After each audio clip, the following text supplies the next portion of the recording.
What's going on, guys? Welcome back to United View. Hope everyone is doing very well. Welcome back to Match View Live. It indeed is match day. It is Manchester United versus Brighton and Hove Albion. Kickoff is in just under 2 hours' time. Kickoff is then. Team news is on the way in about 45 minutes' time. Coming out of Old Trafford, things have changed, of course. Things have changed when it comes to leaks and things of that nature. So, as always, we will have our head firmly on the swivel, as it were. We'll be checking, we'll be looking to see if there's any early team information. There's always a lot of stuff actually going on when it comes to Manchester United, particularly with the January transfer window. We've got quite a few stories to get into as we get closer and closer to kickoff. We removed the judge on Thursday.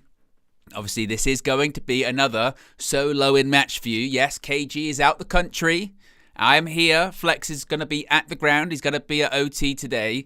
And in the past, that would have meant, a bad record. The record wasn't too good, was it? In fact, I think most of the time I did a solo match view, we lost. But that changed. Even though it was really close to being exactly the same, that changed on Thursday. So no more judge, no more bad results. That's what it's going to be. Right.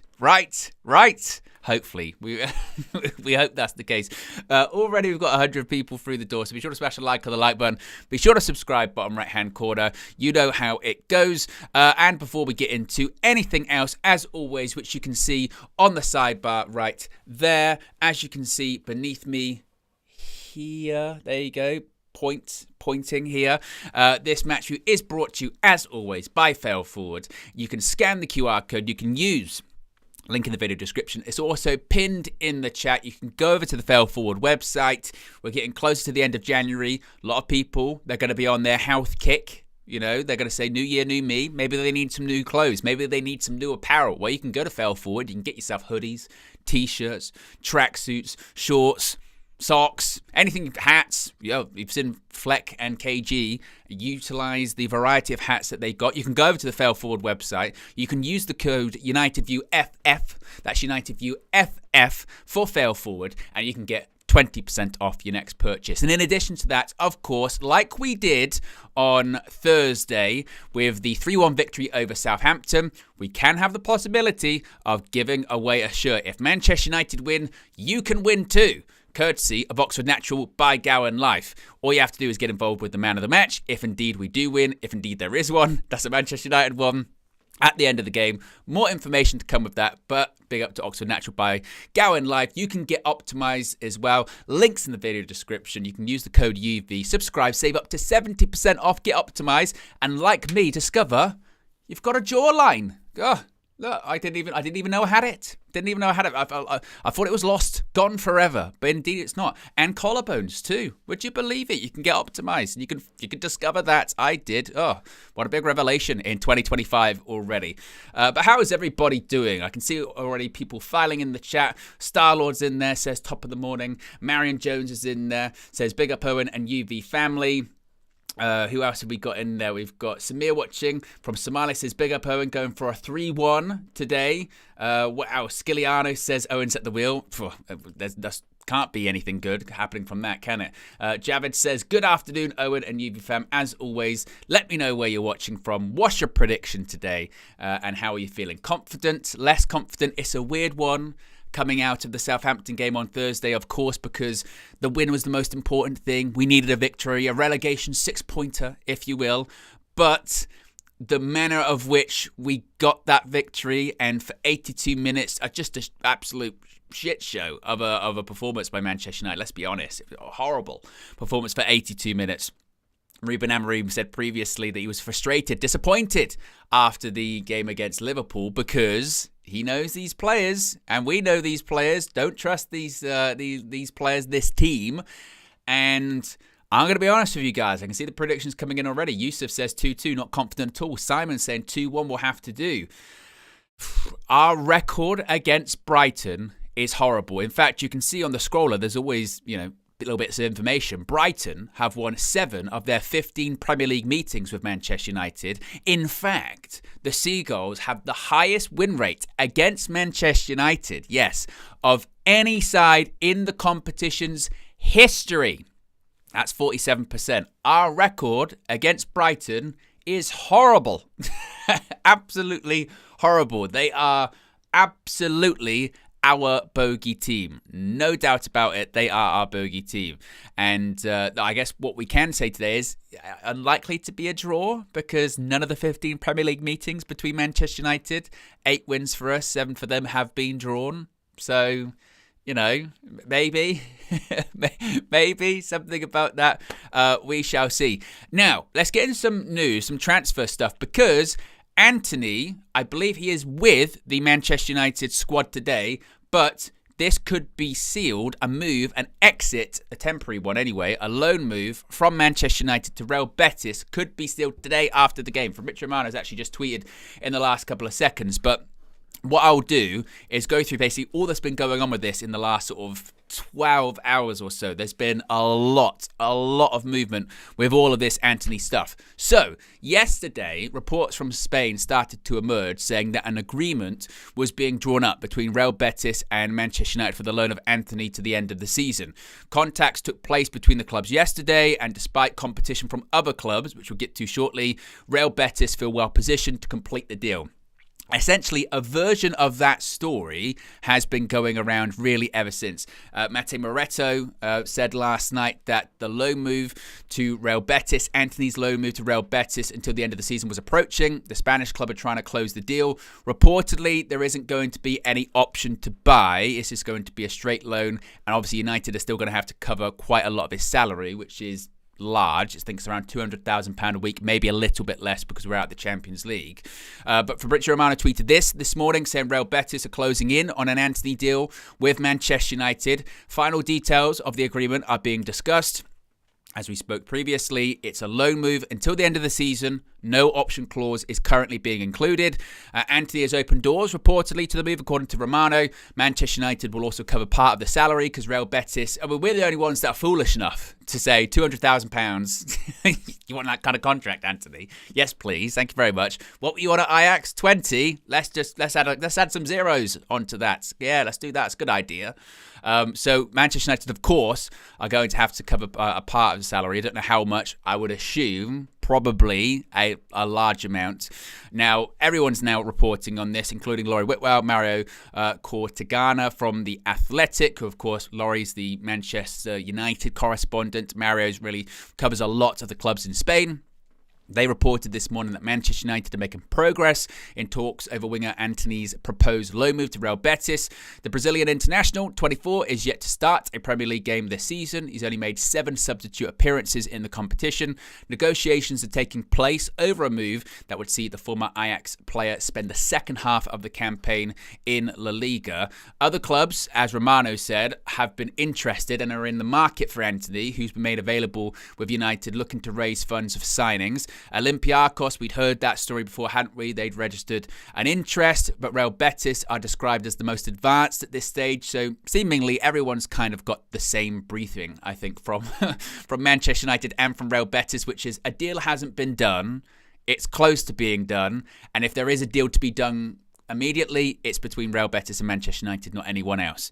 Now, I found it quite interesting to see Laurie Whitwell say that he was not among United's top earners, but he is still, again, a person that has a significant salary. And as Laurie Whitwell says, the offloading of even part of his salary could in turn allow Manchester United to press on with incoming transfer business of their own, with Ruben Amorim keen on reinforcements this month. But we know the challenges, the struggles that are coming with that because of PSR and Manchester United's just absolutely shitty spending over a decade plus. Now, of course, he did come on Thursday. He came off the bench at halftime against Southampton, missed an open goal. I mean, it's one of the misses of the season. For Manchester United, certainly, it's probably the miss of the season, isn't it? Ruben Amorim did praise his overall contribution as United won, and Amorim's substitution certainly did work.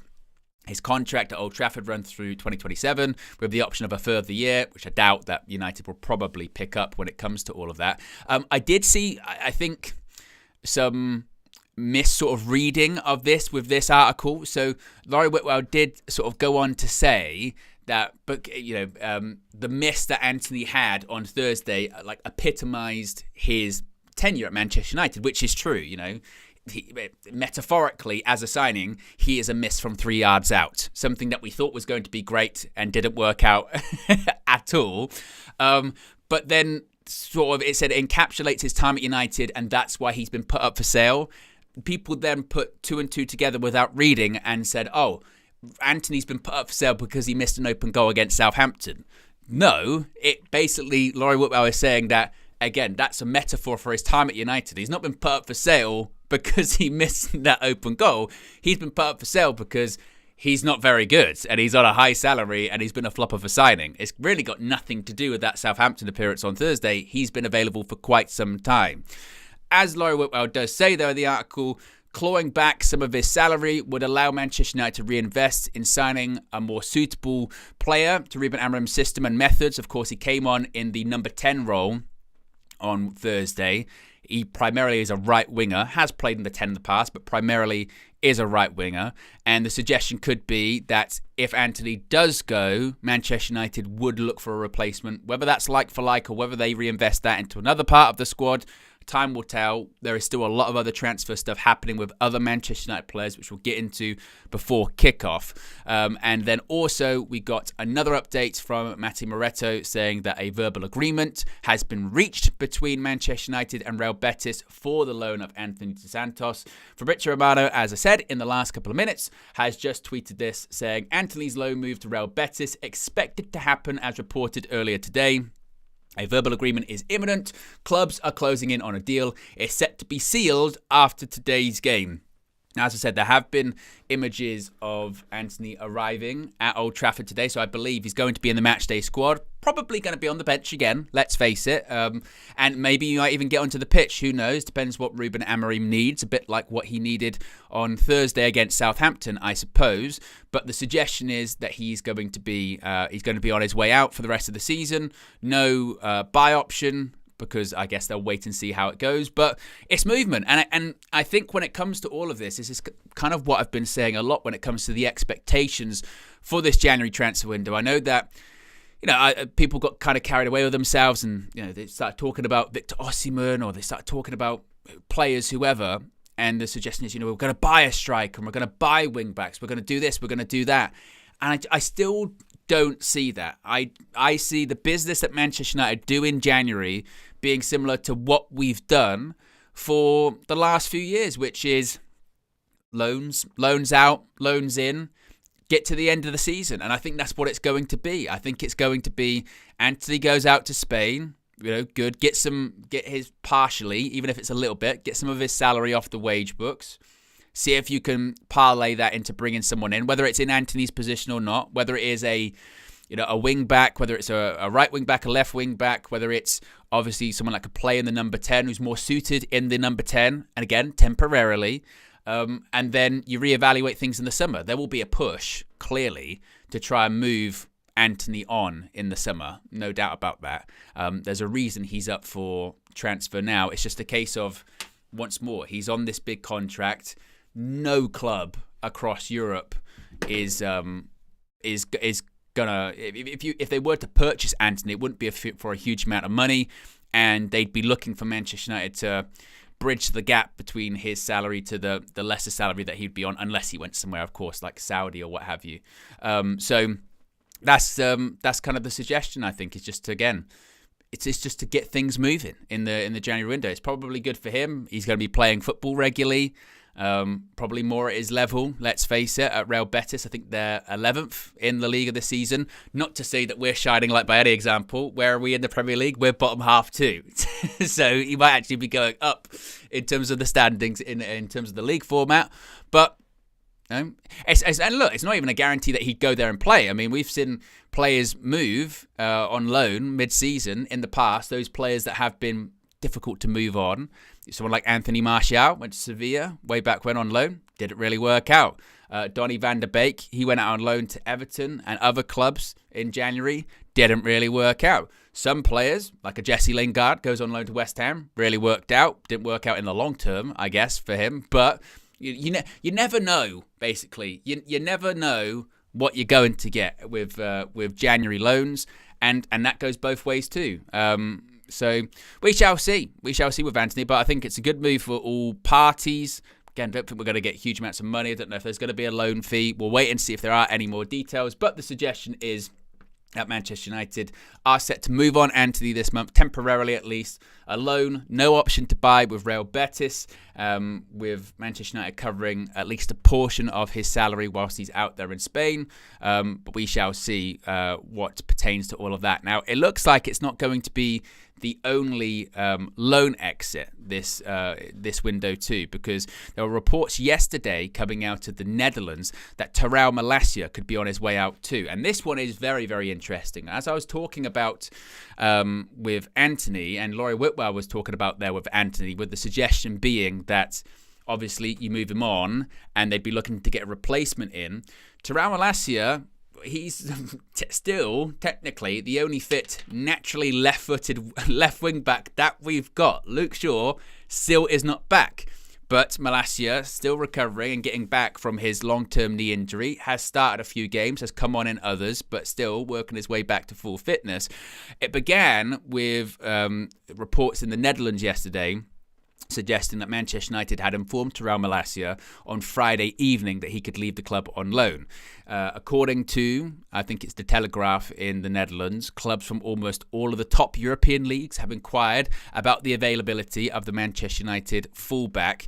This then continued from Mark Critchley from The Athletic, saying that Manchester United are indeed exploring a January loan move for Malacia. Discussions have taken place with several clubs about a potential loan, with a move either to a fellow Premier League side or a club abroad a possibility. Now, if this one does go through, well, for me, there's no way this one goes through without a ready-made replacement coming back in, because it would be madness. It would be madness. Not to say that, Malacia, he's indispensable to United at all. We've barely seen him for 18 months because he's been injured. But he is an option at left wing-back when our options at right and left wing-back are severely limited when we play a system that is very reliant on left and right wing-backs. Therefore, you would think, if they are saying to Malacia, you can go out on loan. We think it'd be best for you to go out on loan as you're recovering from your injury. You've played a couple of games for us. We needed you to be available. And to be fair, Malacia has done well. He was very rusty when he started. Very rusty when he started. Of course, he had that game in the Europa League against Bodo Glimt, didn't he, when it was the ball over the top, and then he got absolutely done for pace. And I was very concerned at the time of, is that rustiness? Has he lost a yard because of the injury? What's going on there? His next game straight after that was Arsenal, away at the Emirates for a half, and I thought he did very well in that game. I still think you have to kind of remember where he was and who he was pre-injury too.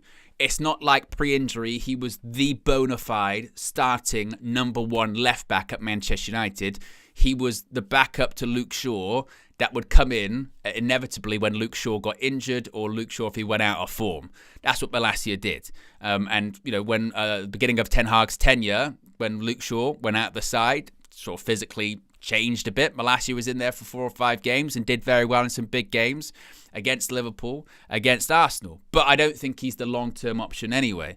So I think whilst he's recovering from the knee injury, getting back to playing regular football, maybe Ruben Amorim and those at Manchester United have had a bit of a more closer look now that he's back at training, going, he probably needs more game time, and also, is he the same player post-injury?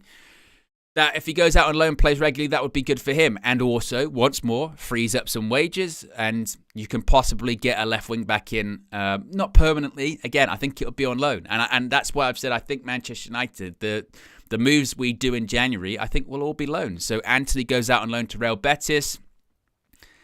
Who we would get in to replace him, I don't know. I don't know who's available. It does really depend who's available. And the pool of people you're looking for on loan in January, it's not going to be world beaters. It's just not. It's not going to be that, because there is a certain quality of player that's available in January on loan specifically. It's not that you can't do deals. You can do deals. You have to spend quite a lot of money, and you have to be quite smart, and you have to be quite shrewd.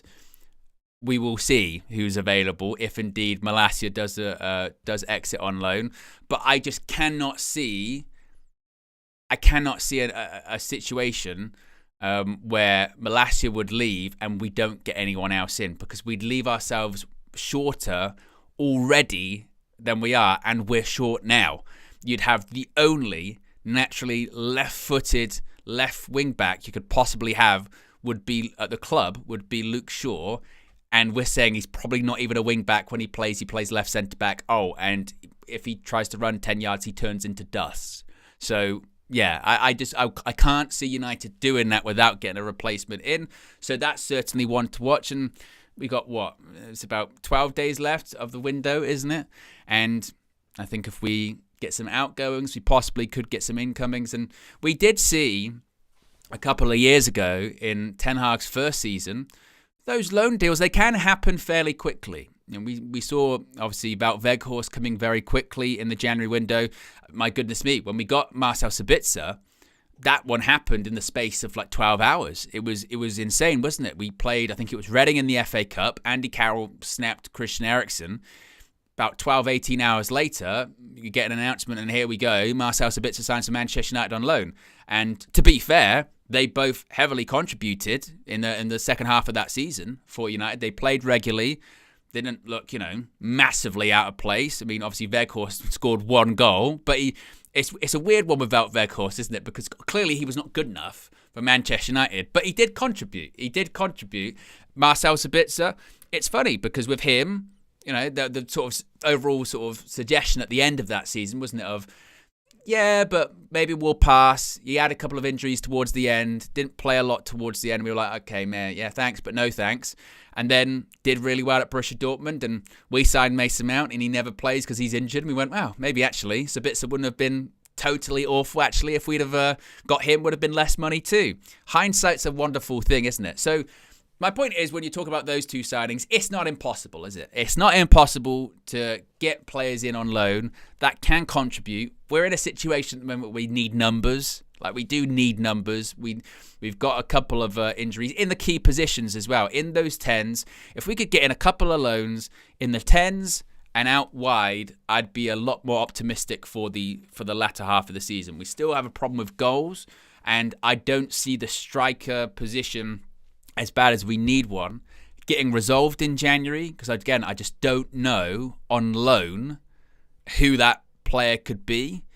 But I do think it's easier to get a couple of wing backs in, maybe a player in the 10 on loan. Again, it depends who United do move out. That kind of does depend on all of it. And there still could be even bigger exits, of course, when we're talking about Marcus Rashford, when we're talking about Alejandro Garnacho, which we'll talk about soon. It looks like when it comes to Rashford, I mean, one, I'd be stunned if Rashford's in the squad today. Don't think that's going to happen again.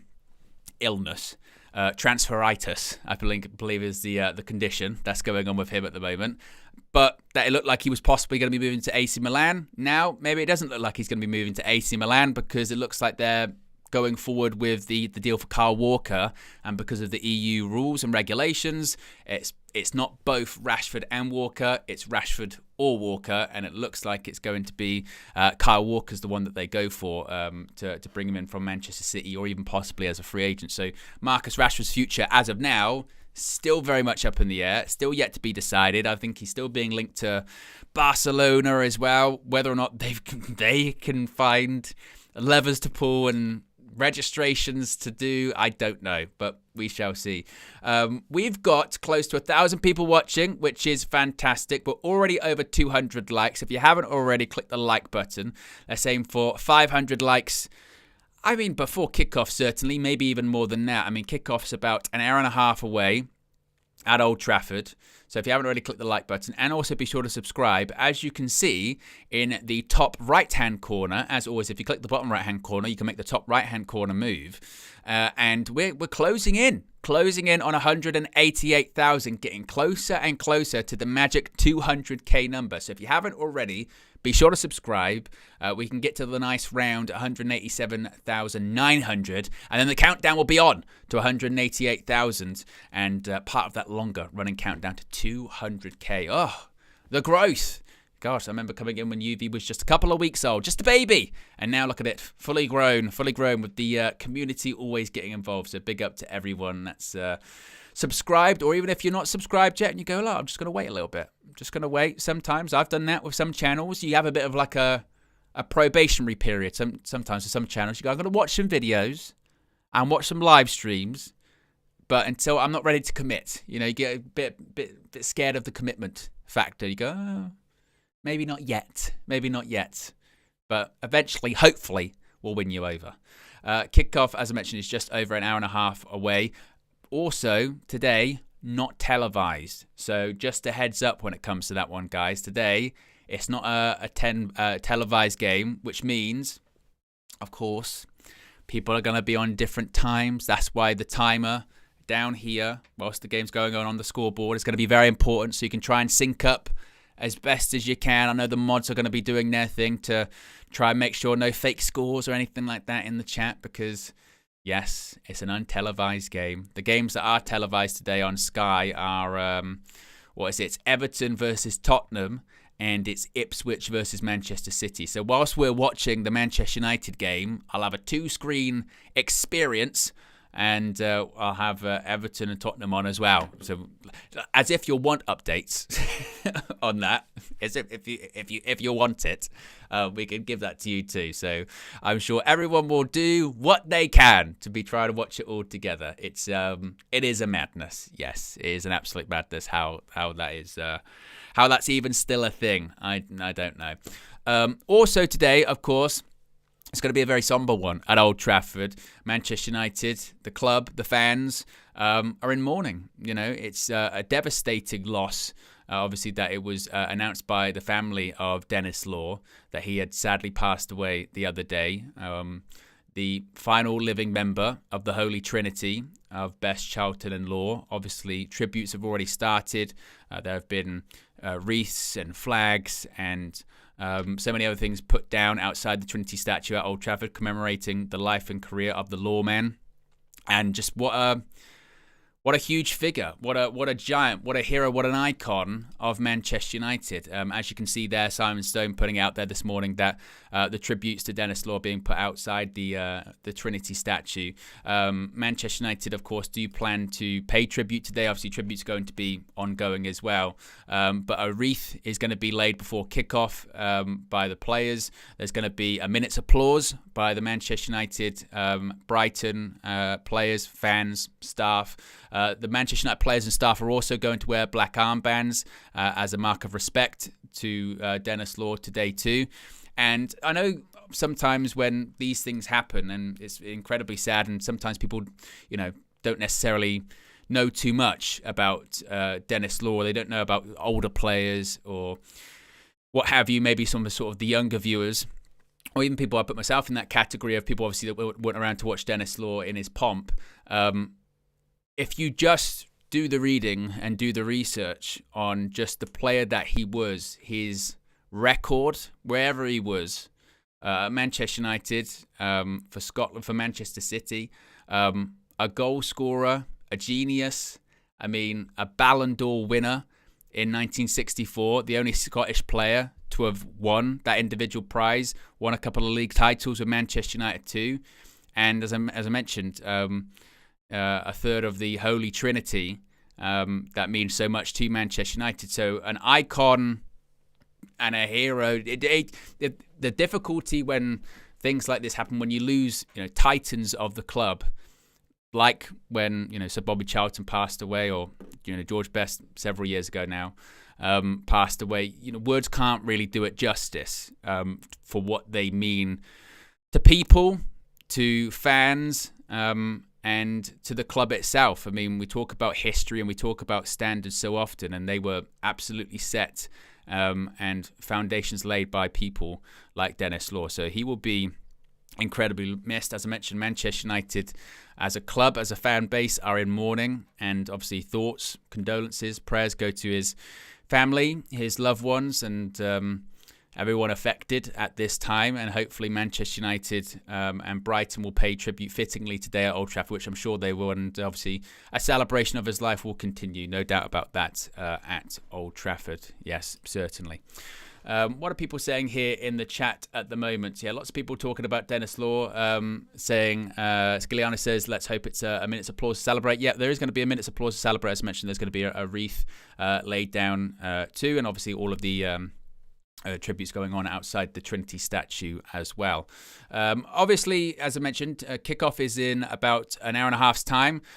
Team news will be coming out in 15 minutes' time. Gone are the days, seemingly, of the leaks. Gone are the days of finding out who's going to be starting for Manchester United the night before. It kind of really did hit an apex with that Manchester derby, didn't it? With Samuel Lucas going on his Facebook page and putting out the entire Manchester United team that was going to be playing in the derby the day before it took place was just an absolute madness.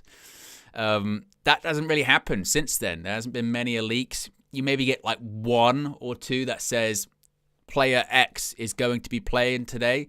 So as far as team news of who's going to be starting, don't know. We don't know at the moment. If I had to predict, it's a bit of a difficult one. Obviously, Ruben Amorim does like to change, does like to rotate if he has to when we play every 3 days, which has been the case this week. Obviously, the last couple of weeks, he's had the fortune of only playing once a week, like against Liverpool, like against Arsenal. That meant he had a full week of training and he didn't have to rotate too much. This time around, because we've played twice in the week, I do think he will make changes. If I had to predict the starting 11, and again, this isn't insider sources by any stretch of the imagination, I would think that Harry Maguire comes back in for the back three. Of course, he did very well against Arsenal. Didn't start against Southampton. Did come on later on in the game, but didn't start against Southampton.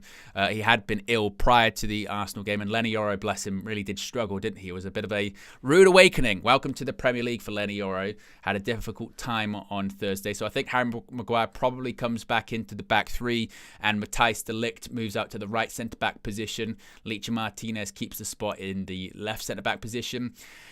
This is when it gets really interesting. Midfield, I think it's anybody's guess. I think it's really anybody's guess as to who's going to start where. I mean, the reason I say it's anyone's guess is because, of course, there is a lot of fatigue and tiredness. We saw Kobe get taken off at half-time on Thursday, and Bruno came back into that midfield position. Manuel Ugarte got taken off around, was it 55, 60 minutes? Ruben Amorim talking about how tired he was. You could see it from the first minute that Ugarte was tired. So you're then maybe looking at, Toby Collier came on. I thought he did really well, actually, on Thursday, and injected quite a lot of energy into the game. And he did the same when he came on against Arsenal too. So I don't think the game's too big for him, and I think we're going to need energy against Brighton. So I wouldn't be opposed to him starting. Maybe you go with Collier and... Do you go with Collier and Mainu? Maybe not. Do you go Collier and Ugarte? See if Ugarte can get through 45, 60 minutes and then bring on a Casemiro. Again, I think it's anybody's guess. I think that one's a really tough one to call what Ruben Amorim is going to do. I would like to see Toby Collier start. I know obviously there's been chatter around, we're going to see Casemiro start. I don't think so, because it once again didn't even come out didn't even make the pitch on Thursday against Southampton. So just clearly not really fancied by Ruben Amorim, is he? And I think they're still looking at, can we move him on in January? Are Saudi clubs interested, or are we going to be waiting for the summer of that? The rumours continue to swirl, so I don't think he starts. Maybe there could be a thing for Christian Eriksen to start, perhaps. He did come on. Obviously, he's not the answer long term. United haven't renewed his contract. He's probably going to be leaving on a free in the summer. But he did get an assist for the goal, and he's still Christian Eriksen. It's one of those ones, isn't it, where once again we just wish we had him 5 years before we signed him. Because as we saw in his first season, if he had a bit more legs, then he's a top midfielder, top quality midfielder. There aren't many people in this United team that can pick out a pass the way Christian Eriksen can do. There aren't many people that can get that assist like Christian Eriksen got against Southampton. Him, you maybe say Bruno can do that kind of assist. There aren't many, but it just doesn't have the legs. He just doesn't have the legs for it. So if he comes on, if you can bring him on, I think that's the perfect thing to do with him for the rest of the season, which is 70 minutes, 75 minutes, you chasing the game, or you're just looking to keep possession of the ball. give it him. He can create something out of nothing, keep it simple. Certainly in the final third, he's a lot more composed than a lot of players we got. So you can do something with him there. As far as starting, though, in a game against Brighton, I mean, look, Brighton, I think they're unbeaten in 5 in the Premier League, won their last game, drew the 4 previous to that. Hertzler's got them ticking. I mean, they're just such a well-run club. And Flex said it in his road trip, which we'll show you shortly. You do have worries, don't you? You do have worries about the midfield today of just who's going to be in there. Is it going to be enough? You get the impression whoever it's going to be that starts today, that probably won't be how it finishes, and actually both of them might change because they'll need legs and there's tiredness in that team. So I don't know how to call that one. I think, again, that's anyone's guess. I'd like to see Collier start, but you never know. Wing backs, Dallow's back after suspension, so I think that will go back to Mazraoui on the right, Dallow probably on the left. You can't drop Ahmad at the moment, even though, look, he has started games on the bench a few times under Ruben Amorim, to be fair, for tiredness reasons, but it was, not so much Manchester United 3, Brighton, Southampton 1 on Thursday. It was Ahmad 3. Bro, Southampton 1 on Thursday. And we're going to need him. So I think maybe Ahmad, Bruno in the 10s. And then up front, you would think it would be Joshua Zirkzee today. Rasmus Højlund started the last 2. Zirkzee's come on in both of those games and made a difference. Particularly, obviously, look, he had a good cameo against Arsenal, scored the winning penalty, but I actually thought his performance on Thursday was better than it was in the Arsenal game. I thought his hold-up play was much better than Rasmus Højlund. He was making things happen. He was more difficult for the centre-back to deal with because he drops deeper, and actually his passing was more crisp. And look, Højlund was doing what Rasmus Højlund does, which is spend the majority of his time on the pitch wrestling with players. And it feels clumsy and doesn't feel good enough. The only other part of it would be is that I would say I don't think just because Zirkzee starts today, then that's it. He's going to be starting now moving forward, because as we have seen with both of them this season, I don't think either one's the option. I don't think either one's necessarily the option for United, because I think what we see is this weird game where one starts, doesn't have a great 60 minutes, the other person comes on, has a good cameo, and then when they do, we're like, that player should start the next game. And then they start the next game. We go, actually, maybe they're not all that either. That's kind of been the cycle of the strikers this season. So I still say Manchester United desperately need a striker that's in their prime, ready to go right now. They also need to create more chances, no doubt about it. It's not just one player in fixed is the issue. But I don't think the people we've got there at the moment are going to be the people to rectify all of that. We've got over 1,000 people watching. We are 11 likes away from 300. So if you haven't already, click the like button. We are 5 minutes away from team news being released. So once that obviously does indeed come out, we shall let you know. Tywin with the first super chat of the day says, R.I.P. King Law. Indeed. And as I mentioned, those tributes will continue prior to the match and, of course, post-match, I'm sure, as well. Let's hear what Flex had to say. Of course, he was in his car early, in the dark this morning for his road trip on his way to Old Trafford. And when we come back, we'll have the team news for you. I ain't gonna lie to you. It's an early start. As you can see, I need the light even from the car to light me up. It's gloomy. It's still pretty dark early in the morning from down south where I'm at. And this is just what we have to do to go watch Man United. Listen, been doing it for years, so I ain't looking for sympathy. I'm just painting a picture for you. If it looks like I'm hiding out, like I've slept in the car all night and I'm just scheming, yeah, it ain't that. It's literally just at the time of doing the road trip. It ain't even light yet, but we got to get moving on the roads. We got to start moving. This is what it is. So that's why anytime these criminals, yeah, do a madness, yeah, and lose games in horrible ways at home, especially when we're traveling all this way, we feel it. But you know what? I'm not going to moan too much, because shout out to the guys who travelled very, very far distances for the last game against Southampton. I met people from Australia. There was people from Melbourne. A big family. Hopefully you guys are watching right now. You guys know who you are. There was a family from Canada. There was a family, or couple, should I say, from Chicago, Illinois. So, yeah. I ain't out here trying to say, oh, I'm doing the most distance. You know what I'm saying? Because we all support this club from various corners of the globe. So shout out to everybody who is watching from afar, and shout out to everybody who has made or is making maybe today or has made today the long distance from wherever it may be in the world. Big game, you know what I mean? Time to have a chance anyway to get back-to-back W's in the Premier League. We have to start mounting together a succession of results. It's as simple as that. There's no hiding away from that. We have to put ourselves in a position to say we're really turning a corner, that we win back-to-back games and build up some confidence, especially in this period of games whereby we're playing a lot of the teams that are either around us or not the traditional top six. However, I understand beggars can't be choosers, and for us in this position, playing people like Fulham away or playing somebody like Brighton, who are at the right end of the table, they're difficult games. They're not games where we just go, oh, tick that one off easy, tick that one off easy, as we saw against Southampton. So I'm under no illusions as to how difficult this game is and the subsequent games coming for us to try and turn our season around, or at least get a little bit of stability so we're not just losing every single game, and get safe. You know what I mean? My biggest problem today is midfield. We looked leggy against Southampton. You know, Ruben Amorim spoke about it. He took responsibility and put the blame onto himself. He said, it's my fault. Manu Ugarte was running against two guys. Kobbie Mainoo off at half-time, didn't have his best game. And actually by half-time, you know, we were 1-0 down and could have been more.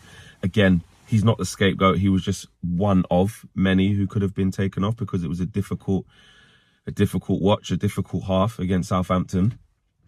And when people press us and go 1v1, we haven't worked out the mechanics of how to play through that press. We go long. The only difference, we didn't change our playing style against Southampton. That wasn't the reason why we got back into the game. We changed personnel. And, you know, it was Joshua Zirkzee's ability to be able to hold up the ball and be an outlet, because we still had to go long because Southampton carried on playing in the right way. It's just that he made the ball stick and made things happen. So from that perspective, you know, you could say we possessed weaponry that basically, you know, undone what Southampton were doing to us, because they didn't change. And Jurix was saying that they were naive, you know, having been one up, and he didn't change anything. I saw his post-match comments, but we can't always rely on that. Brighton are a far better team than Southampton. You don't need me to tell you that. We all know that. And in midfield, I just think we got a little bit of an issue. If Ugarte is tired, Kobbie's not doing the best. If you start to look at the options of what it could be, do you move Bruno Fernandes back into that sixth position? Do you move Toby Collier in off the bench? Do you give him a start? You know, you've got the likes of Baliba in Brighton's midfield, who is very physical, can get about the park. They could either play a 4-1-4-1, a very adaptable, or a 4-2-3-1, or a 4-3-3. Hertzler is very, very adaptable. Likes of João Pedro, Minter, Adingra, Mitoma. Oh, lad! Danny Welbeck off the bench, you know what I mean? Evan Ferguson's not even getting a look in. It's not easy. It's not easy. So I think we have to get that midfield right. What we can't afford to do is pick the wrong two and give up a half, because giving up a half against Brighton, who, let's be honest, they deal with us quite regularly. You know what I mean? They dealt with us earlier on this season, last minute winner. They dealt with us at Old Trafford, I want to say last 2 years in a row. Why do I want to say that? I feel like they've dealt with us the last 2 years in a row. And at their place, we know infamous stuff that's happened. I'm not going to talk about goalposts and touching them and stuff like that. And just generic licks we get every time we go there. So, yeah, I mean, we don't play well there. But actually, I think last year we ended up winning there, didn't we? But it didn't really matter. It was near the end of the season when Hoyland come off the bench and scored. But it was the end of the season. We know it's a difficult team. And I just think if Ruben Amorim, you know, picks the wrong midfield, or the midfield starts off bad, we're in trouble. We're really, really in trouble. I think Lenny Yoro, of course, I think it goes without saying, you take him out the firing line. He had a really difficult evening against Sadio Sulemane, because that's who he was playing against. He was basically playing against Sadio Mane. And he needed a bit of help. And, you know, the manager didn't change it. So it goes down as a sort of baptism of fire, but a big learning curve for Lenny Yoro. That's it. I don't know any 19-year-olds, or not many anyway, that I can think of off the top of my head, /18-year-olds that have come into this league from another league as a centre-half and just smashed it. Do you know what I mean? big players have taken a while to develop, especially at centre half. This is his grounding period. This is his he's getting to know the Premier League period. He's going to have a year of just having some starts, being on the bench, coming off the bench.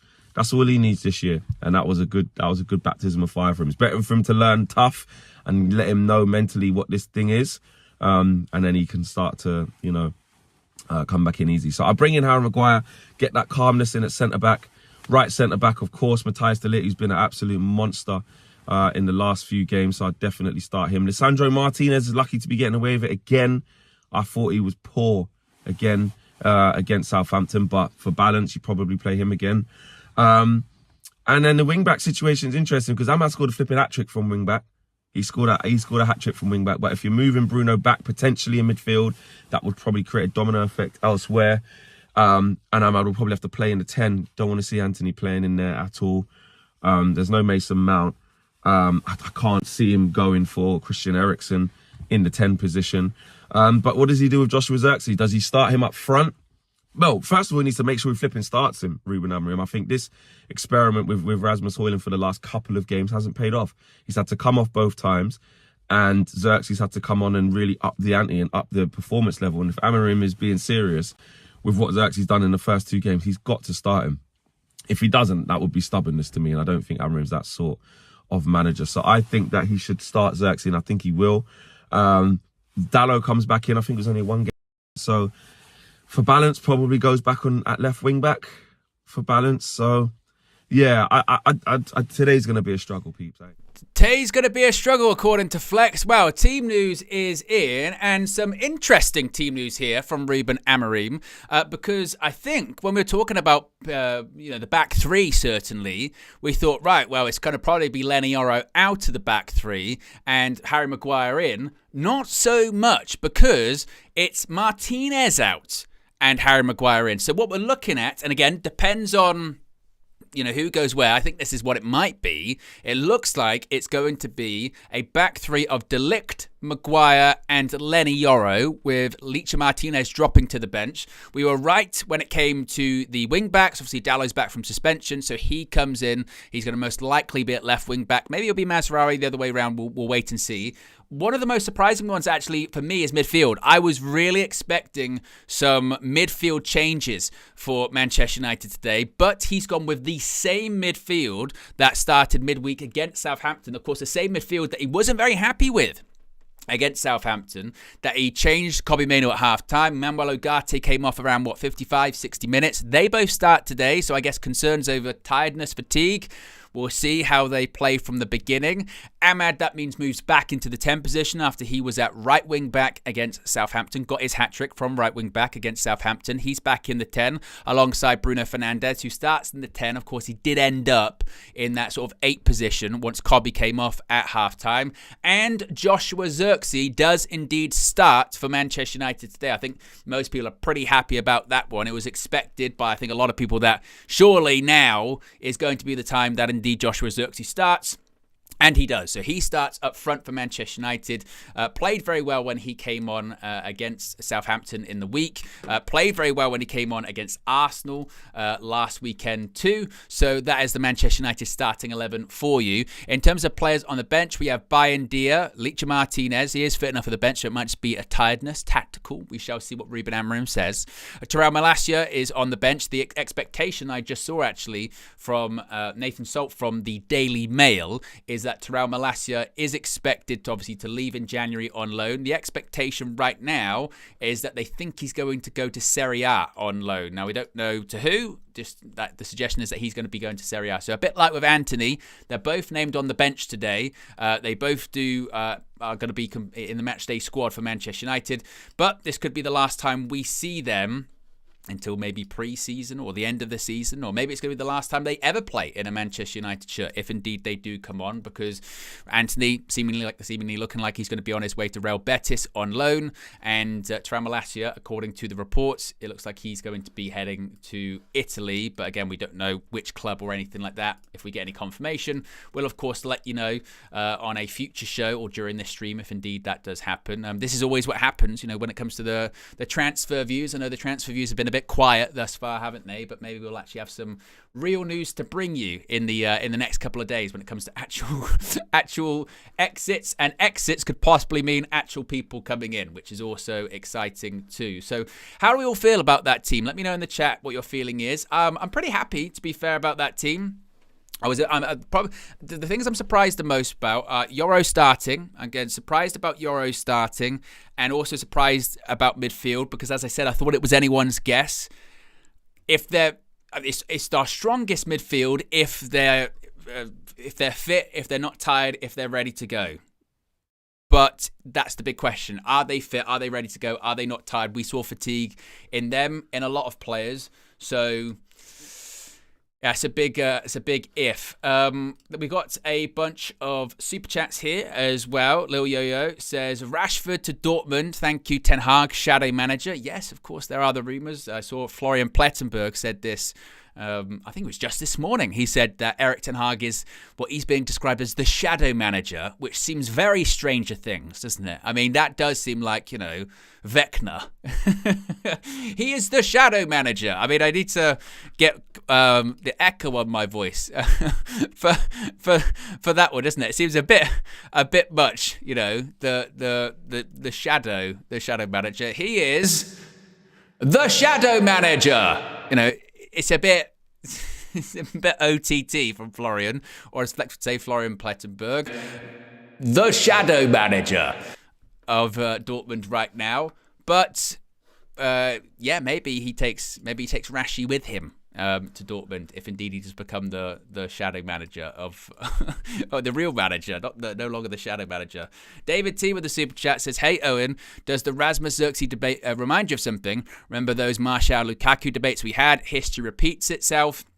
I think, as I've said, I don't think either is the solution for Manchester United. I think that they are good squad players to have, but they are not good enough to lead the line for Manchester United. They are not, either of them is not that sort of 15, 20 goal a season consistently in the Premier League. Not in all comps, Premier League striker.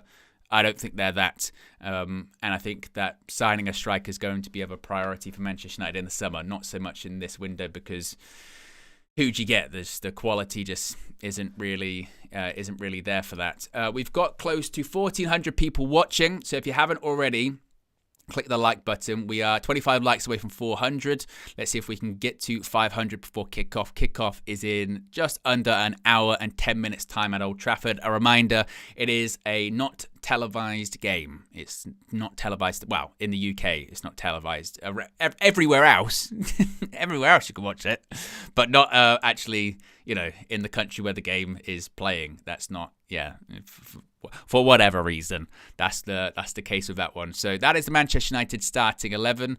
I really hope when it comes to Lenny Yoro today, I hope he has a more solid game. Obviously, look, he really did struggle on Thursday, and I think that people kind of took that, the discussion about that almost quite personally, which I didn't honestly get that much, because he had a really tough time. He got Sulemana just ran past him, 3 or 4 times. He's a really quick player, a really pacey player.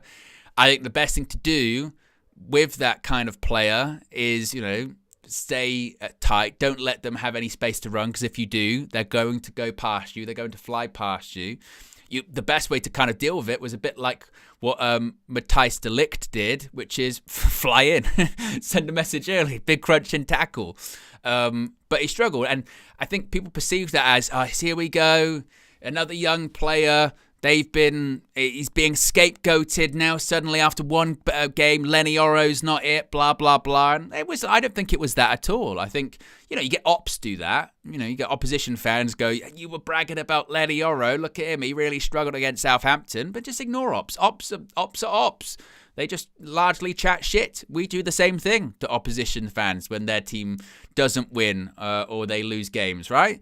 When it comes to Yoro, he'll learn. If anything, that game against Southampton, that's a perfect learning experience for him. It ain't going to be easy. It's not going to be easy. It's not going to be straightforward. In the Premier League, even the team at the bottom of the league with 6 points, they've won one game, they can give you a tough time. They've got players that can give you a tough time and can give you a torrid time. So you learn, you adapt, and hopefully you become a better player because of it. So, and Lenny Yoro is a very young player, still coming back from the injury that he had in pre-season.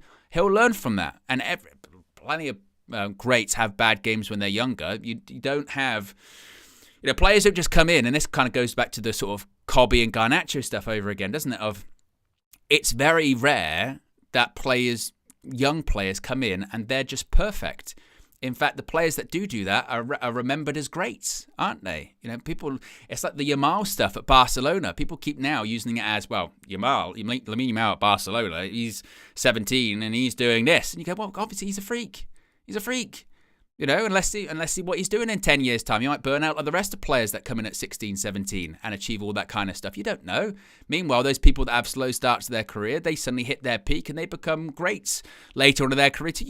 Everyone's different. Every player's different. Every player's got a different timeline. It's,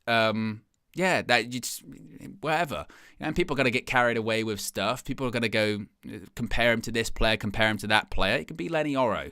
Maybe it doesn't help with Rio Ferdinand, kind of cozying up to him, and everyone's going, he's going to be the next Rio, going to be the next this. But frankly, whenever you're the next anything, you're never going to be that, are you? Whenever anyone is dubbed the new blank, the new Messi, the new Ronaldo, it's a death sentence, yeah? Become the first of yourself, don't become the next anyone, because you'll never become that person and you'll never be original. It's just it's silly, isn't it? I think we've just got a compulsion as people to try and do that. So hopefully he redeems, gets a redeeming performance today. Maguire, look, Harry Maguire, I still say once more, and this again when it gets back into sort of nuance, isn't it, with this kind of thing, Harry Maguire is not the future of Manchester United. Manchester United still need to move on from Harry Maguire. Of course, they did trigger the option on his contract for an extra year.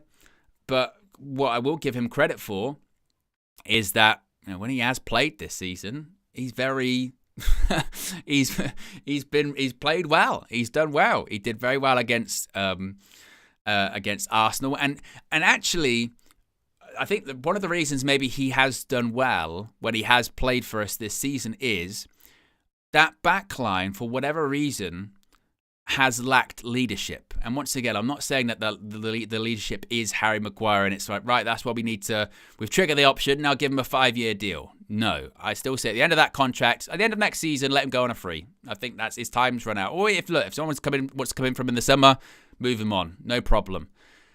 But and it's surprising because then we've got international players there, and you've got someone like Licho who's very vocal, very loud. The backline sometimes does look uneasy and does lack that kind of leadership. De Ligt, for as experienced as he is, he's a bit, it can be a bit, again, the De Ligt stuff, it's funny because I still think the criticism of him in the summer was too much, and I still say that. And again, that goes back to when you listen to Ops. You've signed a dud. De Ligt is not a dud. Is he maybe the player that people thought he was going to be when he was sort of 18? At Ajax, probably not. It's probably fair to say, but he's a good centre back. I think that comes back to the sort of De Ligt stuff. He's been at a lot of big clubs. He is experienced. But he does have frailties, does have weaknesses. He's not the quickest player. But he's decent in the air, good in the tackle. But I think, again, is he necessarily the player that people thought he was going to be when he was younger? Maybe not. But I think he's a good defender as well. I think he's a good defender. So I think with Harry Maguire, I'm glad to see him back in. With the wing-backs, who else have we got? Really? We don't have many other options, do we, when it comes to the wing backs? I mean, it's Mazraoui and Dalot.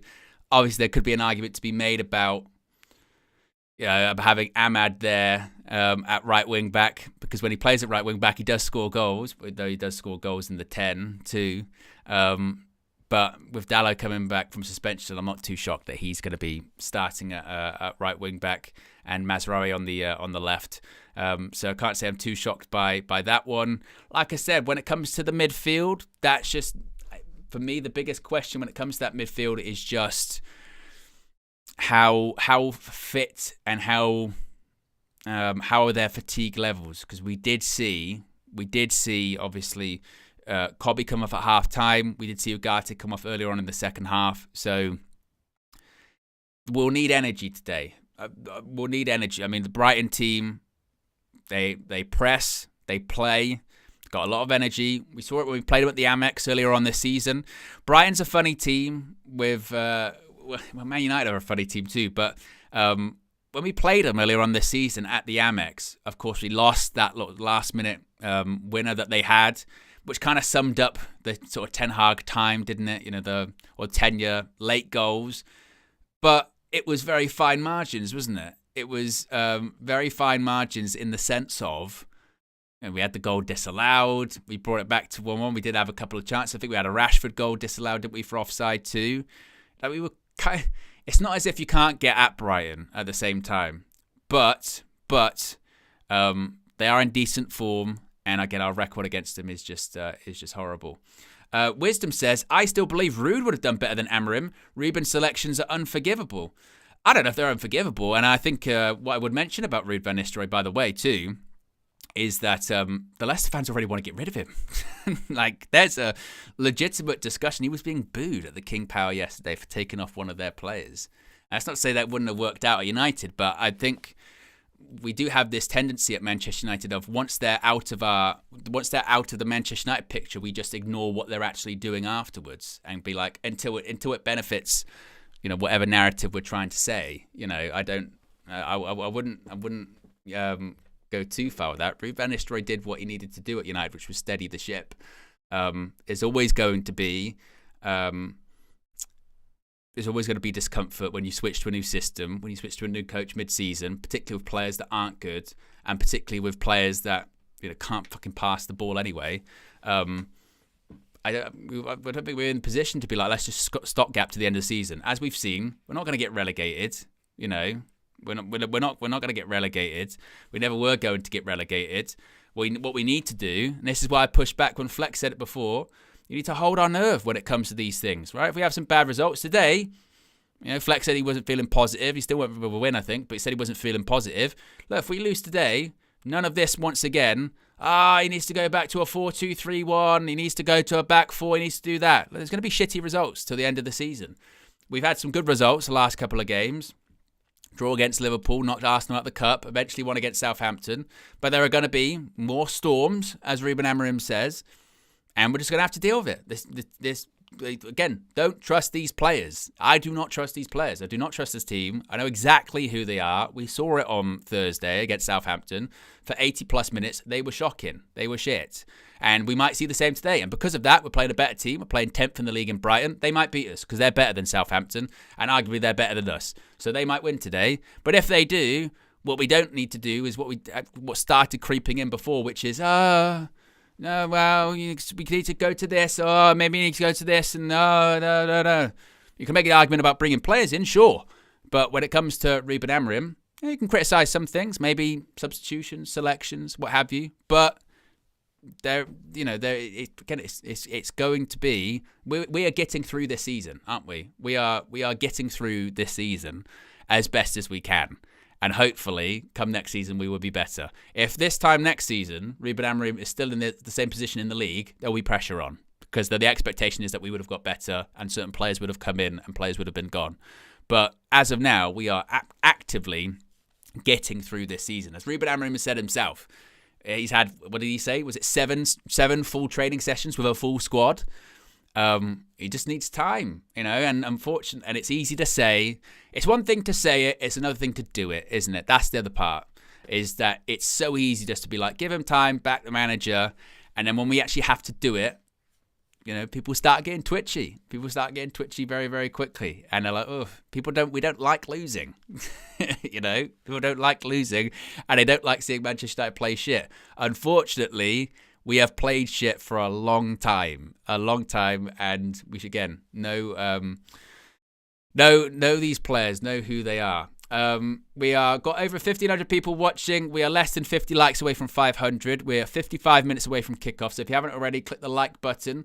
See if you can get it to 500 likes. Maybe now 750 before kickoff too. So if you haven't already, click the like button, and also be sure to subscribe in the bottom right-hand corner.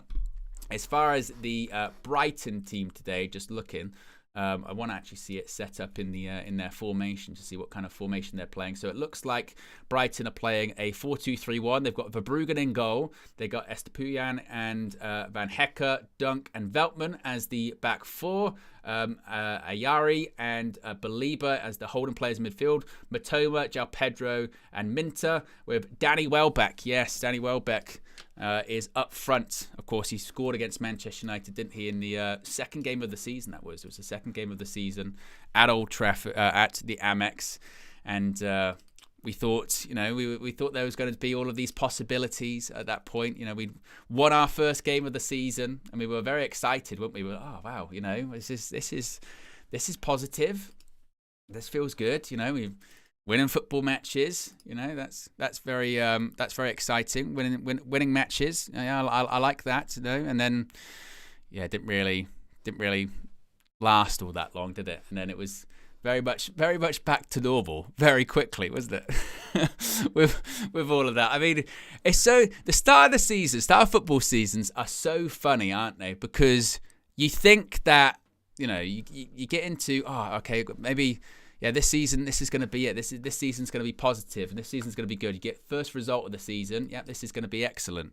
And all it takes, that first loss when it happens, especially if it's in like the second game of the season or something, you go, it's going to be a long season.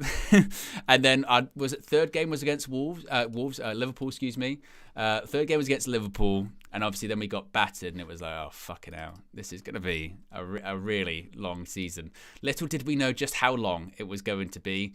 But indeed, yes, it was a very long season.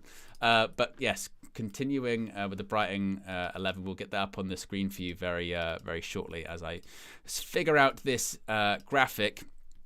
But it's funny, whenever you see this, the Brighton team, or you see really any team, it was like it when we played Newcastle a couple of weeks ago, wasn't it? You see the starting 11 of the opposition, and you just go, because we don't really trust our players, and we know the fragility and the lack of quality that exists in our players. When we see opposition teams, we just go, oh shit. We go, oh no, I don't know about that. I'm not sure with these guys. They're a bit.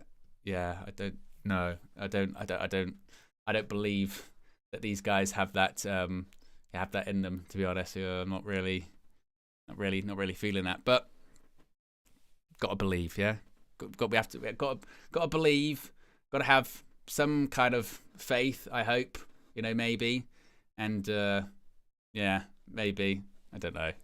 But we'll get that, as I said, up on the screen for you very quickly. If you haven't already, click the like button. I will check on the likes in just a second. We're currently at 5 likes away. You can do it. I wish I had my button. You can do it. 5 likes away from 500 likes. So we're definitely now going to be aiming for 750 before kickoff. We've got plenty of time to do it, actually, as well, which is good. So I think that's the Brighton starting 11. So it's Verbruggen in goal. It's Veltman. We've got Dunk. Van Hecke. Oh, that's the wrong way around. The stuff like that's going to bug me. I don't know. Veltman, Van Hecke, Dunk, I can always struggle to say his name. Estupiñán. It's probably going to be wrong. Ayari, Belieber. They've got Matoma, Pedro, and Minter with Danny Welbeck up front. That is the Brighton starting 11. I remember when we played Brighton at home last season as well. That was an untelevised game. I think it was a 3:00 kickoff though that time. And De Zerbi came to Old Trafford and just absolutely. I mean, they were by far the better team that day. Absolutely deserved to win. They were all over us. And we had the goal that was the one with, I think Højlund scored and it went out of play. So they had to run it back. And I think it was Hannibal Mejbri, wasn't it? I think it was Hannibal who scored the goal at the time. Estupiñán. There you go. We won't be repeating that very often in the game, hopefully, because I'll probably like pass out if I have to keep doing it. I'll struggle. I will struggle with that one. Another one, Luke Littler's at Old Trafford today. I heard that, I read rather, that he's going to be doing a sort of lap of celebration. He's going to be doing a sort of celebratory lap around the pitch with the Sid Waddell Trophy. Of course, he won the PDC World Darts Championships over the Christmas period. Can he play? You know, to be fair, can he do a job? Can he play up front or something like that? He's got good accuracy. Can he take corners? We're shit at them, defending them and actually taking them too. He'd probably do a better delivery than Bruno Fernandes. But he's going to be at Old Trafford today. Obviously, big Man United fan. I saw a video of him actually, and this, you know, I know everyone talks about this, right? When they say, "Oh, this is when I officially felt old." This is when officially I felt like I got old. But he did all of those clips you see on social media where it's two players and you have to pick one. Pick one, next person stays on, basically. And he went, they were like, best goalkeeper. It was like David De Gea or Edwin van der Sar. Good debate. Good debate. Obviously, De Gea, they're longer. Van der Sar achieved much, much more, obviously. And he's, for me, Van der Sar, along with Schmeichel, but I didn't really see that much of Schmeichel. I saw a lot of Van der Sar. Like Van der Sar, I'm the huge Van der Sar fan. And he went, well, I never saw Van der Sar, so I'm going to have to go with De Gea. And I thought, he never fucking saw De Gea. And I'm thinking, Van der Sar played till like 2011, didn't he? And he retired, like, was it 40, 41? I was like, what? What? What? And then they were going through some of these players. They were like, the Man Vidic, or he was naming, I can't even remember who else. Or it was like Paul Scholes or someone. He went, well, I didn't really see Paul Scholes play that much. And then I was like, fucking hell, I didn't see Paul Scholes play. And then, like Louis O says in the chat, you forget 17. And you go, oh, right. Yeah, he was born in, not that long ago. So, yeah. But, Van der Sar, top quality. Top quality. Big Van der Sar fan. His career is madness at Manchester United. You think we signed him when he was 34 or 35? It might even be older than that. Again, it's not. I think we signed 2005-ish, around that period. Signed him like mid 30s. If you did that today, if we signed a goalkeeper today and they were like, oh, we're signing him, he's sort of 34, 35, you'd go, that's mental. And when you sign them, you would assume, well, he's going to be sort of backup goalkeeper, third goalkeeper, because there's no longevity in that. He came in his mid-30s and won everything. Everything. That is so mad. That is so insane. It's not as if he hadn't had a career before that as well. He'd already won Champions League when he was at Ajax in his mid-20s. But like at the tail end of his career, in his mid-30s, he comes in, not only wins everything, but it's not like he was a carrier in that team as well. He was a focal part of that team. He broke world records at the time for the longest amount of time without conceding a goal as well. It's not just like, oh yeah, he won trophies, but he was in a good team. Didn't concede goals, organised the defence, won the Champions League penalty shootout by saving an Alca's penalty. Like, he's a madness. Like, mad. Incredible career, incredible player. I love Edwin van der Sar. He's just such a calming influence. He was incredible. So Edwin van der Sar, top goalkeeper. So I just don't know if you'd have that nowadays. We're going to sign someone mid-30s, go in and just like best goalkeeper in the league. It's fucking nuts. There is the Brighton starting 11, as I was talking about. They've got in goal Verbruggen, Veltman, Van Hecke-Dunk, Estupiñán. Because it's going to have to be slow like that. It's going to have to be, otherwise I'm not going to be able to get through it. Yari, Baliba, Pedro, Minter, Mitoma, and obviously the former Manchester United striker, Danny Welbeck, returning to Old Trafford once more. Scored against us earlier on this season.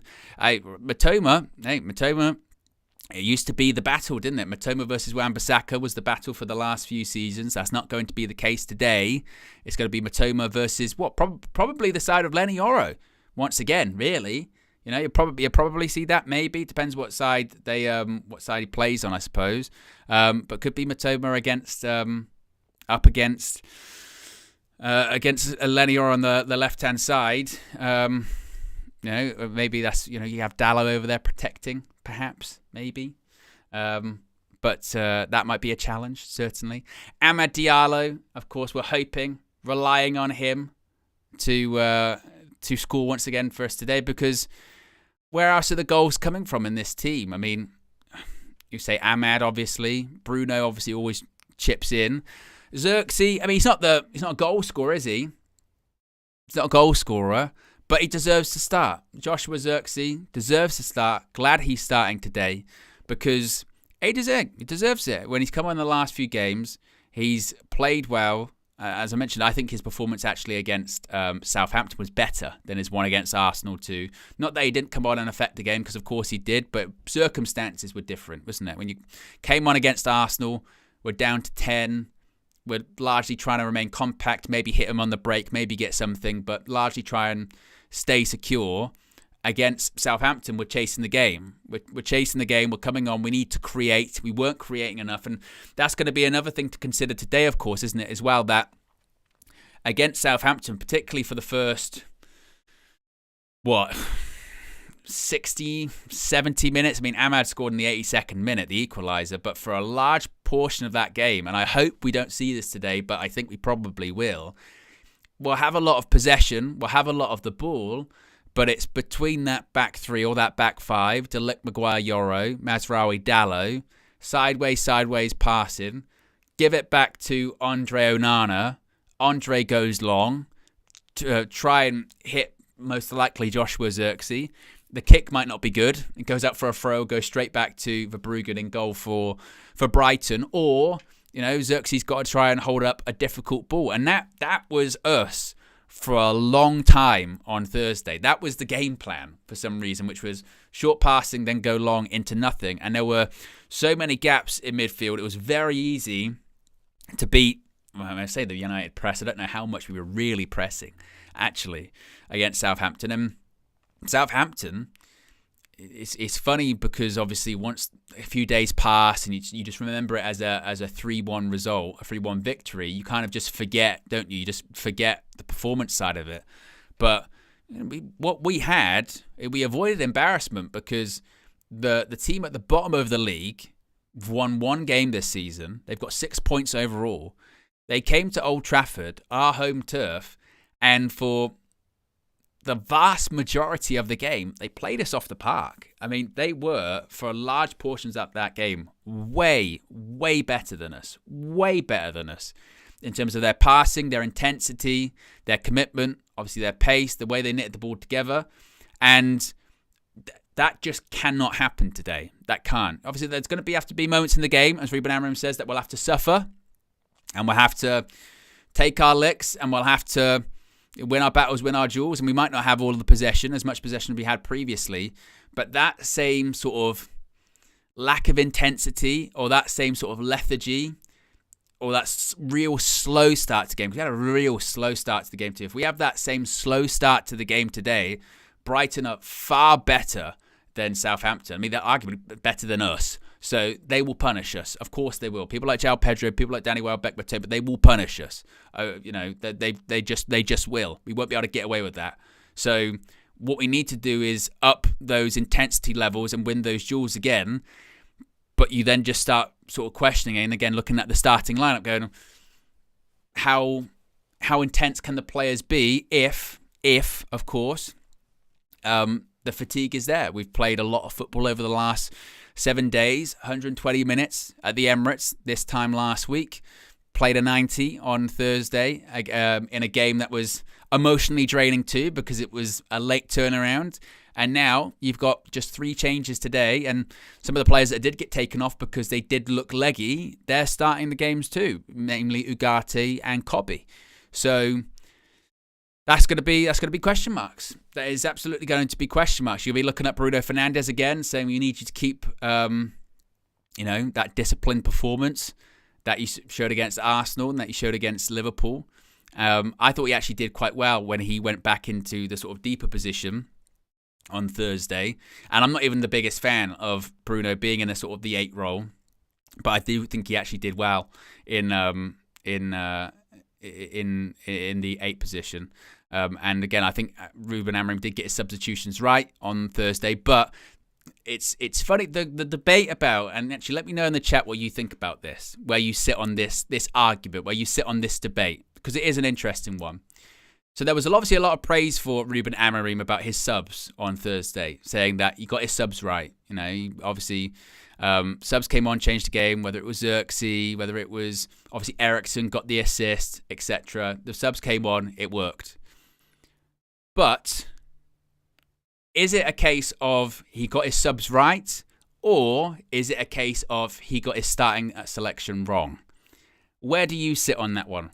Because it feels like it is a very much how you perceive things, isn't it? It's a glass half empty or glass half full mentality of that. Do you praise the manager because the subs were right? Or do you criticize the manager because he had to make those subs because he got the starting selection not correct and his starting selection wasn't good? Do you criticize that, or do you criticize him for rectifying his mistakes depending on what's going on in the game? I think it's a tough one. I think it's a tough one. I think there can be a strong argument made for both, in the sense of you can say, well, because they're both gambles, aren't they? They're both gambles in the sense of, you know, you're still learning about your players. You're still learning about your players and your team, and you assume that they can go out there and do a job, and they're going to be up to the requirements of the game. And certain decisions there you get wrong. But if you can rectify those errors, if you're not too proud and not too stubborn to be like, no, I'm not going to make the subs, this is what it's going to be, and you know, and you make the subs and you win the game, I think that's probably the part of it, isn't it? You know, you ultimately you look at the end of it, don't you? You go, right, did you win the game? Yes or no? Tick. Well, then whatever you did throughout that game worked in the end, didn't it? You got to the right answer. It's a bit like answering one of those longer questions, a 5-mark question, when you're doing a maths exam, and they say, show your workings, and obviously the answer. If your workings are right and they make sense, you can get a mark just for showing your workings. But if you show the right workings, you get full marks with the answer. You can show workings that are completely wrong and get the right answer, and you still get some marks. So I think it's one of those ones, I think, isn't it? Where you go, no, if you win a game and you start off, you didn't have to make any radical changes and you didn't have to do that, you know, and you make the subs, then you go, oh, perfect. But at the same time, if you maybe have got your starting selection a little bit off, and maybe you're like, I've maybe got that one wrong, but you make the changes that are good enough to go eventually win the game, you know, then you get it right, haven't you? You've got it right. So I think, I think I wouldn't criticize him too much. I think he got his subs right, and he was quick and decisive with them, wasn't he? You know, he was quick and decisive with them.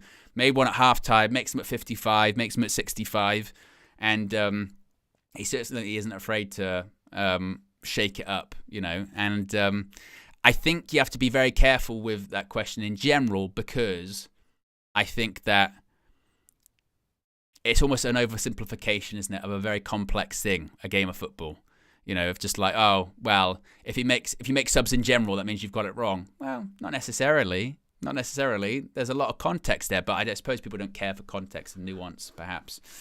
We've got over 1,400 people watching. We're over 600 likes, which is fantastic. So if you haven't already, click the like button. Let's see if we can get to 750 on our way to kickoff, which is in about 35 minutes' time. So if you haven't already, click the like button and be sure to subscribe as well whilst you're at it.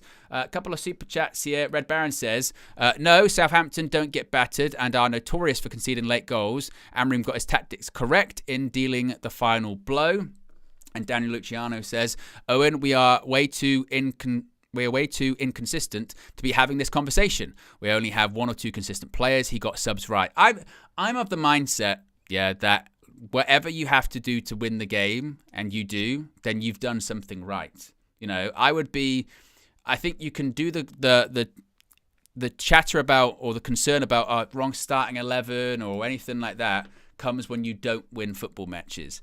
If, you know, you can get starting 11s wrong, or you can get starting tactics wrong, but if you win the game and what you've done, and what you've done during the game leads you to win the game, then you've got something right. And I think you should probably be praised for that. So I think that, I don't focus too much on that one, to be honest with you. As I mentioned, kickoff's in 35 minutes away. Reminder, this is a solo match for you today. We broke the judge on Thursday. KG, that comedian, is out of the country, and I'm doing this one solo. Flex is at Old Trafford. We're going to have fan views and player ratings out after the game too. So you can tune in for all that. There's also going to be the full-time view. Members can call in. They can have their say. Henry says, Owen, stop complicating issues. The selections were right. The players did not turn up, so we changed things with the substitutions. Most of those substitute players are back in today. I'm not complicating it. I'm just asking a question, Henry. You know what I mean? I've got time to fill, brother. I've got to talk.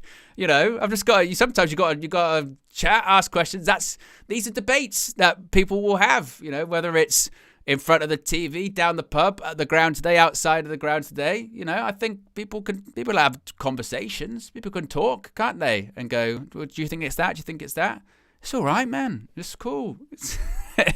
I've just said, I think you got it right. It's cool. We're all Man United fans. We're having conversations. It's cool. As far as the substitutions today, if I can talk about them, I think that obviously, look, he'll make them. Alejandro Garnacho, he's on the bench. He'll probably come on. There is still a lot of chatter and there's still a lot of talk, isn't there, about Napoli. Is that going to happen? Isn't it going to happen? I mean, look, with the Garnacho stuff, we did see this yesterday evening. This was coming out of reports from Italy saying that Napoli are still in talks with Manchester United for Alejandro Garnacho. According to these reports, which again, taken with a pinch of salt, they say United will not back down on their price. The club's stance is £59 million or nothing, which I think... Again, there had been reports saying that United were looking for around £60 million to have a conversation. I'd be surprised if Manchester United sold Alejandro Garnacho to Napoli for £59 million. I think it would still probably end up being higher than that, if indeed it does happen. I still don't think he leaves in January. I just don't see it. The Napoli sporting director, Giovanni Manna, was asked on Sky Sports Italy about Garnacho. He said, Garnacho, we are making evaluations. We must not get caught up in the frenzy. This is expectation. We will be ready, but on the conditions of Napoli. Now, of course, the deal for Kvaratskhelia to go to PSG has now been done. It's been confirmed. It's signed, sealed, and delivered. Napoli have the cash. They do have the money for it, which, of course, Manchester United will be aware of. But look, he did start on Thursday against Southampton. Him coming out of the starting 11 isn't too much of a surprise, really. I think most people probably did have him coming out the starting 11, but also he's 20 years old, so I'm not too shocked that he's coming out the starting 11. At most other clubs, if you've got a 20-year-old that's maybe not been in the best form this season, but is still contributing, and you play a game 3 days later, probably come out of the team and might be on the bench, and you might use him in his best role at the moment, which is an impact player. He was actually unlucky to an extent to not get at least a goal and an assist on Thursday. Should have scored in the first half. A really bad miss, only bettered by Antony's miss in the second half, but a real poor miss. And when it came to the second half, speaking of the Antony miss, would have been a Garnacho assist. And then maybe people look at things a little bit differently. So I still don't see it. I don't see Garnacho going in January. If Napoli did put down £65 million or something, I think Manchester United would have to have a conversation of like, well, okay, that's pure profit. That is a good amount of money. Where do we think his ceiling is? How much better do we think he's going to get? He is still young. What options are out there for us to reinvest? Because we'll want to get a replacement in fairly quickly because we need the bodies. You know, does this deal work for us? Does the player want to go? Does the player want to stay? I know there's been quite a lot of conflicting rumours about he said yes to Napoli or he doesn't want to go to Napoli. Yeah, I don't. I just don't see it. I don't necessarily see him going in January, unless if Napoli put a lot of money down, then I think United will have to think about it. Will have to consider it. But I think it's. I just don't, I'm just not sure I necessarily see it. Other players to come on today, we would hope probably again.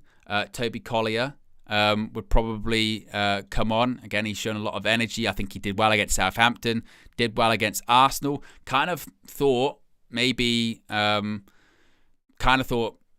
might actually start today. Was a little bit, again, surprised to see Ugarte and Cobby start, considering that they both came off early. So I did think maybe Collier could start, but it would definitely come on. It would definitely come on at some point, as he has the last few games. And there were lots of reports suggesting that, during Erik ten Hag's tenure, he was a big fan of Collier. His running stats, apparently in training, were only sort of beat by Bruno Fernandes, who is a bit of a freak by all accounts when it comes to running stats. And that's what we might need. That's what we might need when it comes to the intensity in this game, and certainly a lack thereof that we had on Thursday against Southampton. Again, that was at I was against the team at the bottom of the league. So we'll need it. We'll need it. As far as other people that can possibly come on, I'd be at this point, I'd be surprised if Casemiro got on the pitch. Talk about being effectively frozen out of the Manchester United starting 11. They're clearly looking to move him on. I don't know if there's any legitimate Saudi interest. There has obviously been the rumours and discussions, same as there were in the summer, and nothing really happened. I mean, remember right at the beginning of the month, right at the beginning of January, sort of end of December, right at the beginning of January, and there was the story of he's going to Al Nassr, and Ronaldo's asked for him specifically, and he's gonna, and that's what it's gonna be. Ronaldo wants him, and then you actually had reports coming out of Saudi that's horse shit. That's not happening. And really, when you look at it with Casemiro, it's the exact same thing as it was in the summer, wasn't it? The exact same thing in the summer was right towards the end of last season. Obviously, he missed the FA Cup final, and it was he's going to Saudi. He's definitely gone. Casemiro will be gone. He'll be gone. And then those kind of like rumours and links, they were there for like 2 weeks. Then nothing happened. And then it was just, I guess he's staying actually. Casemiro's going to stay. And I don't know. Part of me just feels like that's going to be the same this time around, because that's what it was like. First couple of weeks, he's changed his mind on Saudi. He wants to. He's now open to going there. He wasn't open to going there previously, but now he wants to go. And then in the last week, it's just gone like radio silence. Like they can't even be bothered to try and make up the article anymore. You can't even be bothered to make up the report of, he's going to go. He's interested in Saudi. No. He's not interested. He's still on like 300k a week, maybe a bit less. We're not in the Champions League, but okay, cool. So I'm not sure about that one. I think he might end up staying in January too. What we do know, as we saw today, the expectation is that Antony, after today, will be on his way out of Manchester United on loan to Real Betis in La Liga. And it also looks like Malacia is going to be on his way out of Manchester United too. He's seemingly going to be out on loan. The suggestion is he might be going to Serie A, but we don't know. We don't know which club, but that's what the suggestion was, that he's going to be on his way to Serie A. So we shall see. Super chat from Red Baron says, Owen, these Xerxes versus Hoyland fanboys are exhausting with fellow United fans. I just want them both to do well, but it seems like a conflict because there's always got to be one. It's always something. And you know what it is, with that kind of thing? It's always like this. It's always like, as much as we don't want to admit it, and I bring this up very often, we are gluttons for punishment, and we don't know what we want. Because we say, get rid of these players. Then when these players do actually go, we go, no, they shouldn't go. We're never going to be able to replace them. And they're forced out. They're hounded out. It's terrible. This is the problem with Manchester United. When it comes to players in the team, it's the hold that mentality. Everything's hold that. You know what I mean? Everything's hold that. So it's, I told you Xerxes going to be good. And if Xerxes has a bad game, the people that said Xerxes shit, told you, hold that. If Xerxes has a good game, it's told you, hold that. I told you it'd be good, and Hoyland's shit. And the reality is, wouldn't we all just want Man United to win? You know what I mean? Wouldn't we just want Manchester United to win? That's why I say, like, someone asked me the other day on the match view, Owen, which player do you want to score? I was like, I don't care. I don't care who scores. You know what I mean? I don't care which player scores. Or I don't care, this is what people say in the summer. Which players do you want specifically to be sold? Or which players would you want definitely not to be sold? I'm like, I don't care. Like, it doesn't, that kind of stuff. And again, maybe that's just me. Maybe it's a generational thing. I don't know. But, like, it just doesn't bother me. In the same way that when a player leaves Manchester United, occasionally you might keep an eye out for them. But I'm not like, well, if they do well anywhere, I'm not glad when they do badly. And I'm not glad when they do well, because they're not a Man United player anymore. I'm like, I don't support a player. I support Manchester United. Manchester United is my team. I don't follow a player around everywhere. And this is talking even the biggest players of all time. Cristiano Ronaldo goes to Real Madrid after Manchester United. You're like, oh, you used to play for Man United, but I don't care. Like, it's just bizarre. I don't understand it. But I think, again, that's just how, the modern thing is with players, I suppose, and fans. But it's crazy. Cammy says, Owen, I want a shirt on the last match view. Have you received my messages? If you've put them to the unitedviewtv@gmail.com, we would have seen it. If you've emailed that account, Cammy, after you won the shirt on the last match view, we would have seen it and we'll be on it, and you just have to send over your details to us, and we pass them over to Oxford Natural by Gowan Life, and they sort out the rest for you. It might be a little bit of a delay, sometimes can take a little while, depending on where you are in the world and all that kind of stuff. But yes, so if you've sent it over to that email, then we should have seen it. And of course, a reminder, guys, you can win, if Manchester United win indeed today, a shirt by Oxford Natural, by Gowan Life, courtesy of them. We were actually able to give one away. I myself haven't been able to give one away in ages, like ages on these match views. That's not been part of it, but we can. And indeed, you can get Optimized, link in the video description. You can use the code UV, subscribe, save up to 70% off. And like I said earlier on, you can find out, like I've got a jaw. Didn't realize. Got a jawline, got cheekbones. Who knew? Collarbones. All of these things. I thought they were fake. Didn't know they were real until I got optimized. And then you can start your journey. It's the beginning of the year. It's never too late to start. The best day to start any kind of change or positive journey in your life is today. It's not tomorrow. It's today. That's the best day to start. And then it's all about putting one foot in front of the other. That's all you can do. You can just try and be better than you were the day before. We are 7 likes away from 700. So if you haven't already, click the like button. Let's see if we can get to 700 likes. Kickoff is in just over 20 minutes time. So we're aiming for 750 likes before kickoff at Old Trafford. So be sure to click the like button. Where are we at in terms of subs? Well, as you can see in the top right-hand corner there, we are less than 100 subscribers away from 188,000 on that road to 200k. So if you are new to the channel or you haven't already, then you be sure to subscribe. Redwan says the cheeks are cheeking. I mean, out of context, Redwan, it's like if someone's just tuning in now and they see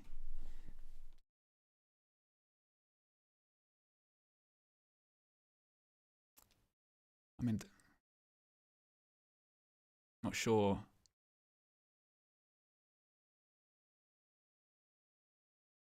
It's kind of, it's a bit. I mean, I know what you meant, but just not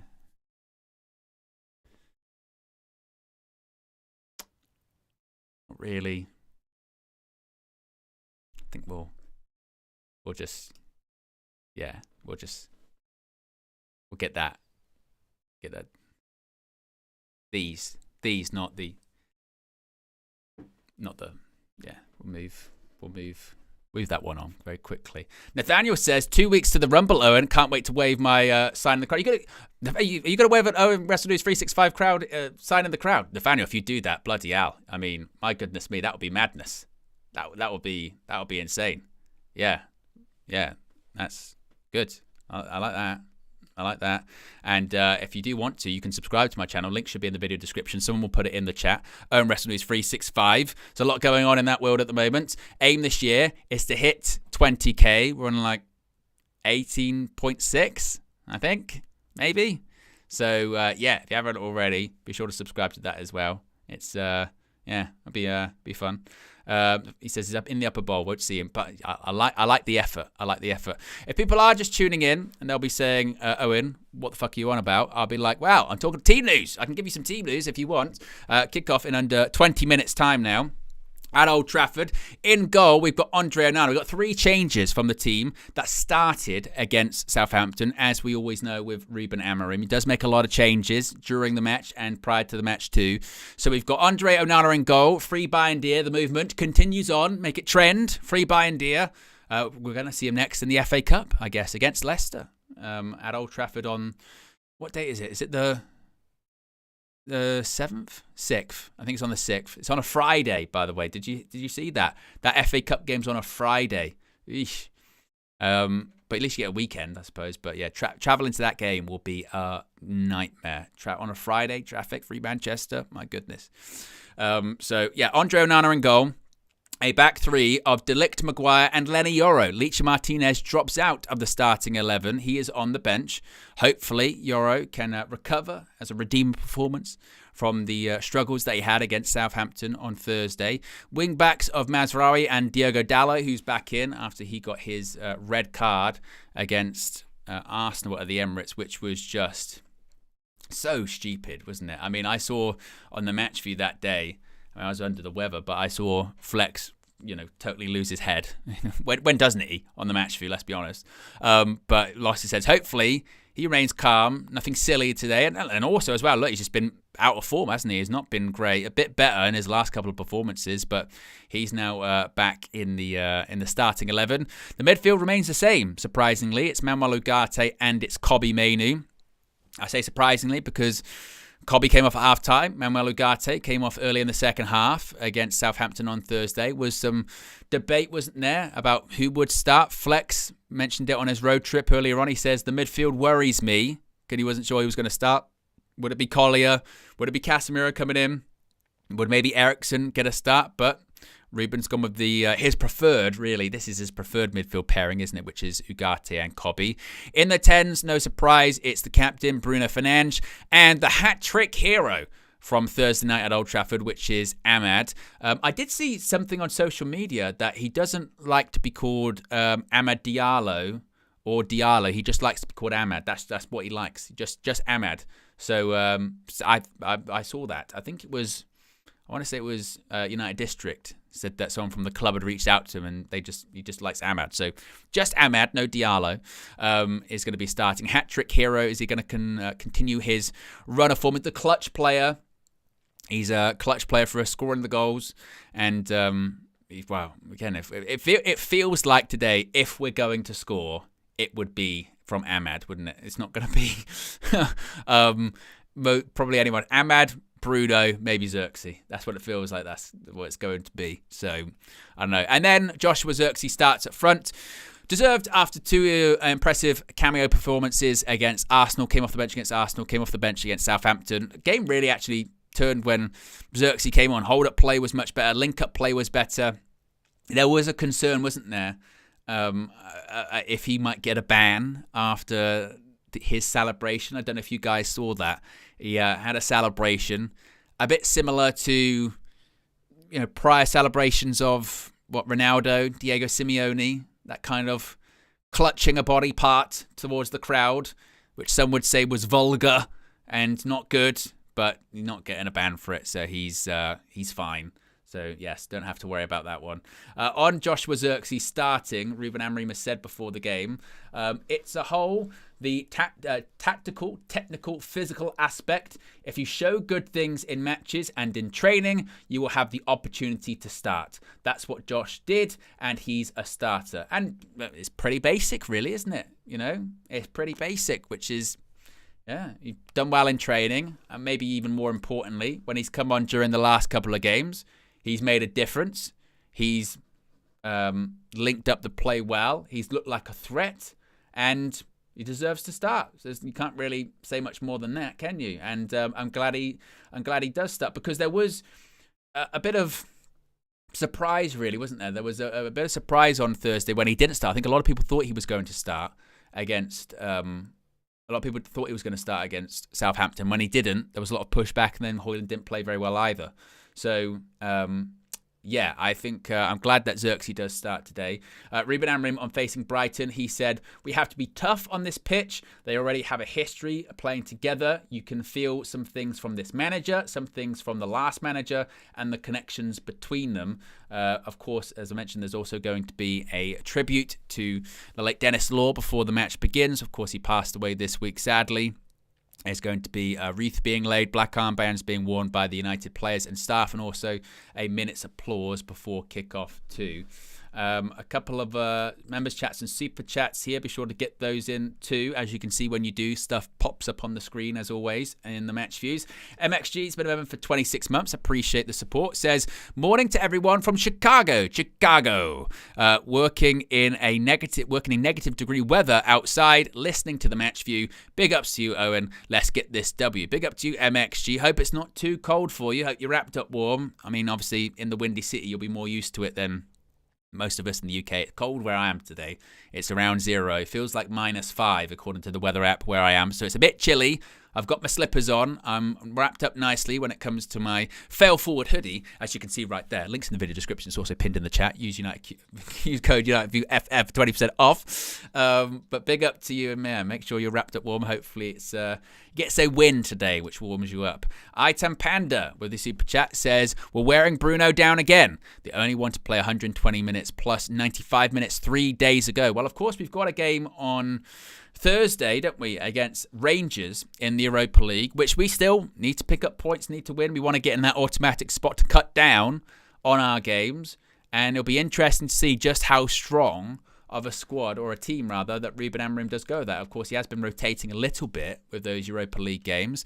It feels weird, doesn't it? It feels weird to be in January and have European matches. Usually, with the old schedule and the old format, you knew everything European-wise, whether it was Champions League, Europa League, what have you, prior to Christmas. That happened, and then it kind of came back around, what was it, sort of February time? Around sort of February time, then you got into knockouts, and that's really the exciting part of sort of the European season, isn't it? Once you get into those knockout portions, so to have still these like games, you know, to play and figure out in this giant league phase, it's a bit of a pain, isn't it? And indeed, we got 12 minutes to go until kickoff at Old Trafford. If you're just joining us on the screen, that is the Manchester United starting 11.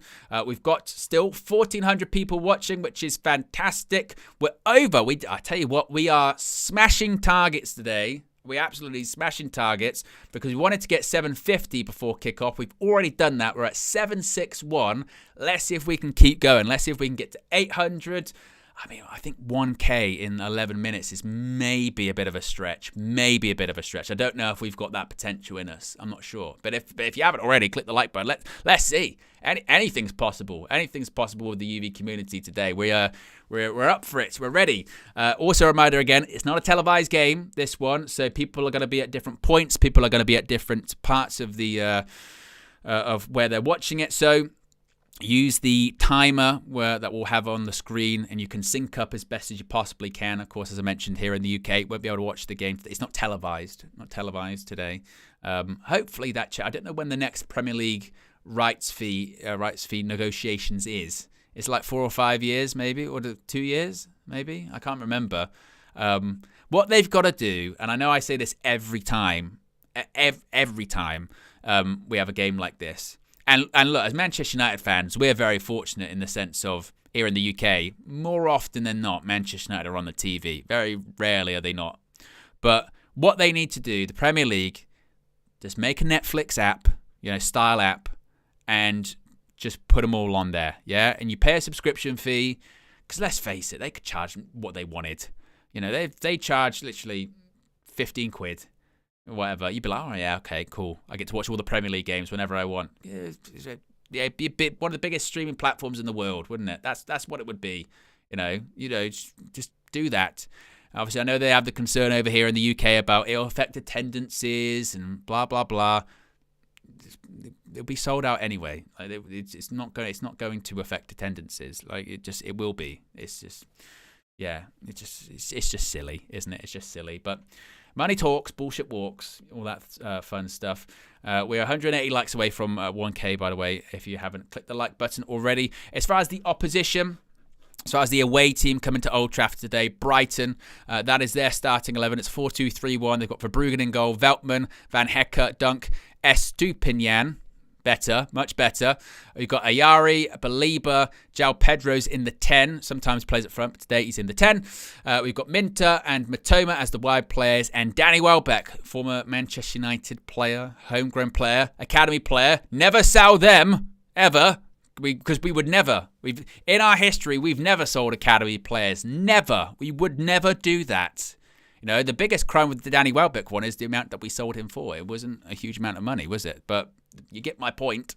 We would never. And it feels like every time he plays this, he scores. Every time, we play Brighton, he scores against us all the time. So, yes, that is the Brighton starting 11. A bit more of an update from Fabrizio Romano. He's been tweeting a lot about Antony this morning and Real Betis, isn't he?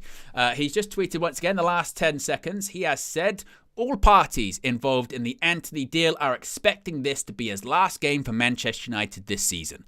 The verbal agreement between Real Betis is done, and final details of the loan move are set to be resolved after today's game. Almost there. So that's update number 3 from Fabrizio Romano on this Antony deal. This is most likely, again, going to be his last game for Manchester United this season. If you are just joining us, verbal agreement on a loan. He is in the matchday squad. As you can see, he's on the bench today, but he'll be going out on loan to Real Betis. Manchester United will be covering part of his salary. There's not going to be any buy option, according to reports. So it'll be his last game this season, but not his last game overall. Maybe. You never know. He might play for Real Betis, do well, and then someone decides to buy him in the summer, perhaps. But this Antony deal is very, very close. So whether or not he does actually come on today, I suppose, is another thing. Maybe Ruben Amorim gets the sort of little nod which says, hey, just by the way, Ruben, the deal is basically done to go to Real Betis. And then he goes, does that mean we can bring someone in? Yes, on loan. Right, he's not coming on then. He's not coming on. I don't know what KG That Comedian is going to do. Of course, he's going to have to edit his intro. He's got the KG spin. He's got the KG spin in his reckless sport intro, so that might have to change.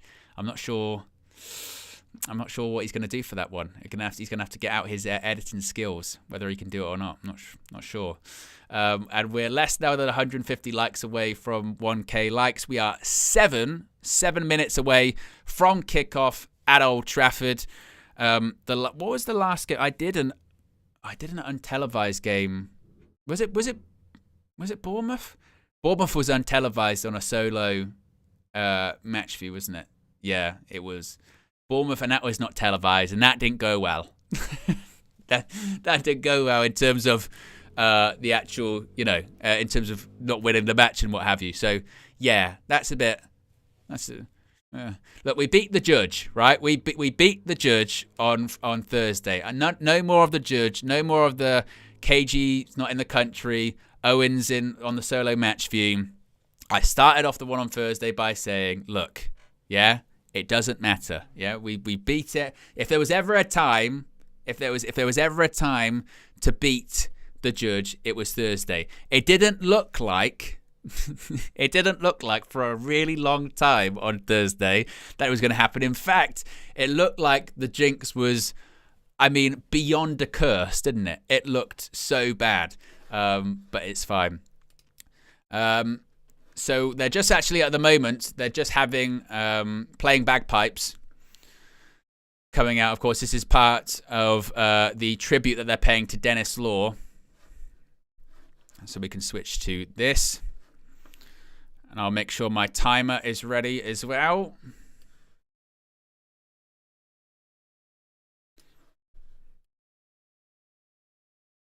Because as I mentioned, there is going to be tributes to Dennis Law prior to kickoff.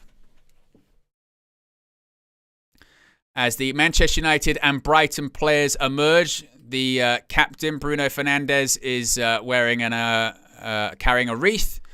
And, of course, the Manchester United players and the staff members are wearing black armbands. As there is someone playing the bagpipes, playing the Flower of Scotland.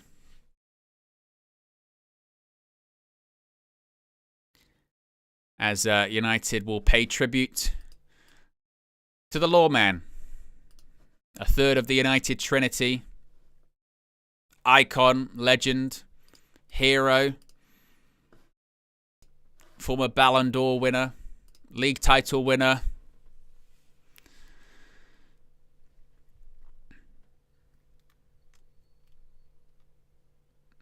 As the players line up, we are less than 130 likes away from 1K, so if you haven't already, click the like button, and also be sure to subscribe whilst you're at it,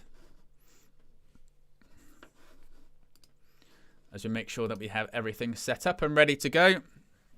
As the Premier League theme plays,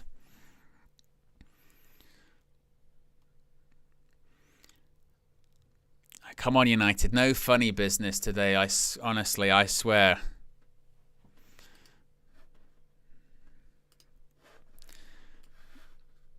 If you are just joining us, we can get the Manchester United team news up on the screen for you very quickly. We've got Andre Onana, a back four of De Ligt, Maguire and Lenny Yoro. There's 3 changes from the game that played against Southampton on Thursday. Mazraoui and Dalot are the wing-backs. Ugarte and Kobbie Mainoo in midfield. Ahmad and Bruno are in the 10, with Joshua Zirkzee replacing Rasmus Højlund in the 9. For the visitors, we have a 4-2-3-1. We've got Verbruggen, a back four of Veltman, Van Hecke, Dunk, Estupiñán, Ayari, Belieber.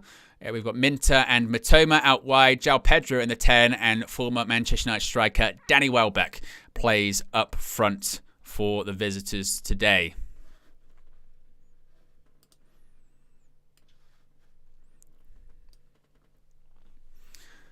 And we're just having these tributes. We've got Paddy Crerand, Alex Stepney also paying tribute to their former teammate.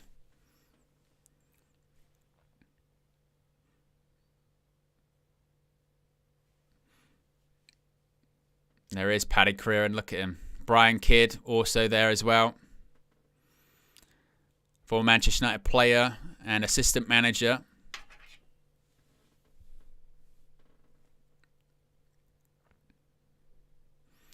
And then there's Sir Alex Ferguson on the pitch, laying a wreath.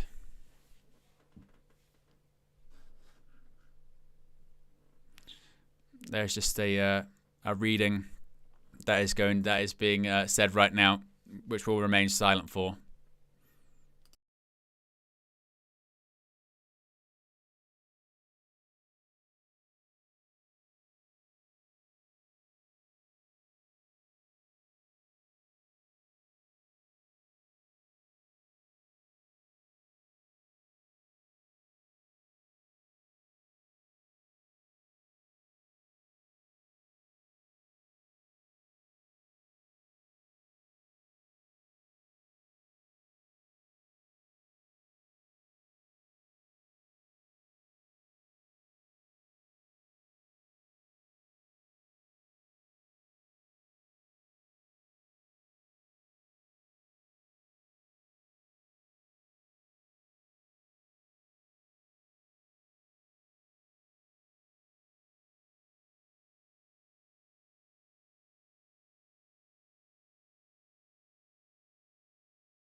Now a period of applause.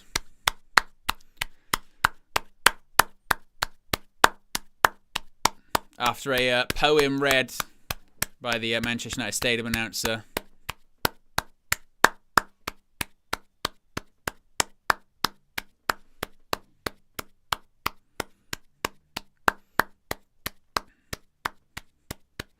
Dennis Law, the king of the Stretford end, as the banner reads out. The king, the lawman, he'll be missed.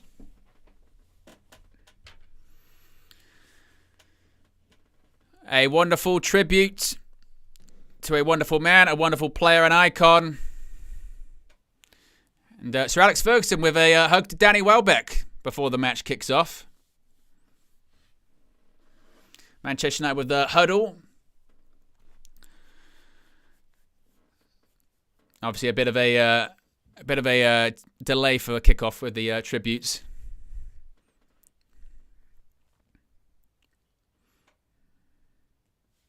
But he will be missed. The king will be missed.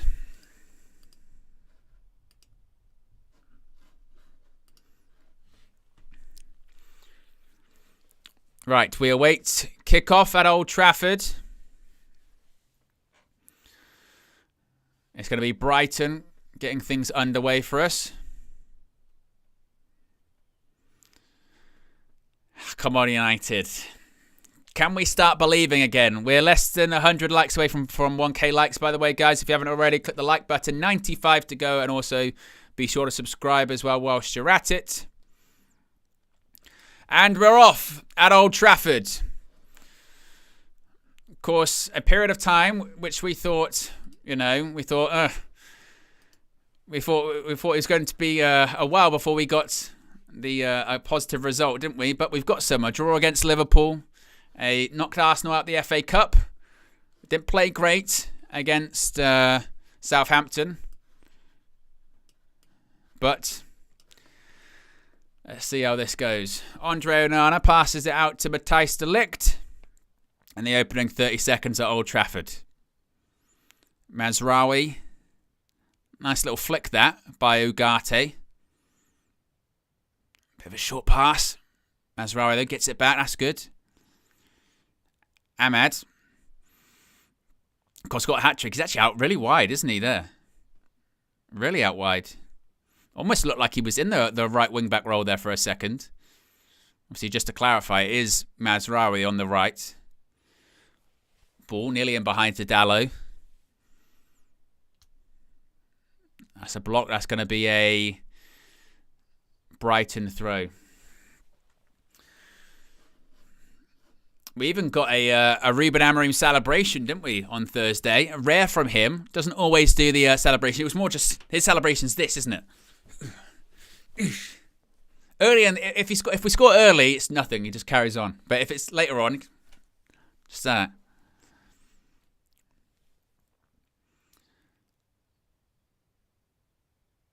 Dalot, where are you going to go? You're going to go back to Onana, or are you going to turn? Well, he's made a mess of that. Dalot. What's he going to do? João Pedro's got it. Fucking hell. Why? Again, I'm not sure what Diogo Dalot is doing. Goes out for a goal kick. He's got all the time in the world. And you're thinking, are you going to go back to Onana? Are you going to go long? And he decides to go long. João Pedro nicks the ball off him. Fires the ball across goal. Andre Onana goes to punch it. And luckily, I think it just comes off Danny Welbeck. And it could have gone anywhere. But you're looking at Dalot and you're going, make your mind up. He gets caught in two minds. And that's the thing with Dalot. Look, that's the thing with Dalot. Like we said, he's back in the team, but this season he's been... could have been a complete mess. My goodness me, that would have not been the start we're looking for. Again, we'll keep you updated for the Everton Spurs game as well, because Spurs are actually close to us in the league, actually, aren't they? You know.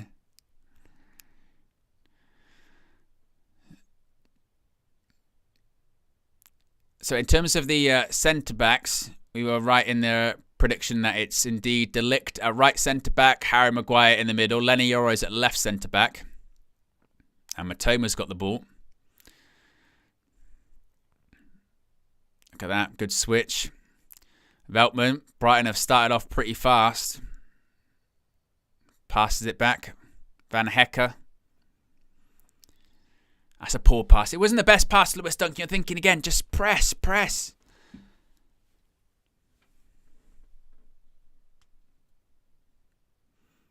And they'll go back to Verbruggen. Now United just again get up. Put some pressure on. That's a poor kick by Verbruggen. Oh. Came to Cobby. He wasn't sure if he could just get the touch. It was fired in at him.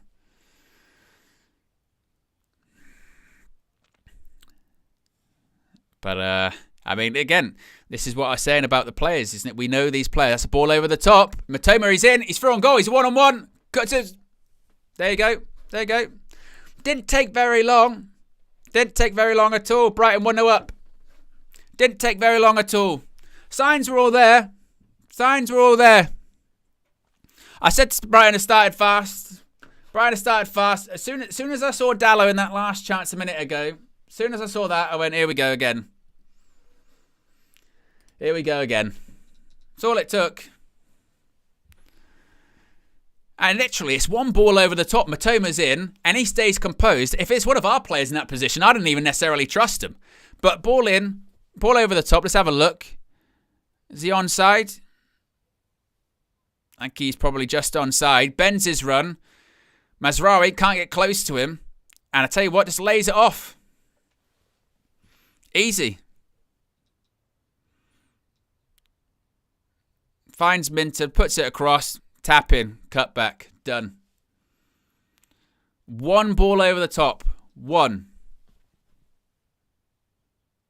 5 minutes that took, and we could have been down 1-0 after 2. And this is what I was saying before. Remember, I've said in the hours building up to this game when I said, you can't. If we start against Southampton, we will be 1-0 or 2-0 down in the space of a few minutes. Like, I'm not even shocked. Like, not even shocked. Because that's what we do. Like, we can't watch that game, Xerxes. Can't watch that game against Southampton and how we started that game and think if we're going to play like that, we will be 1-0 down, 2-0 down very quickly. It's what happened against Newcastle. Remember I said that's the reason we played. We played on Thursday like how we play against Newcastle at home. The difference is when you play good teams, they'll punish you. Southampton aren't that good. That's it.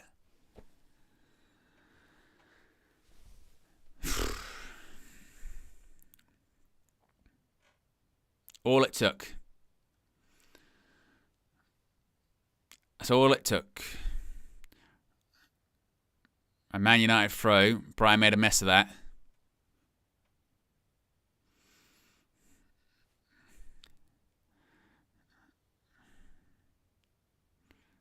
That's going to be a United corner. No, goal kick.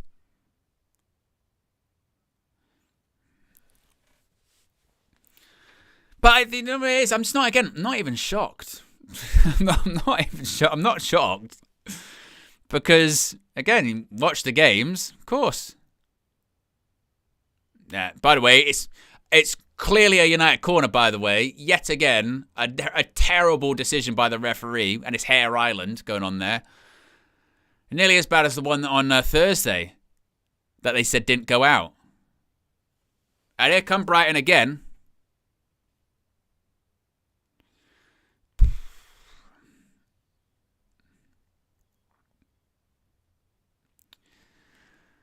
Honestly.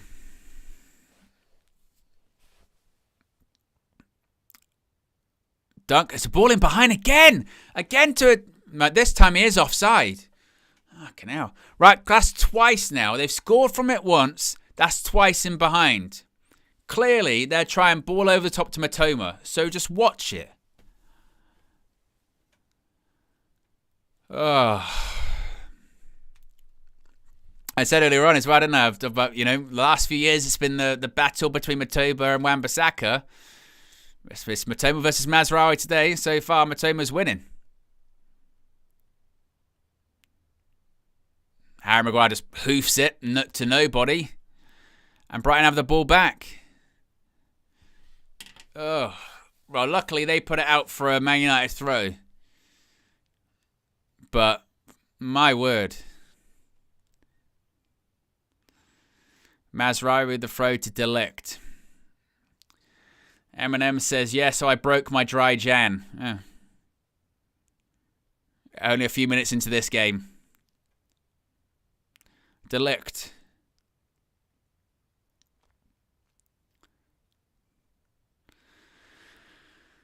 Honestly. This club.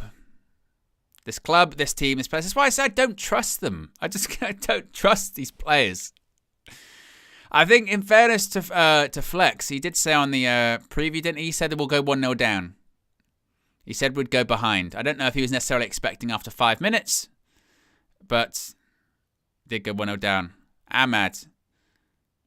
He wanted a foul. Ref said no. Danny Welbeck. Right, Cobby. Good feet, wins it back. Wasn't the best pass. Bruno tried to turn. Brighton have it back. Honestly, this team, this club, these players, honestly. Brighton trying that ball in behind. I'll run back to Onana. Fuck, nearly made a mess of it. Ahmad, is that going to be a foul? We got a foul! A free kick!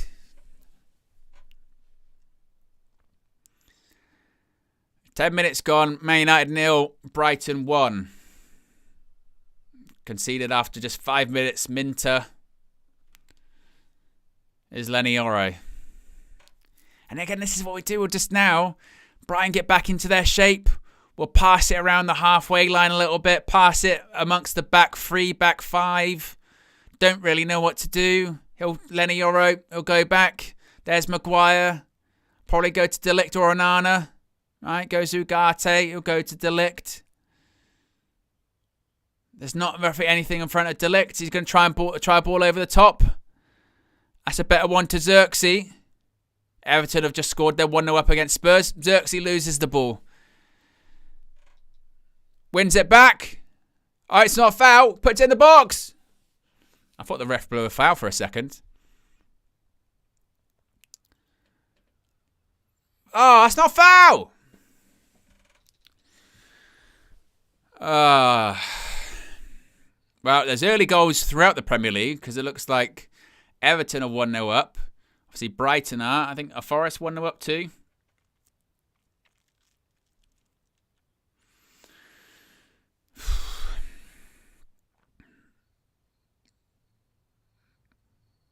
And that's a free kick for Bruggen's going to take. And of course, once again, as we've seen in the last few games, Old Trafford very, very quiet.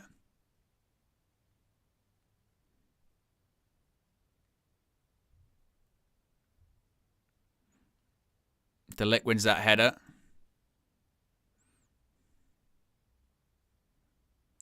That's the United throw.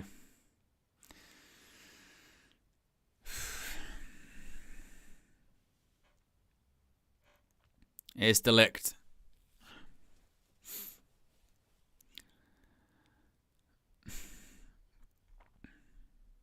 Xerxes gives it to Bruno. It's a good pass. Dallo.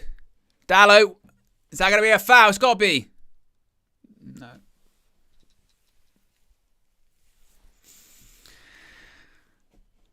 I don't know why Dallo cut in there. It felt like literally... It felt like he went into where the players were. If anything, it was like, go out. I tell you what, Mazraoui's just been robbed of the ball there by Welbeck. Here come Brian again.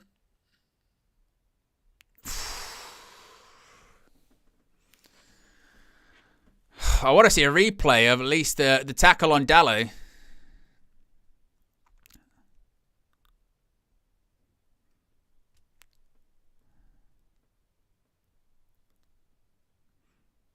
I think it's a foul. That's a foul. It's a foul. I tell you what, as well. What's that? That's like 2 or 3 decisions now. Ah.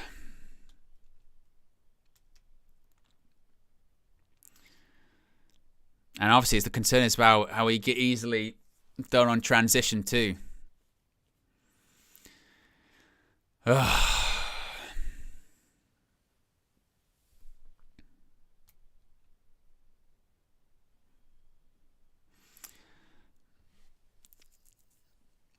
It's one of those weird ones, that tackle, isn't it? Because, yes, he does get the ball, but it's a tackle from behind, gets a lot of the player too. I think nowadays, it's a foul. Maybe 5-10 years ago, maybe it's not. But I think nowadays it's a foul.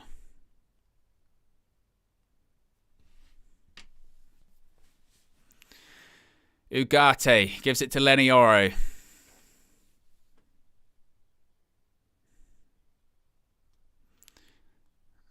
Cobby again.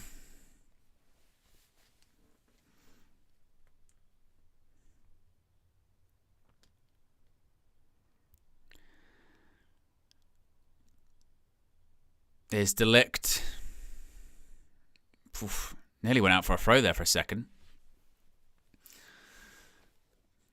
We did hit 1,000 likes, by the way, guys, which is fantastic. If you haven't already, click the like button. And be sure to subscribe as well.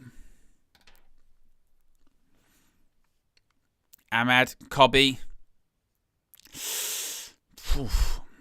Ayari was a bit close on him then. And goes back all the way to Onana again.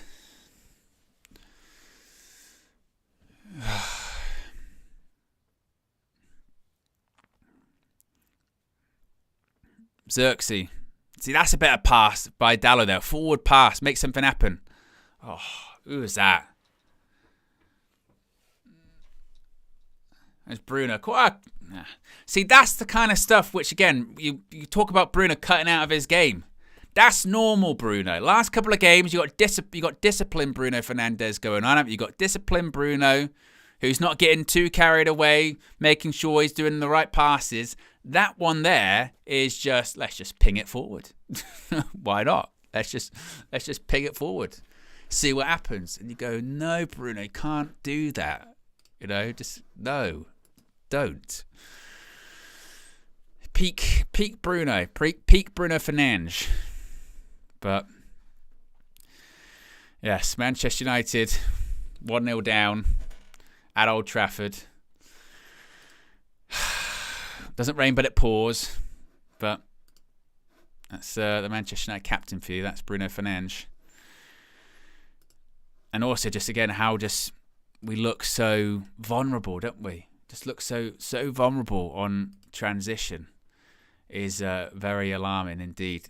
We are about 18 minutes through the game. 16 and a half minutes through the game. 18 minutes against for Everton versus Spurs at Goodison Park. Have been some early goals. We haven't kept a clean sheet for a long time as well. I remember at the start of the season when it was like, oh, Andre Onana, he's got the thing for clean sheets, blah, blah, blah. Oh, honestly, Manchester United, this is what happens, isn't it? This is being the Manchester United fan, lives in us. If you haven't already, be sure to subscribe as well. Bottom right-hand corner, you know what to do. And see if we can get to the road of... and Bruno just shot wide as well. See if we can get to 188,000 subscribers. As Manchester United hopefully try and find their way back. It's a bit of a weak shot, to be honest, by Bruno there. Honestly, what are people saying in the chat? Alias says different system, different manager. K-Flow says weak shot. Chris Katsu says we just get carried away. One good stat and we parading like we won the league. Well, to be honest, like I said, after watching that the Southampton game on Thursday, and you looked at how United were playing at the time, you sort of just go, well, again, we don't. if we play like that against a good, if you play like that against a good side, they'll punish you, you know, because that's what they do, you know, they'll punish you. So I don't know, I can't say I'm too shocked that we're 1-0 down after conceding the chance. Honestly, Manchester United trying to get back into the game. As I mentioned, Old Trafford though, pretty quiet at the moment. But that's and you can see actually a bit of stress. To be honest, a lot. What stress? Already we're hearing groans. Already we're hearing groans from those at Old Trafford. But again, this is what it's like. This is what it's been like recently for United, isn't it? Is that it's you know. You've got to give them. You've got to give the team something, haven't you? You've got to give them something to try and latch onto. And unfortunately, so far, players haven't really kind of done that, have they? But right, Bruno's down.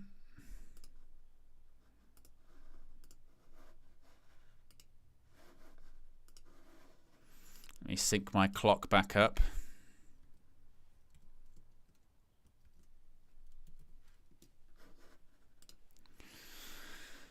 Is De Ligt.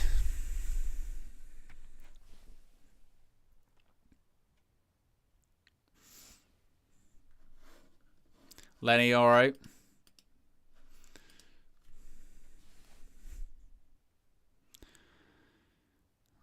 Maguire again. And again, we sort of just allow the teams to get into shape, don't we? Xerxes. Good pass through. Cuts it back. Is that anything? Is that anything? Ref, you going to give anything? VAR, anyone? We'll have a look at it. Oh, De Ligt tried to pass it through. He's hit off Cobby. Here's Matoma.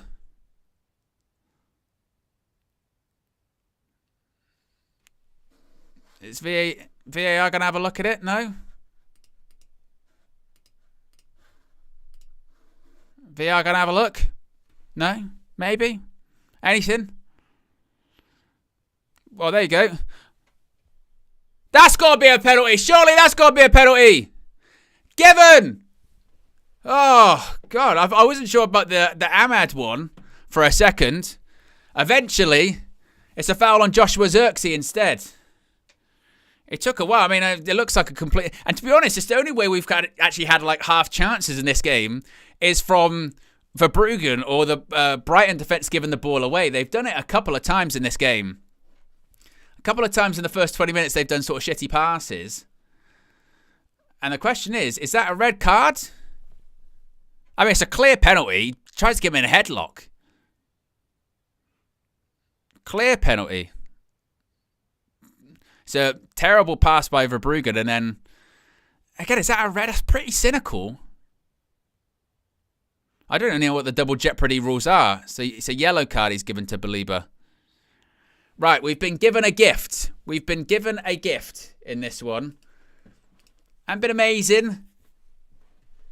Bruno Fernandes. And it's taken a while.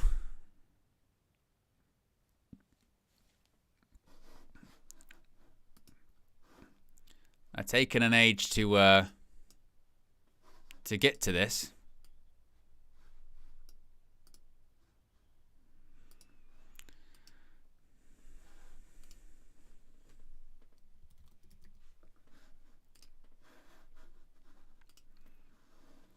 And Bruno Fernandes, he scored his last 5 penalties for Manchester United. Come on, Bruno. Come on. Get back onto level terms.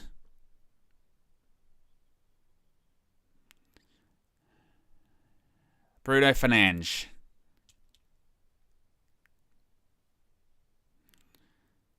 Whistle goes, taking his time. Bruno Fernandes, yes! It's 1-1! Better. We've been... a bit of fortune to get back in the game. It's a clear penalty. It's a clear foul. Manchester United react. 1-1. Wrong one. Oh, honestly. Sits the goalkeeper down. Bruno Fernandes. My goodness.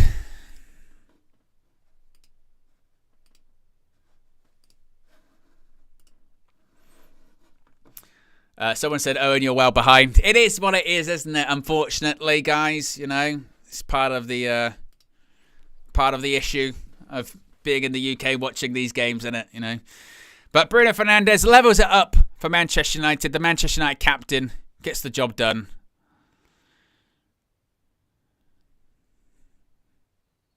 Here's Onana. That's a good pass to Mazraoui. Now, Brighton hopefully come out a little bit more. Manchester United can play a bit better. I'm not sure what that ball was from De Ligt. My goodness.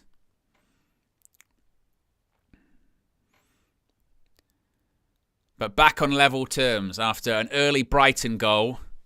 Manchester United. To be fair, since going behind, we have reacted pretty well. Obviously, we've had a lot of the ball. Initially, wasn't doing too much with it, but we've had 4 shots, 1 on target. Bruno travels with the ball there. Ugarte tried to turn out of trouble, couldn't do so.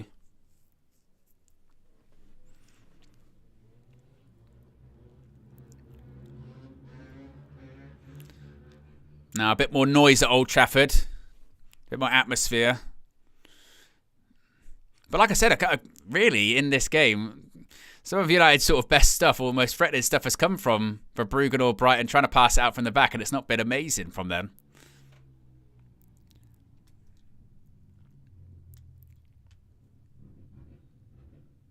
As Brighton now, with a rare bit of possession, they've only had 39% of the ball in this first half thus far.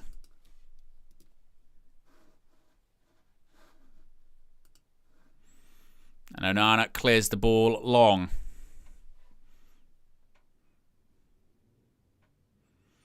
Estupinian. Oh, we've got better at saying now. I can actually say his name. Couldn't say it before.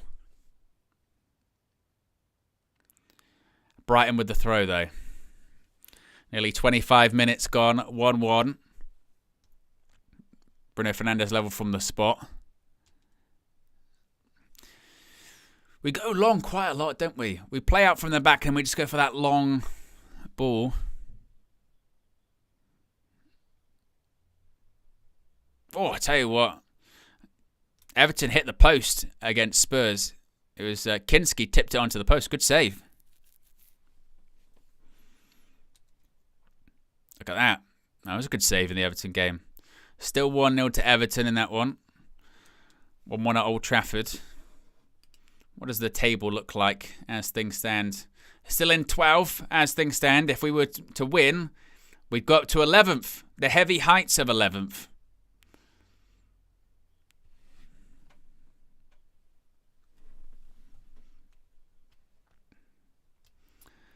Hands with the super chat. Look at this.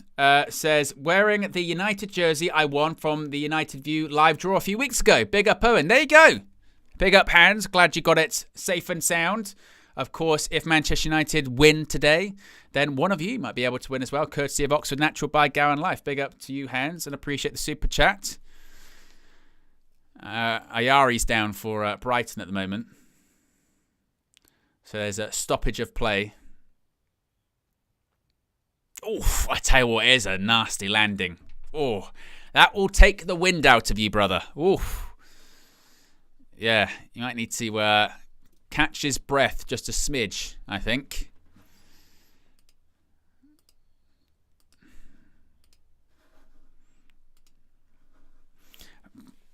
I tell you what, honestly, Brighton, their ability just to sign players, they said they signed him for £5 million. Honestly, their recruitment is unparalleled. Verbruggen with the pass, it was a bit short. Mazraoui won the header, didn't stay in there. It's a Brighton throw. There's Luke Littler.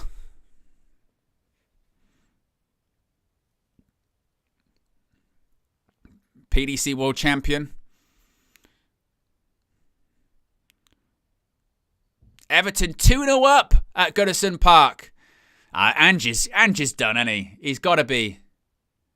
Ange's got to be. Because they're in proper free-for-all. Not that we've lost twice to them this season.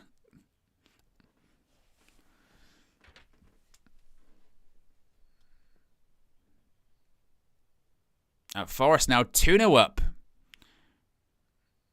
Southampton overplay the... Oh, what a goal that is. Hudson-Odoi, 2-0 to Forest. Can Forest actually, like, compete for the title this season? Is that, like, a real thing? I mean, they're on the same amount of points as us. I mean, I guess it depends what happens. Liverpool game in hand against Everton. I mean, they're running away with it. They've been 9 points clear. But, like, legitimately, Forest might be Liverpool's biggest rival this season. They actually might. Forest, in, like, what, 30 minutes, 2-0 up against Southampton. We had to go to the death.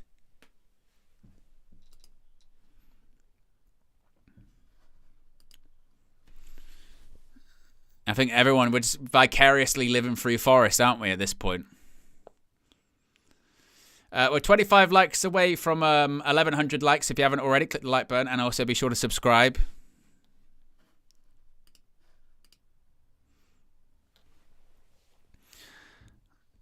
I don't care about this Everton goal. I've already seen it. It's a free kick to Brighton at the moment. A ball in.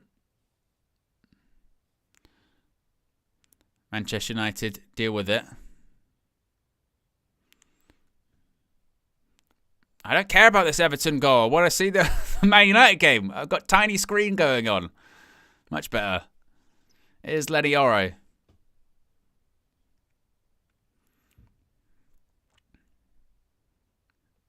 And big trouble, mate.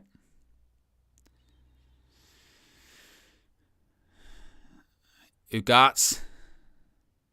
There's a bit of a short pass. Estupiniano gives it to Ahmad, although Ahmad's just giving it back to Matoba. Now Brighton's still playing out.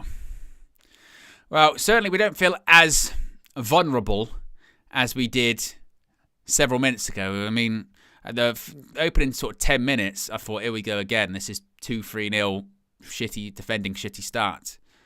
Not so much.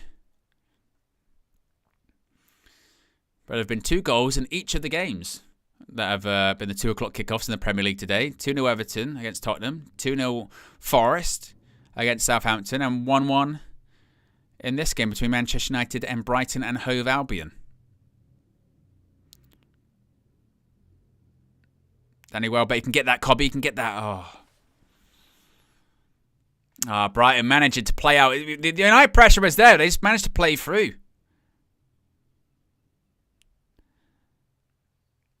Minte, João Pedro.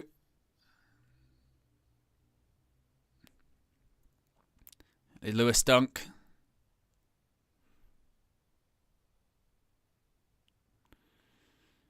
Again, honestly, like Brighton, the way they just, again, find these players is insane. Belieber. It's nuts.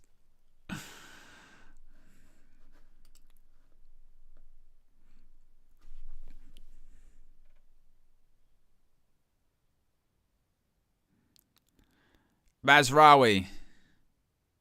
Delict. All the way back to Onana. It wasn't the best touch. Got stuck under his feet. He's put out for a throw. Michael says, Goldbridge is having a great season as a Forest supporter. Hopefully his club can do the unthinkable and win the league. Wow. I don't know about that. We're less than 20 likes away from 1,100. And just over 50 subscribers away from 188,000. Ball over the top. Minte cuts it back.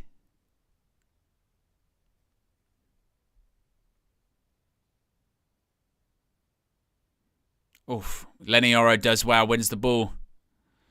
And Dallo, ball forward to Xerxes, holds it up. He does well. Does well, cuts back, does well. Good hold-up play. See, that's what you want to see from your striker. Good hold-up play. Switch over to Mazraoui. Bit of fortune, keeps the ball, puts it out to Ahmad. Ahmad into the box. Past Matoma. And that's going to be a United goal kick. I tell you, if I see this again is not a corner, I tell you what, Xerxes did really well with his hold-up play there. No, it is a goal kick. Gets that one right.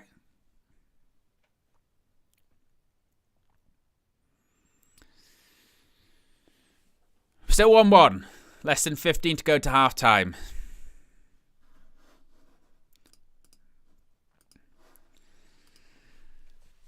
Come on, United. Something. Well, we've seen Brighton try and play out from the back. Look how many United shirts there are forward. That's what, 5 players are there? Xerxes pressing. Bruno's there. Cobby's there. Ugarte.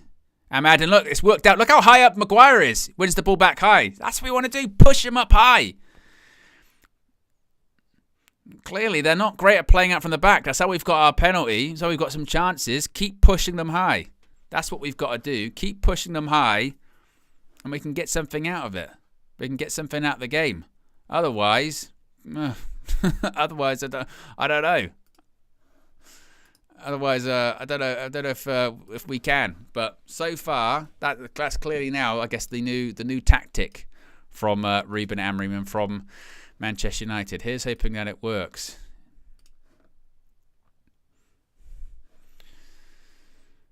It's Mazraoui. Oof.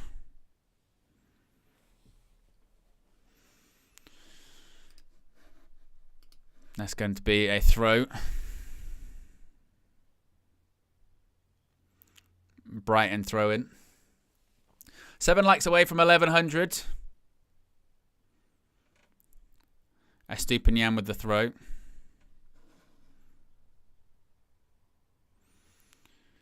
Of course, coming up later, what's the main event game? It's Ipswich versus Manchester City, isn't it? Ipswich versus Manchester City is the main event game.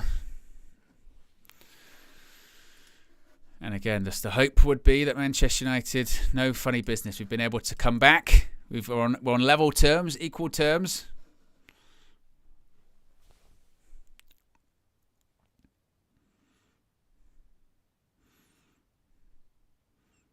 Estupinian with another throw.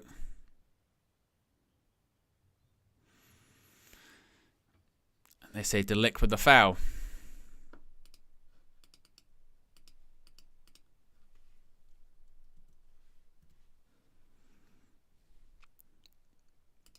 There you go. Timer's back in sync.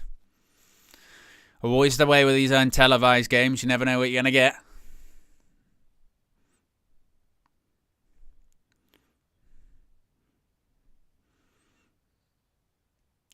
It's been a quick 35 minutes, hasn't it? There's been a lot going on in this.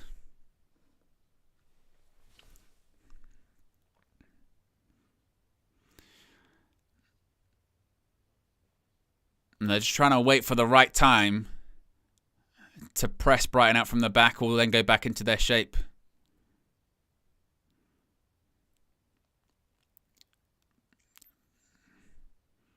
Mazraoui. Oh, that's got to be offside, surely. No, onside. Bit of a block. Still in. Mazraoui. Danny Welbeck. Should have been keeper's ball. I mean, I thought I heard the shout. You heard the shout? Even I could hear the shout from here.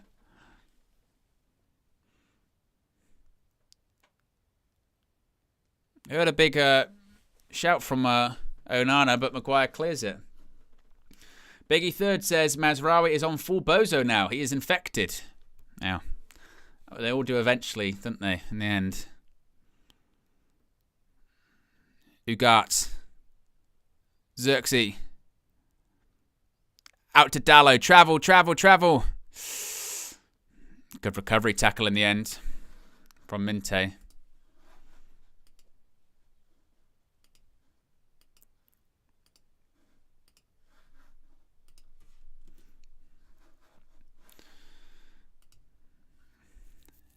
Matoma up against Mazraoui, cuts in. Ahmad does well. That's a Manchester United throw. About 7.5 minutes left. Plus stoppage time, of course. There's been a million stoppages.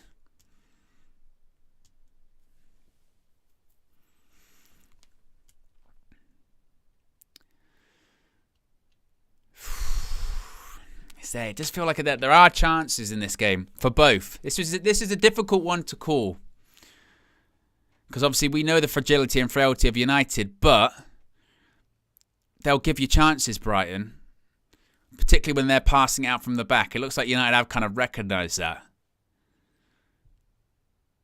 But you've got situations a bit like this where Brighton, they just got the ball and United get into their shape.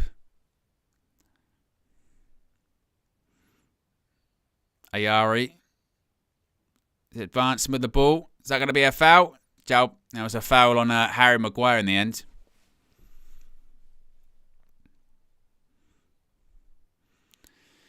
This is the referee, Peter Banks. I tell you what, Peter Banks, you got to let the hair go, brother.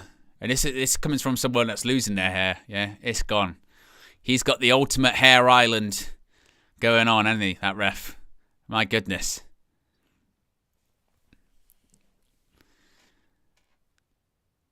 Dallo. Ball into the middle to Xerxes. Good lay off that. Ugarte rides the tackle well. That's a short pass. That's where he got there, though. It was Xerxes. Oh, it's unlucky. Ugarte, it was a good pass over to Dallo, and it was just intercepted. Quite acrobatically, actually, by Minte.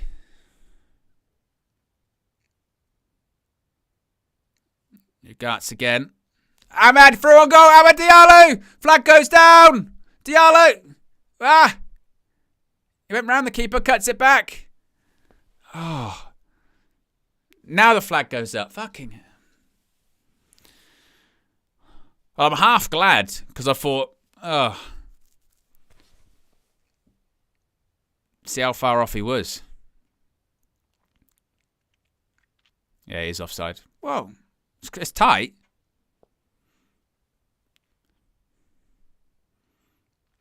Five minutes to go to half-time. 1-1.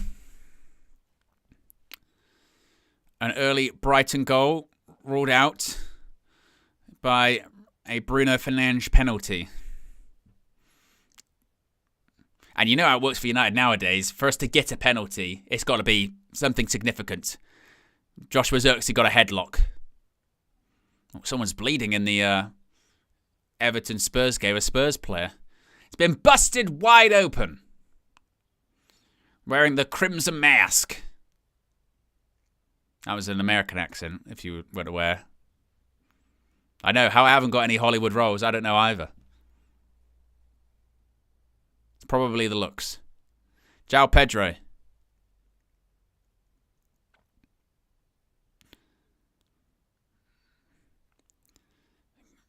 United once again. I think it is really interesting, actually, when United are deciding to go and try and press. They're very happy to get into this shape.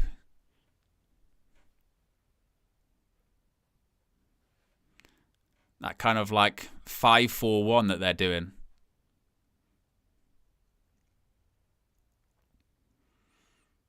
And then suddenly it becomes Brighton who have got quite a bit of the ball. They've actually had more possession in the first half now. Bear in mind, at one point, it was like, 60% possession to United. But Brighton, it's like United have backed off a little bit and are just waiting to press more. That's a Man United throw-in. De Ligt's done well. João Pedro wants a foul, but the referee's not having it.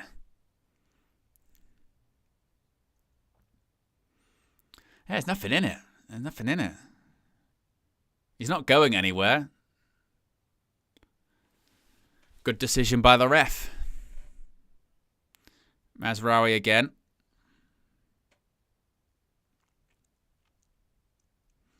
De Ligt goes all the way back to Andre Onana. Kicks it long. Dunk will win that one. Ugarte. Minter. Welbeck. Oh, God. I thought he was going to score against us again. Ref gives a foul, I think. It might have been ruled out anyway. Oh, I think he caught one right in the nuts.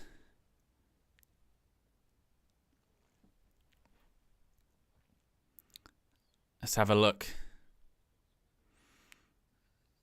Yeah, who's that? Bruno gives Bruno the sloppy pass. I think Yoro slips as well. And Dallo actually defends well. Look, it's Dallo with the blocks. Yeah, Dallo blocks the shot from Welbeck. Oh, and here's a proper foul. Whew. Here's a foul on Delict. And that's why I'm saying this game is difficult to call, because we're capable of that. We're very capable of that. But also Brighton are capable of giving us a chance at the top.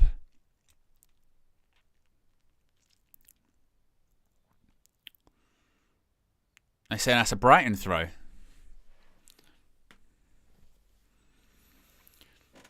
Forest 3-0 up against Southampton. In 41 minutes it just took them. It took us 82 to score one. Matoma. Ball in. Headed away by Yoro. Look at that hat Peter Reid's wearing. That goes out. Good defending again by Dallo. Look at that. Kick the ball away. Is that not a yellow card? He kicked the ball. Delayed the restart. No? You know, you've got they use the multi-balls. You've got the balls set up on the cones around the pitch. Just kicked it away. Look. Is that not a yellow?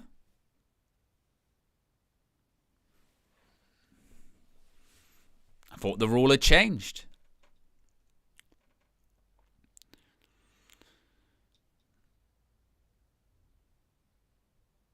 Man United free kick. Foul on Xerxes.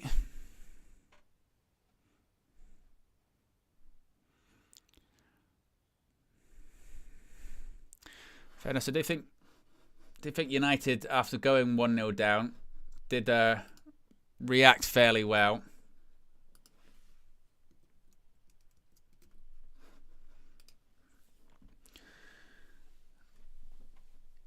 How much stoppage time is going to be added on? Minimum of 2 minutes of added time. That's got to be is that a yellow card for Matoma, surely? It's very cynical. It's a cynical foul. Cynical fouls are bookings. Nowadays, I have no idea what the consistency is for yellow cards at all. If that's a United player and they just cynically stop them going through, it's a yellow card. Bruno Fernandes, actually have a good delivery, please. Bruno Fernandes. Ball in. Back post! How we missed? A flag up. I was going to say, bloody hell.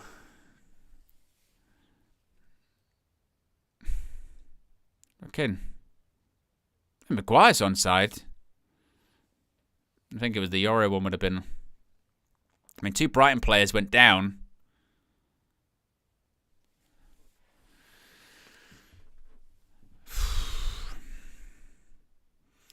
Less than 60 seconds remain.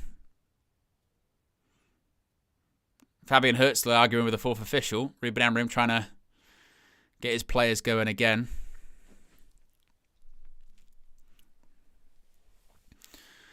As we await half-time in this one. Just a few seconds away at Old Trafford. Manchester United 1, Brighton and Hove Albion 1. We're nearly at it. Nearly at half-time. Honestly. But, you know.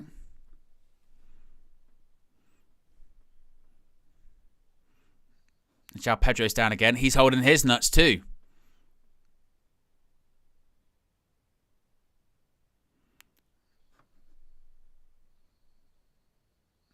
There's nothing in it. Not sure what he was going down for. Just been caught in a sensitive area, as it were.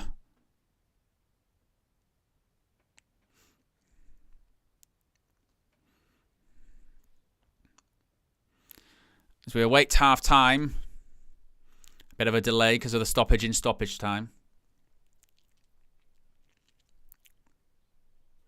Referee will probably blow the whistle. And there you go. That is half-time. It is Manchester United 1, Brighton 1. Brighton opened the scoring with an early goal. But Manchester United level up with the captain, Bruno Fernandes. And since it's been quite even, hasn't it? You know, it's been quite even. I mean, Ruben Amorim made a sub at halftime on Thursday. Will he do it this time around? I think Manchester United reacted quite well. It's definitely there for us. Game's definitely there for us. So I think that the game's, as V says in the chat there, game's winnable. I was concerned after the opening sort of 5-10 minutes. I thought, here we go again. But United have actually reacted fairly well.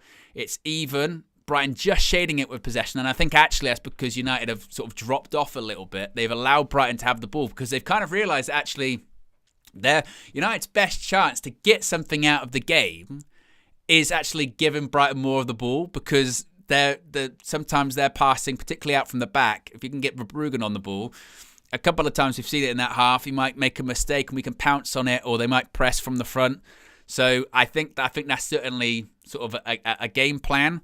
But after the opening 5-10 minutes, I thought, not sure. That game is there for us. But we do know we're frail. We can be. We've got this defensive fragility. So we'll see. Let's see what Fleck says. Let's see if we can get a hold of Fleck inside Old Trafford. If he answers, of course.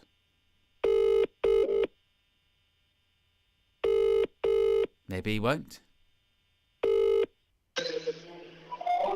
Yo. Jurgen Fleck, you're on your own channel. Yes. Thoughts on that first half? I mean, opening 5 minutes. I can't hear you. Hold on. Let me wait for these guys to stop. Hold on. Bloody hell, that's loud. Sorry, yeah, can you hear me? I can hear you, yes. Yeah. Thoughts on the first half? After opening 5 minutes, it looked like it was going to be a disaster, but reacted quite well, going level. What are your thoughts? Yeah, exactly that. Obviously, you start like that, you're thinking, these lot just don't learn. One straight run. I know people could talk about great ball, great touch from Matoma, but it's one straight run, and Mazraoui just falls asleep. And then you're thinking, Brighton can have a field day here. But what I did like was the reaction from that goal, actually. Just to get the ball down and just play. Yeah. I'm not saying it was chance after chance, and we absolutely destroyed them up after that. But it was sort of get back to the principles. Amorim's been talking about that. When we face adversity, we try and fix it straight away. Then you make another mistake, and then you're 2-0 down. Yeah. What we did then was start asking questions of Brighton. Started to get okay, a couple shots off target. I get that, but Xerxes holding the ball really well. By the way, Everton 3, Spurs 0 at half time. 3-0 now. 3-0. Wow. Andrew's gonna get sacked. 3-0 now. Yeah, 3-0. He's gonna get sacked, mate. I know they got injuries though, but boy, fucking hell, 3-0. But yeah, I'll get to that in a bit. Bloody hell, 3-0. Yeah. I think we proved the thing that Amorim's been talking about, which is don't try and fix the problem like instantly. Yeah. Oh shit, we're 1-0 down. Oh my god, no! It's the 4th minute of the game. Of course, if you don't defend properly now, like you said, you could be 2-0 down, 3-0 down. The game's gone. Compose yourself, and we did that. We did that. I thought Bruno was dropping deep. Dalot's beat Minter a couple of times. Put some good balls in. Xerxes has been very good. Very good. Obviously, he wins the penalty, but again, just the link-up play and just the hold-up, the nice touch, bringing people into play. There was one point in particular where we were surrounded by like blue shirts, managed to sort of ride a couple of challenges late off. Yeah, very, very good. Very, very good. And, that guy Ahmad again, man, this kid Ahmad again, like, it comes from Brighton overplaying, but if you put any loose touch around him, even Estepinian one when he nicked it off him nearly, he's just always, like, pressuring people. Yeah. So that leads to the first mistake from them, and then Joshua actually puts himself in the right place, and we rightly so win a penalty. Then after that, I mean, look, they actually had a chance that was blocked by Dalot because Bruno plays a chip pass on the stretch. So they're still it's a very even game. It's a very even game. I think we've done well to calm ourselves down and trying to play patiently. But that threat on Dalot's side, what's happening is Minter's going infield and inverting, and I think it's Veltman is going high and wide. So Bruno's stuck in between two. and then João Pedro is with Yoro. So they've got a problem down our left-hand side, their right-hand side. We've got a problem there, but I think, and obviously Matoma is, Managerial did really well actually. After that goal, he done really well defensively. But yeah, tough. Like, we're playing against a good team. We're playing against a good team, man, and we're not a good team, so we're trying to be. So yeah, I like the way we calmed down, because that could have been a massacre. I know, it's a tough one to call, isn't it? Because that's what I was just sort of saying. You're going, it actually felt like, to an extent, after we scored, we kind of realised actually our best way of getting something out of this game is to actually allow Brighton to have the ball a little bit more. Because exactly. them playing out the back, they're a bit dodgy for Bruggen. So a couple of times they had the ball. They were a bit like us in the first 20 minutes, where they've got the ball on the halfway line. We're in a 5-4-1, and they're going, actually, how do we break these guys down? Yeah. A couple of times Harry Maguire's gone in, like, high up the pitch to, like, nick the ball off. I think João Pedro, it was, like, to be aggressive. I don't mind that. And you're right. We thought like Brighton have been a bit dodgy playing out from the back. But Bruggen, passed it into midfield where they don't really want it there. And when we press, he's kicked out of play. So yeah, I think obviously Brighton won't change. They'll keep playing like that. So we just have to press in the right moments. Yeah. You know what I mean? So it's there for us. But it's also there for them. They had a chance right near the end. They had the better chance after we got the penalty. They had the better chance, but that was cleared. Not cleared off the line, but blocked by Dallas, should I say? Yeah. So yeah, it's a very finely poised game. It's one that can literally go either way. Yeah. This can literally go either way. You know what I mean?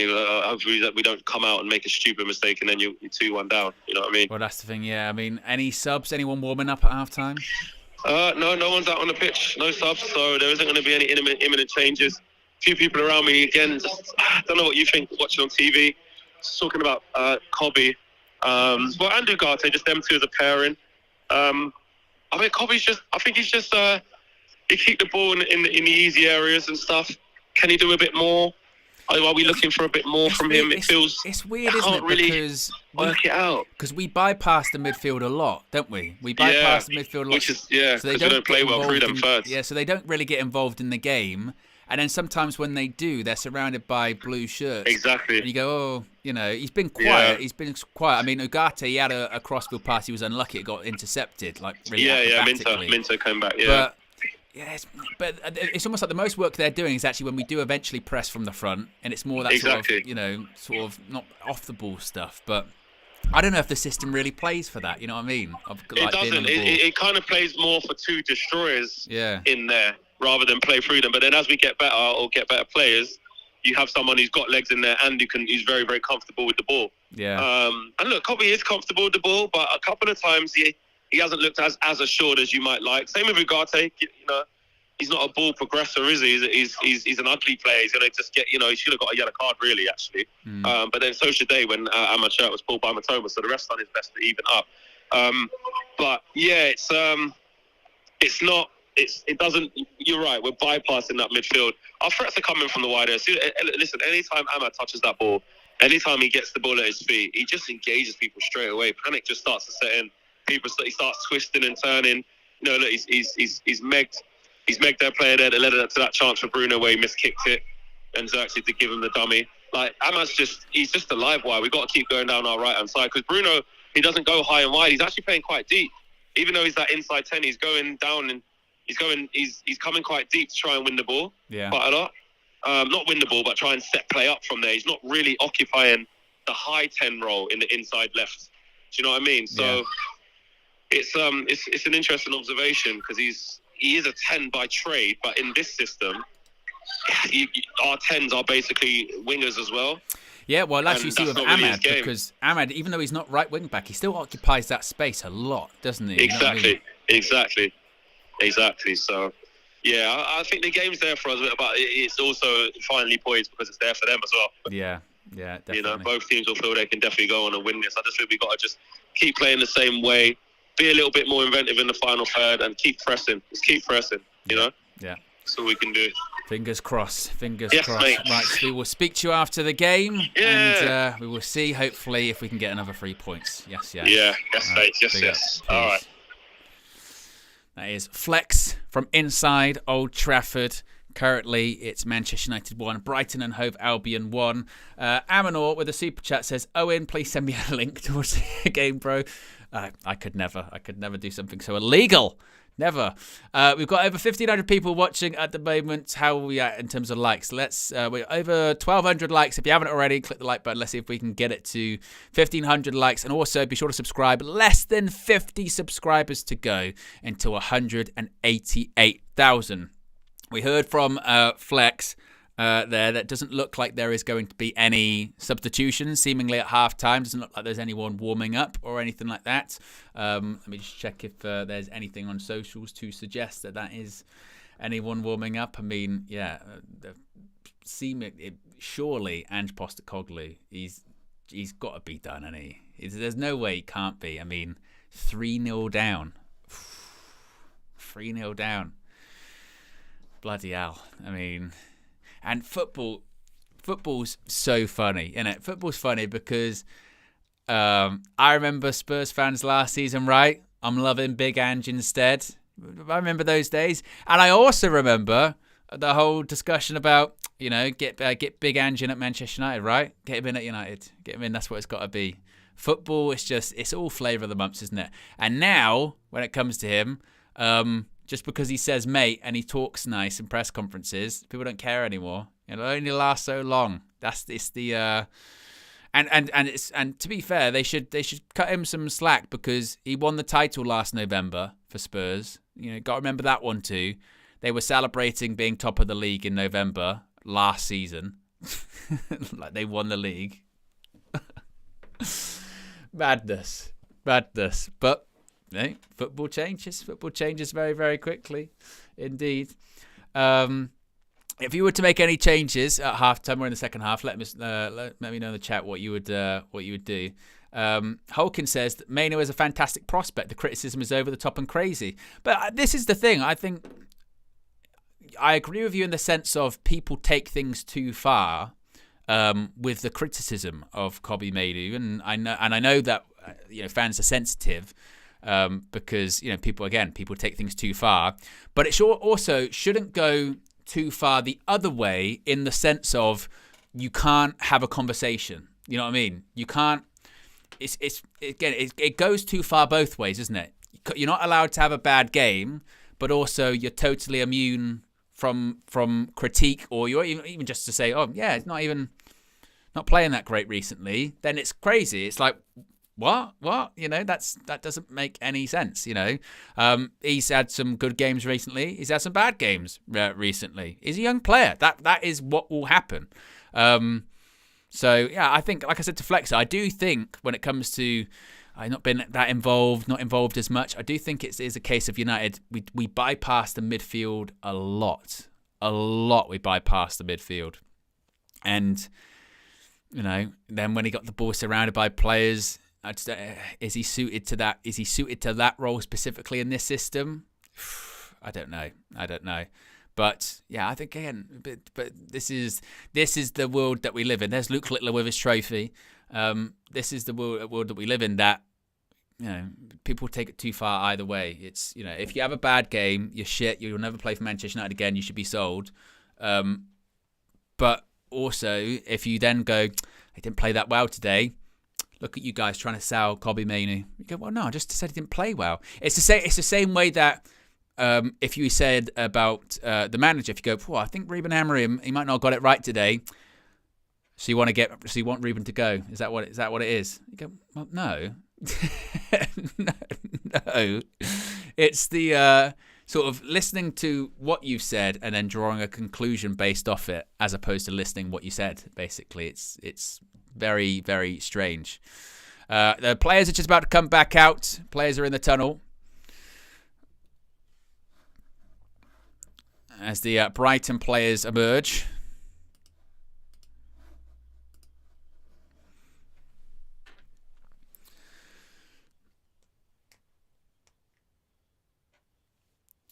And we await. We've got over 1,500 people watching. We're less than 20 likes away from 1,300. So if you haven't already, click the like button. And also, be sure to subscribe. M. Shah says, binary thinking that is. That is it. Unfortunately, it's a very, very, very binary world. Everything's black or white. There is no shades of grey ever. You know, ever. It's insane.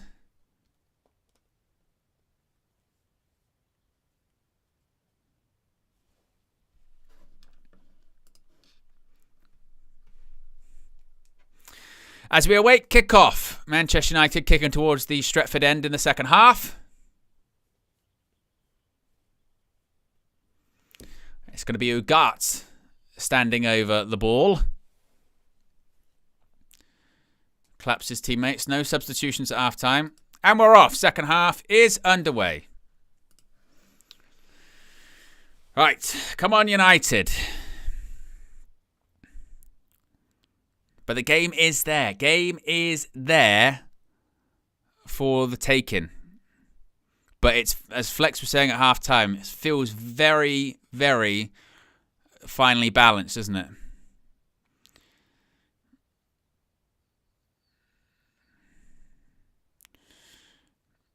And again, not a slow start. Not a slow start.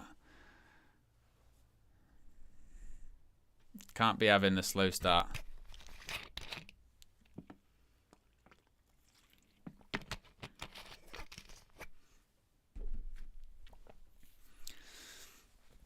Is Veltman.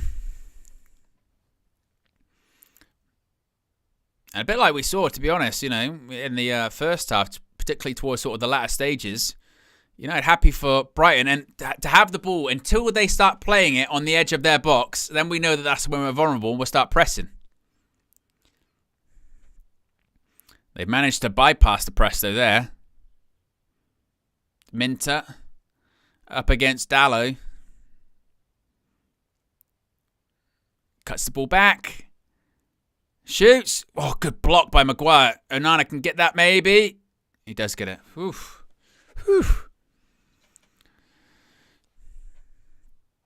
I tell you what, Maguire has absolutely taken one there. That shot, holy shit. Look at this. This is bang. Oof. That was, man. Ugart. Kobe. Yoro. Xerxes. Where's he going? Bruno just smashes the ball off a player to get a throw. I don't know what... If that player moved, he would have just kicked it into touch. He just ran and smashed the ball. Joe Fleming with the super chat says, got to keep Ange till the end of the season because of cups. He always wins something in his second season. Always wins something.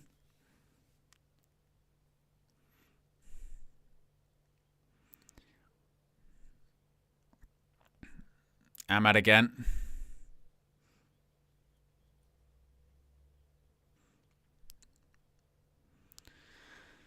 Delect, Maguire.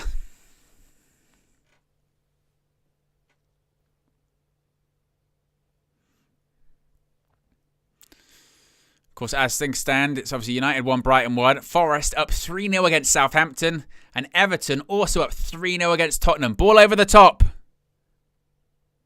Ahmad. Cuts it inside. Amad Diallo. Oh.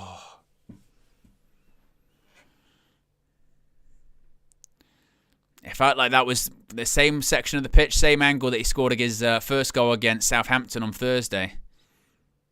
Bruno. Good pass. Dallo. Oh. I mean, you're looking across the line. You think you would be able to stay onside. Let's have a look. No, he is offside.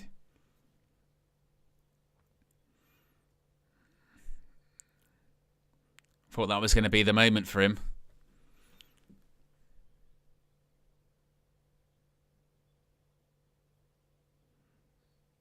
Goes down. Brighton play. I mean, he had a heck of a scream, didn't he? Heck of a scream.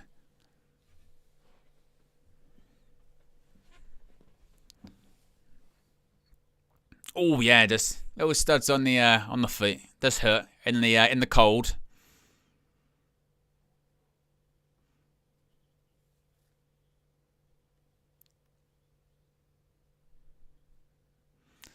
Switch of play by Brighton.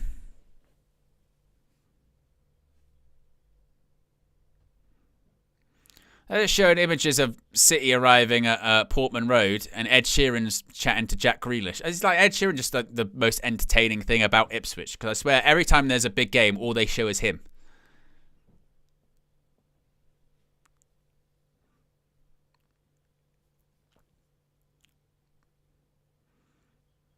Veltman.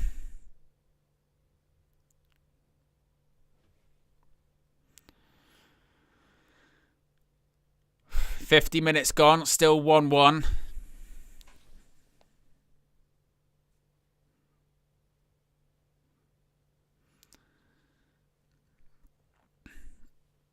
It acts like he invented it. I swear every time Ipswich are on the TV, it's always just, here's Ed Sheeran.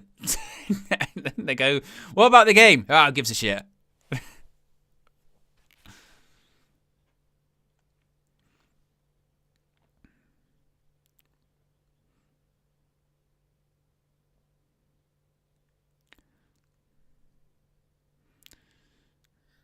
Brighton trying to play a bit of a 1-2. Here's Danny Welbeck. They want a foul. Ref gives it.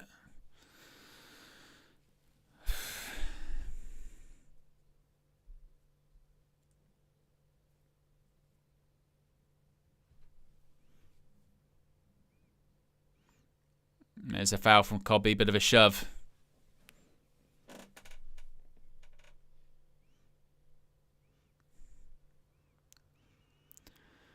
Free kick to Brighton.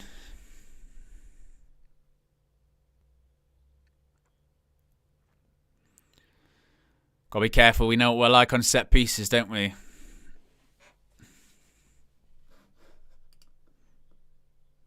As things stand, Spurs 15th. 15th in the Prem. And if Everton won their game in hand, although it's against Liverpool, they'd be only a point behind them. I mean, we're 12. Can't talk too much. Free kick to Brighton. Oh, he slipped. Oh, ricocheted around. I mean, it's going to be interesting to see if this gets disallowed, because a United player goes down. Brighton have scored. But the ref says no, he's not going to give anything.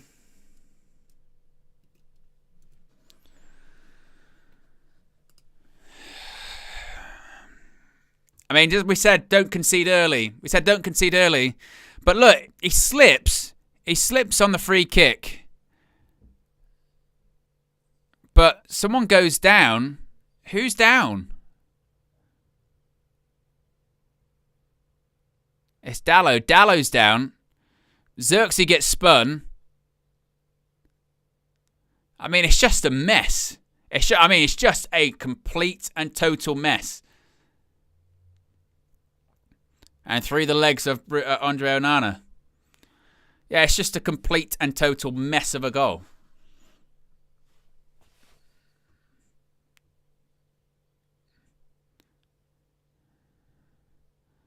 And I'm not sure what Bruno's shouting about. Is he shouting about a foul?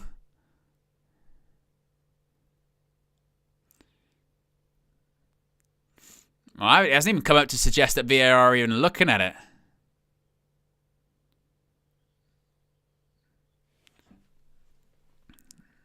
Oh, now VAR checking. Right, what's happening? Wait, there is a kick on the player. That's a foul. I think that's a foul. Dallow's touched the ball first, and he's kicked him on the leg. That's a foul. I think that's a foul. I think that's a foul. He's going to be summoned to the monitor. Yep, summoned to the monitor. That's a foul. I think this will get ruled out. It's a foul. It's a clear foul. Clear foul. Dalot touches the ball first. He kicks him at the bottom of the leg. That's a foul. It's a foul. It doesn't take much to look.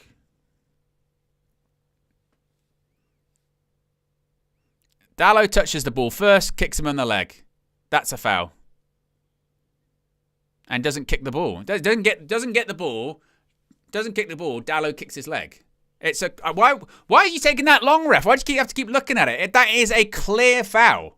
It's a clear foul. He's taking his time.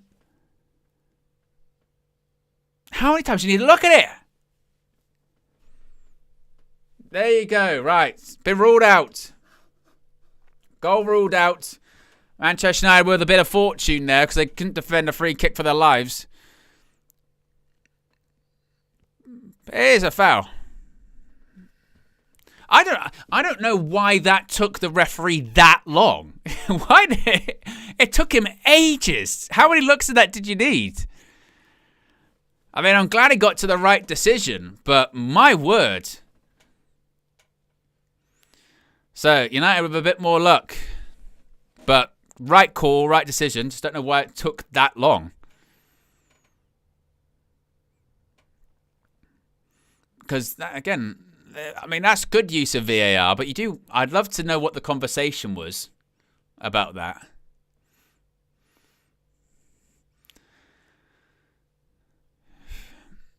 Now, Joshua Zirkzee holding his shoulder. Not sure what's necessarily wrong with him. Akil says, United players are scared. Lack of confidence. Amorim needs at least a left wing back. No 10 this January. Otherwise, what's the point? We are not a balanced team. Joe Fleming says, is the Onana Defence League still in full flow? I didn't know there was one. Oh, Defence League stuff's ridiculous as well.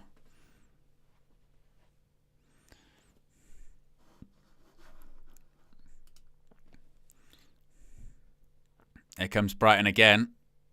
Ball across. Dalot, good tackle. Ball in. And Onana holds.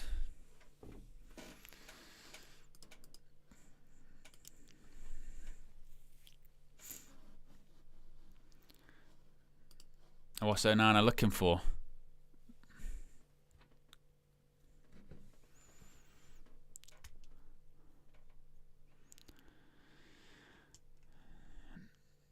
You can hear the Old Trafford crowd trying to, will the... that's a short pass by Bruno. He's done that. I tell you what, he's scored today, Bruno, but he's also done a couple of Bruno-isms on the ball. Couple of short passes, giving the ball away in silly areas.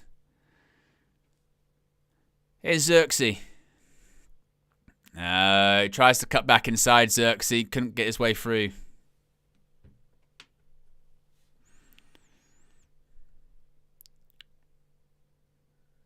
Tries a ball up the line. Maguire clears up. Dalot inside to Maguire.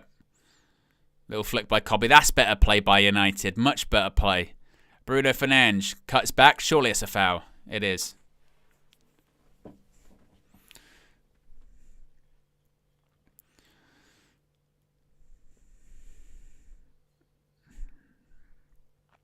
And Bruno just cuts it back. Just caught his trailing foot.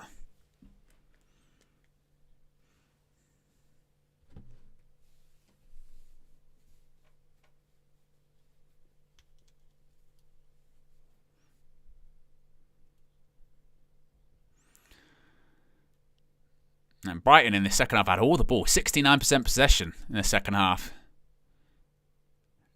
Bruno, ball in. Oh, it wasn't a bad one. Oh, I tell you what, for all the criticism sometimes of Bruno Fernandes' delivery, that is a brilliant ball. That is a much better ball by Bruno Fernandes. Puts it in a really good area. It's just over the head of Zirkzee. And it's just past Matthijs de Ligt as well. Nearly.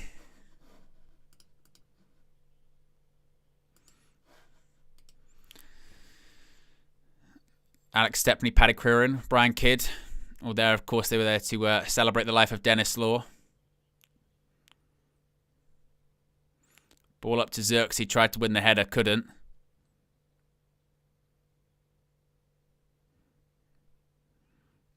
Now, Brighton wanted a foul. Ref's not going to give it. Bruno tries a ball. He was aiming for Ahmad, but wasn't going anywhere near Ahmad.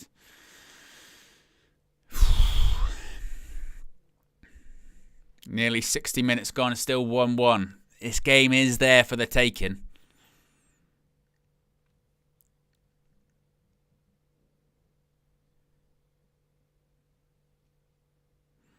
Well, this is dangerous. They broke between the lines here, Brighton. Got away from Ugarte. It was a foul as well. He'll get booked in. Ah, for fuck's sake. As soon as Ugarte got spun, as soon as he got spun, I thought danger. Scores. Honestly. Ugarte got spun. He was then tried to foul him. Didn't work out. Puts the ball in. I was surprised Onana didn't come for it as well. I want to have another look at it. Because it's just trickling towards the back post.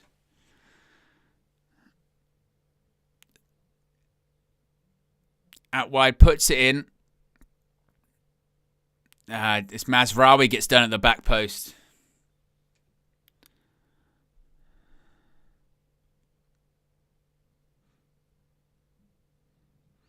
I mean, to be honest, I think it's going in anyway. It might even be going in off the post anyway.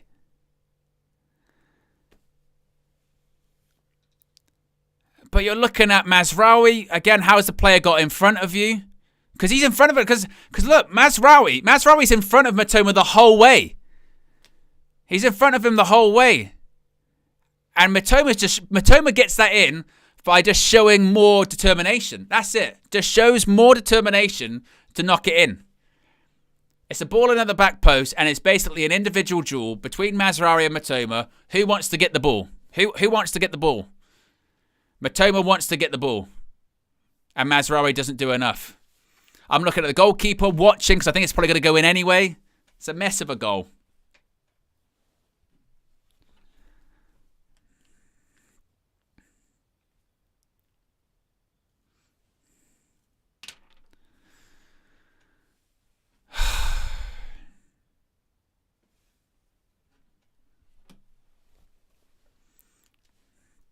Crosses into the box and cutbacks and set pieces.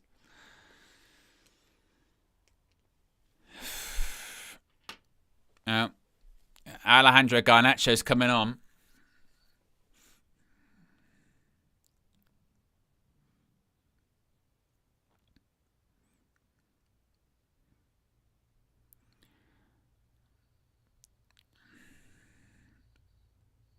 Garnacho and Collier coming on.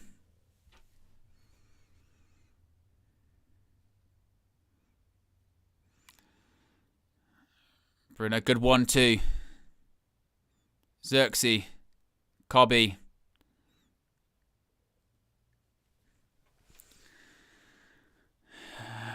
Thomas John with the super chat says Ahmad FC. K-Flow says, how's Mitoma out muscling Maz there? That cross though. That's what I mean. The back post, it felt like just an individual duel between them. And again, Mitoma has to get past. Mitoma has to get past Mazraoui to get his foot on that.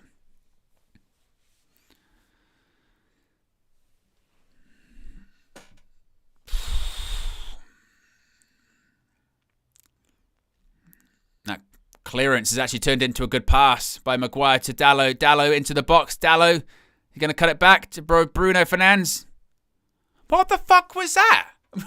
What on earth?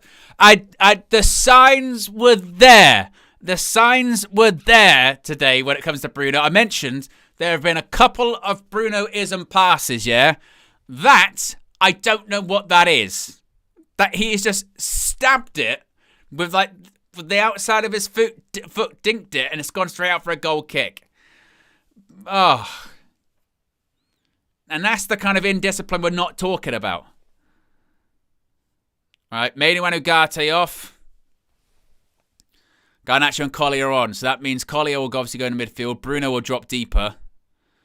And Garnacho will be in a 10 alongside Ahmad.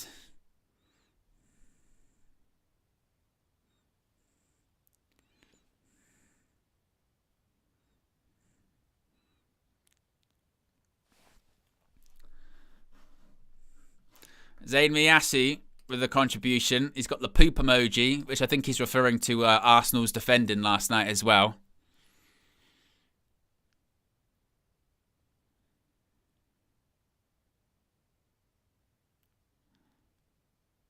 Mazraoui.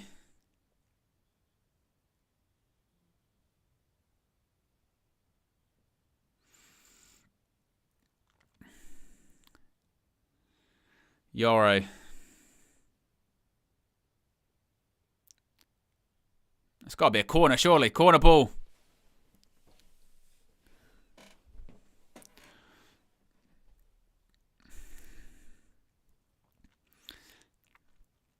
We do this though, don't we? This is what happened in the first half. It's almost like the same as the first half, which is start passive, get quite slow, they score, and then suddenly it's like, oh, right, let's go for let's start actually, pushing forward. Let's show some intensity. Bruno, ball in. For Bruggen, he punched it over the bar.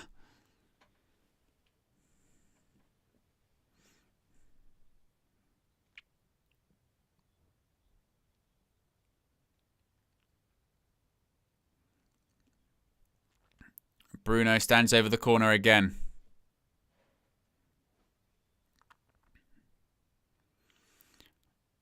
Ball in. Punched again. Oh, Delict dived at it. But be careful, counter-attack's on. Matoma, look at him, he's rapid. Oh, Amad Diallo does really well. That's a foul. Well done, Amad. I tell you what, that is defensive commitment as well, because Matoma's quick and Amad keeps with him the whole way, wins the ball back and then wins the foul. He does really, really well.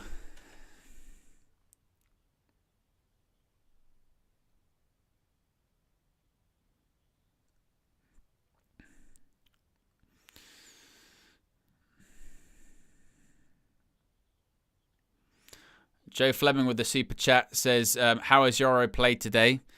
He's done okay, or certainly not as, he hasn't struggled as much as he did against Southampton. He's done okay, particularly considering he's on the left-hand side. And by the way, how is Matoma not on a yellow card? He did a cynical foul in the first half. That's a foul there. Surely he would get a booking at some point. Garnacho. Into the box, goes down. It won't get given. He was looking for it.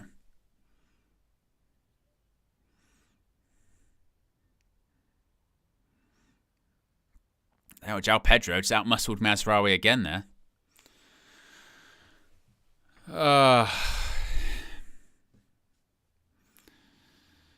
Into the final quarter of this game. Man United 1, Brighton and Hove Albion 2. Our bogey team are beating us again.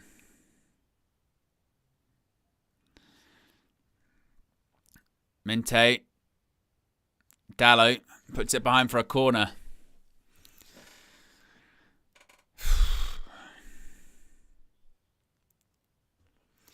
Less than 50 likes from 1,400. If you haven't already, click the like button.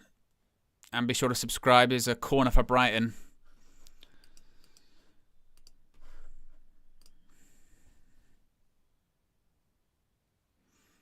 Making their subs before they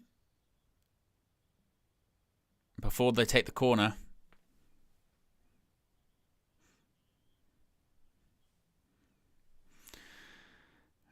Danny Welbeck comes off.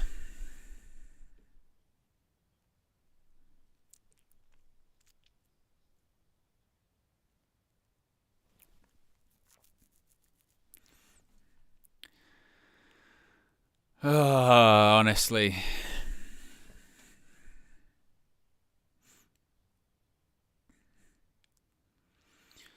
March and Rutter are on for Brighton.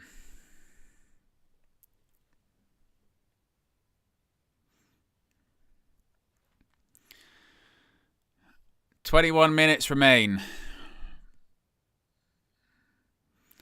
He said the game was there for the taking, but for both teams.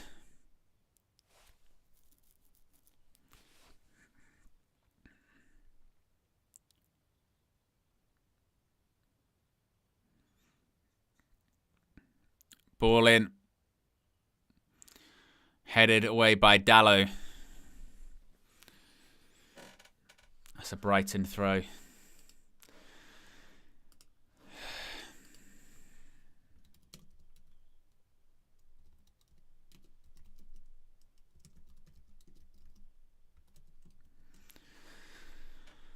Another Brighton throw. Honestly, what is it about Brighton and Man United? It's always fucking Brighton, isn't it? Always, always, always Brighton.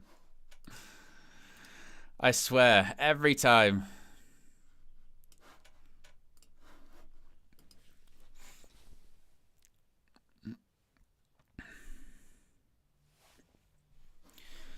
Another Brighton corner.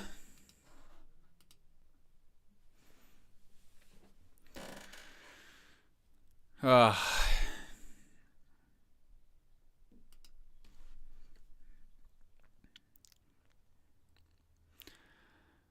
Corner to come in.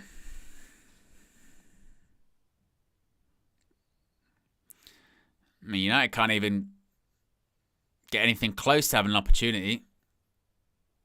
What's happened there? A Brighton player just flew into the back of the net. What was that? He just flew. Who was it?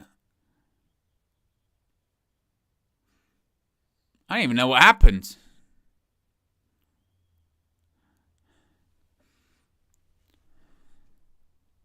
It was Van Hecker.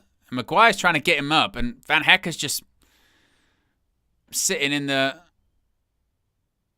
What is even going on? What happened? He just falls down on the floor. What? Is he saying he stood on his foot? He does stand on his foot. It's a cheeky one. I've done that as a goalkeeper. I mean, nothing's going to happen.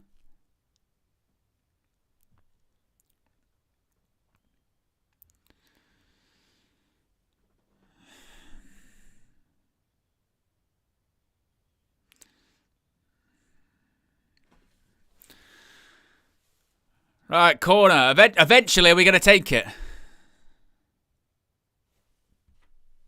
Right, ball in. It was flicked on by Veltman, headed away.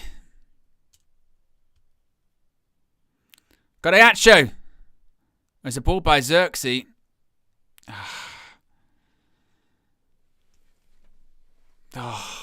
Referee gives a foul. We can't get hold of the ball. Can't win 50-50 tackles at the moment. Just can't do anything.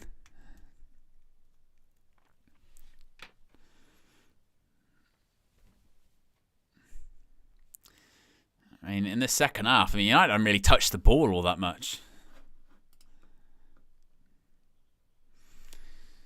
And Brighton still dominating possession overall. Ball through. Hand up. Right, is offside. I mean, you never know. Again, with this United team, you never know. Was offside, though.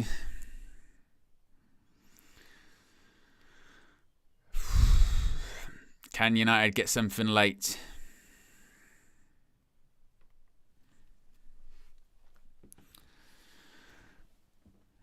"17 minutes to go." I mean, by this time on Thursday, we hadn't even scored a goal. I mean, in the second half, Ahmad's been quite quiet. Fuck. What is it with us in short passes? We love selling out a teammate with a short pass.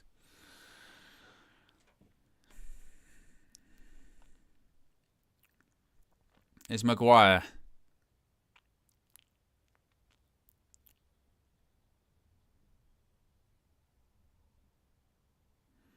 It's a good ball by Delict. Out to Ahmad. I mentioned he had been quiet. Ahmad cuts inside again. Ahmad. Xerxes. Oh, it was blocked. Just get the ball out to Ahmad. Just get it out to him. He's the only one making anything happen.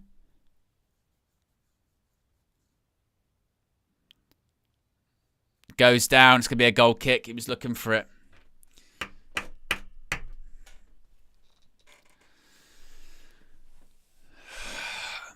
Said Ahmed had been quieter in the second half. That's what you're saying. Get it out to him on the right.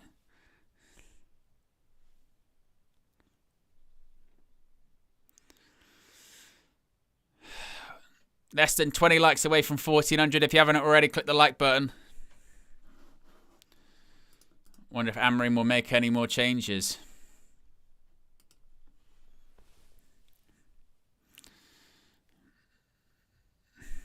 I mean, still, I've only had one shot on target. And again, a lot of our shots, we've had 5 overall. I think 4 came in the first half.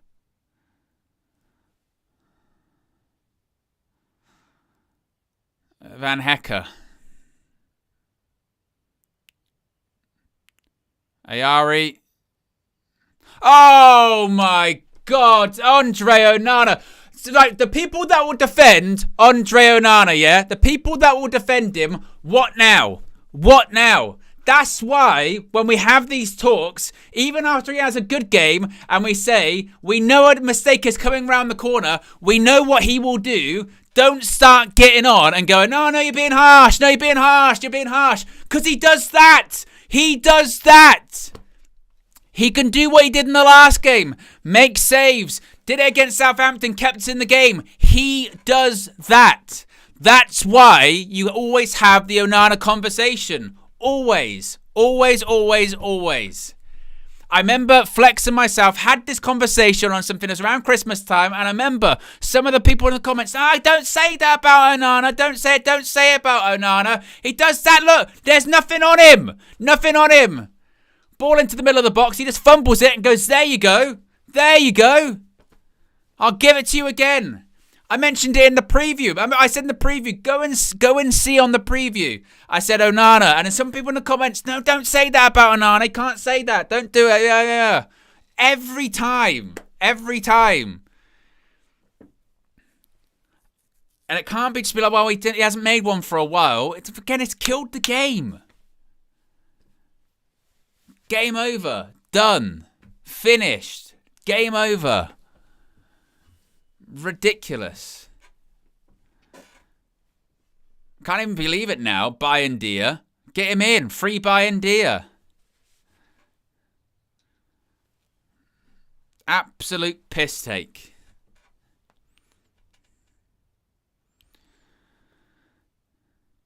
And again, this is just what's funny is, again, when you want to have like genuine conversations about players, that's when Player FC kicks in something rotten about players. No, don't. You're being harsh. It's bullshit. Sometimes they're just not good enough. And again, we can't get so defensive over them.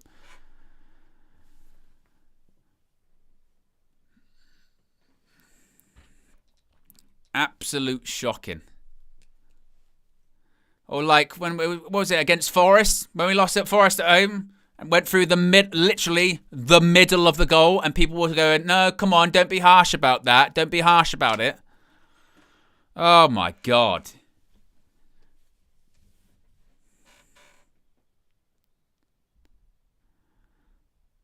Free kick to United.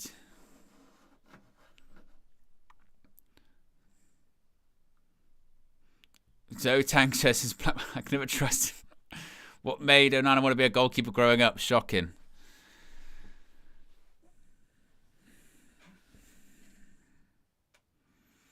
Bruno Fernandes over a free kick. And again, it's not even a wow, settling in thing. It's his second season. This is who he is. And this was what he was at Ajax too. You speak to Ajax fans, he makes mistakes all the time. And we're so gluttons for punishment as United fans that we just go, oh, but they haven't made as many recently, so they're good now.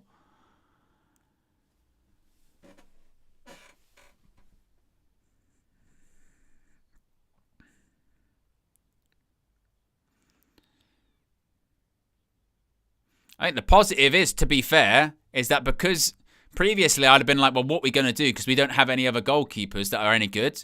Bayern did well against Arsenal. Bring him in. Why not? I'm still not sold on him, but I don't think one good game makes me sold on him either, by the way. I don't think Bayern is amazing by any stretch.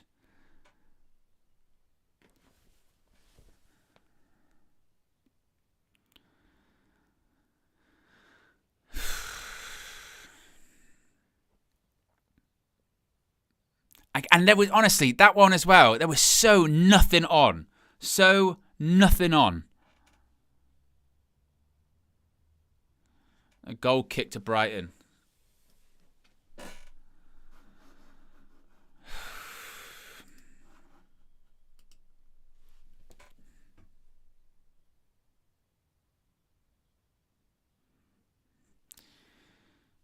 And again, it's just killed the game. I mean, I don't know if we were going to get back in the game anyway. But then when you get to 3-1, everyone just... air goes out of the ground. Air goes out of the players. Done.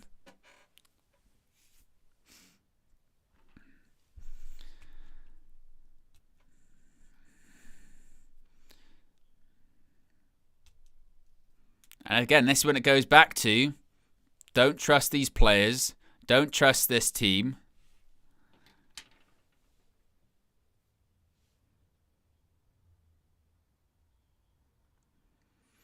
And this is the other thing as well, yeah?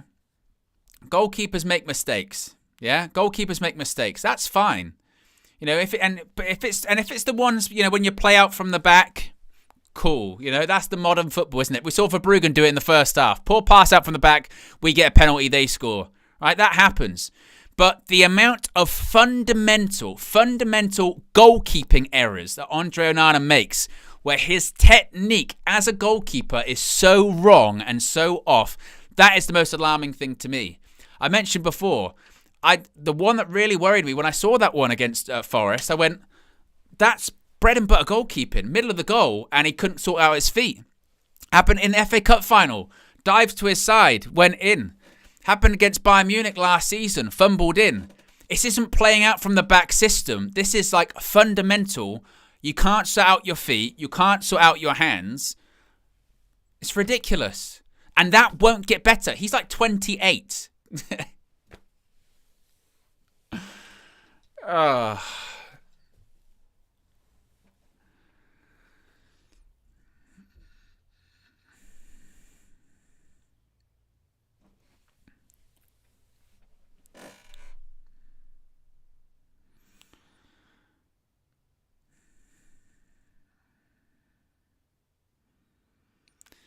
But what we're seeing today is what we've seen all season 2. You know, you get a better team, better, well-run team come beat you.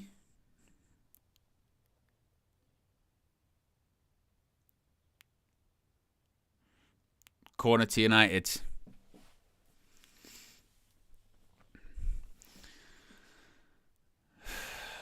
Honestly.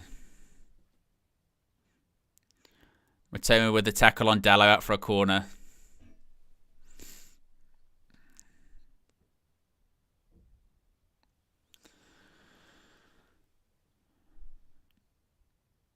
Ball in. Ricocheting around all over. That's a free kick to Brighton. We're not getting anything out of this game. We're not getting anything out of this game.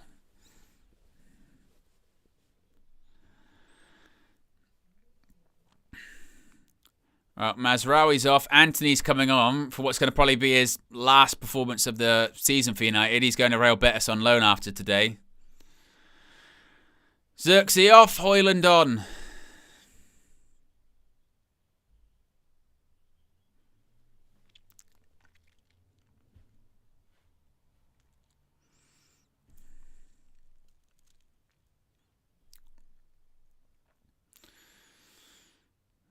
Honestly. Lamptey's coming on for Brighton.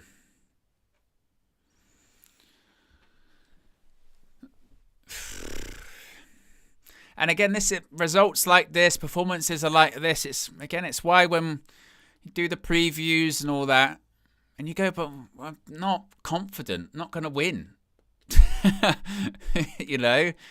And then you get accused of being negative. What are you being negative for? And it's like, well, because we're not very good. I don't trust these players.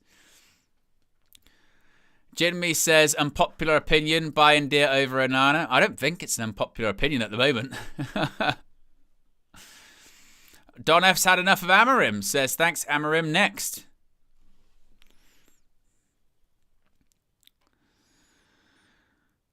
There's 5.5 minutes remain for United to do something. Exactly, show. We caused it with our toxic negativity of being of watching this team every week. I've just been like, oh, like, and this is what I was trying to say on Thursday. You can't watch that Southampton game and be like, yeah, I think we'll do all right against Brighton. You know what I mean? How? Then we played bottom of the league. They're on 6 points for 82 minutes. We got played off the park. Of course, when a better team comes to Old Trafford, of course we're going to lose. Because we're rubbish.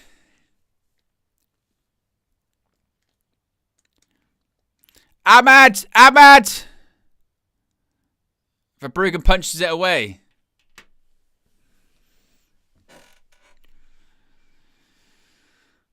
Oh.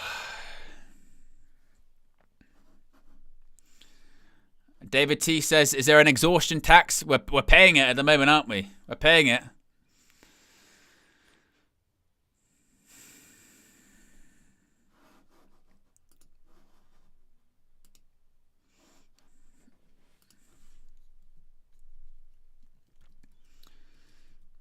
And once again, this just goes to show what it is for us this season. We'll have a couple of good results, a couple of good performances, and we'll be like, look at this. We're on our way back now. That's it. We're gonna be good again, and we'll play well-run teams, efficient teams, and then we'll lose. And we'll be like, I mean, the positive is we ain't gonna get relegated. We're still in the cup for now. See how the draws go. But season is still a write-off. Get some players. Because those cups, we ain't winning them without any players.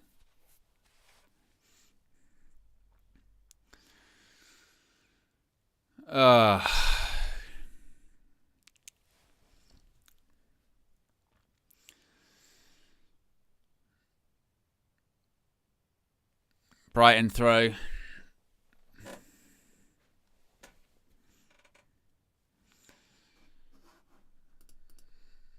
Just honestly. I look at some of these Brighton players as well.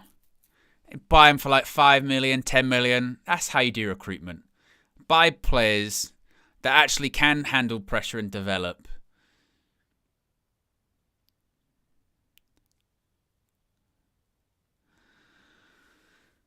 João Pedro's gone. How many times has he gone down today, by the way?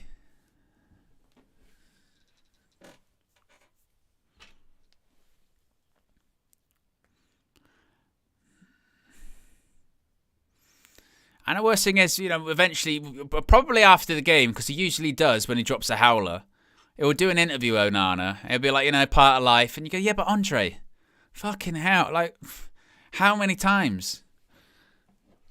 Even in the FA Cup final last year, you know what I mean? He threw one in the net.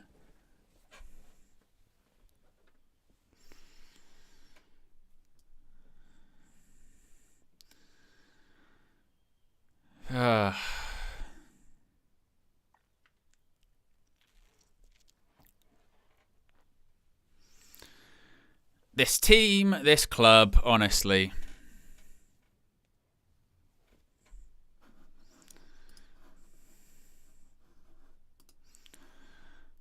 We're just the biggest crock of shit, aren't we?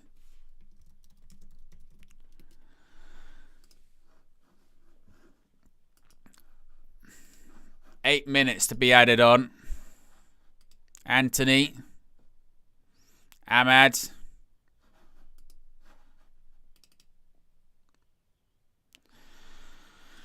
Garnacho blast it over the bar. honestly.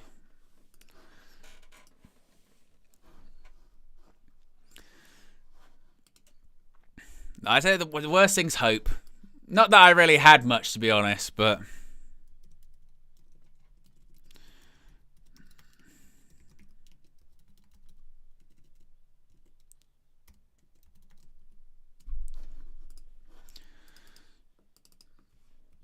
We've got Rangers in the Europa League on Thursday as well.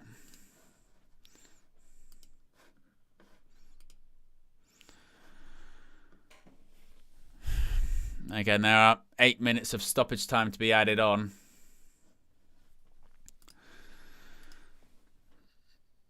Garnacho.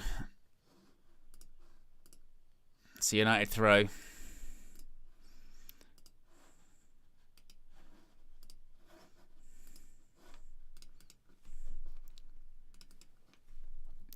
Extra 8 minutes of stoppage time.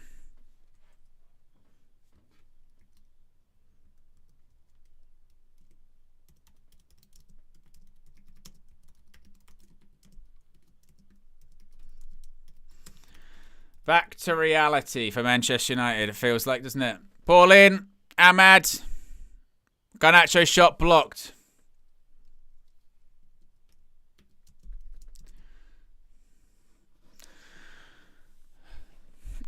Is it possible? Can we get something? I mean, I'd be excited if we went 3-1 down because our goalkeeper had just fumbled it, as he always does. Collier. Garnacho. Collier out to Bruno.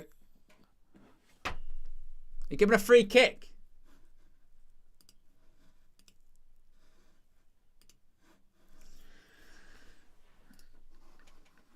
Or is it Maguire?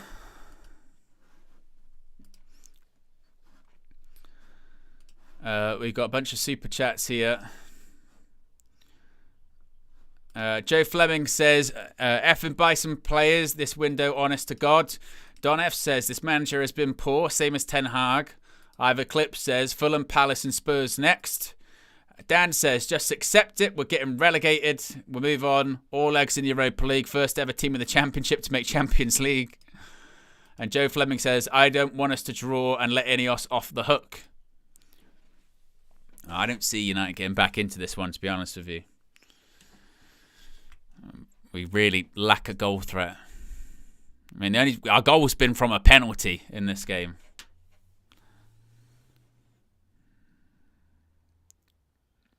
Oh. But once again, this is when and why, after those games at Anfield and the Emirates, Ruben Amorim's not celebrating. And he gets frustrated because he's like, again, where's that performance? Where's that consistency? Where's that, attacking? Where is it all? Where's the determination? It's not there.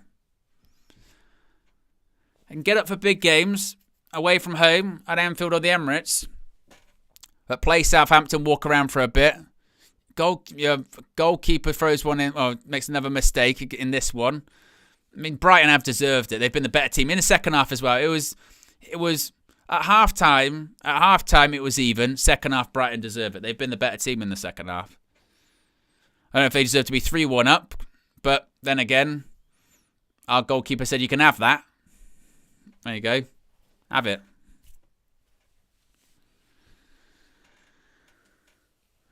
Honestly.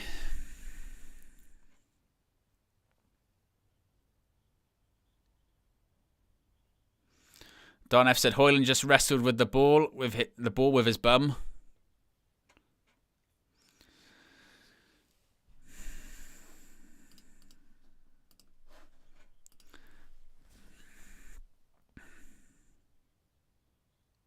Is Yoro. Garnacho.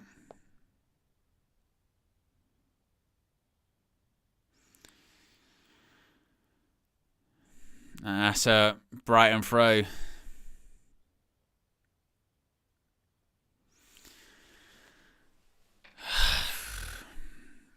Brighton with some more subs.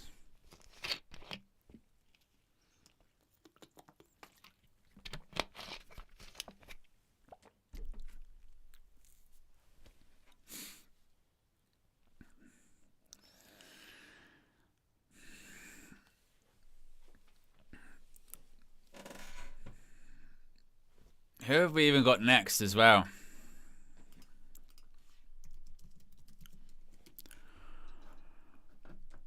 Obviously, Rangers Thursday. Next Sunday, we've got Fulham at 9 o'clock. Oh, no, 7 o'clock, excuse me. 7 o'clock. Rangers, Fulham, Steaua Bucharest, Crystal Palace, Leicester, and Tottenham.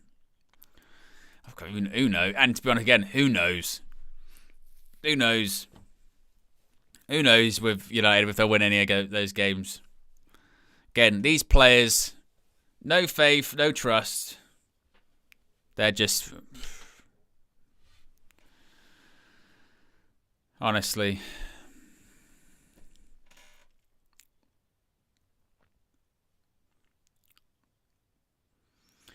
Three minutes left of stoppage time. I said we ain't scoring a goal.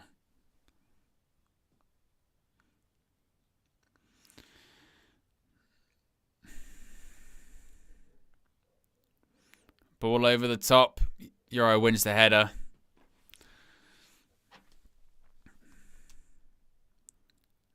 Could be 4.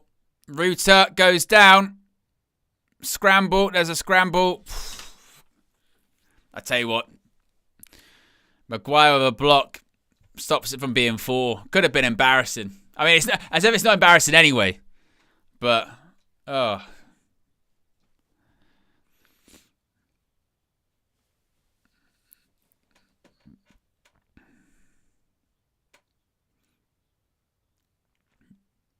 Absolutely awful. Bruno, Maguire.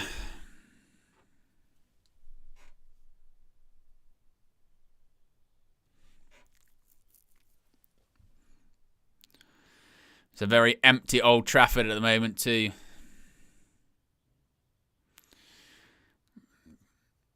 I mean, it's 8 minutes has gone by. This is what I'm saying. Hey, we had 8 minutes of stoppage time. We hadn't threatened at all. Like, at all. So we're not doing anything.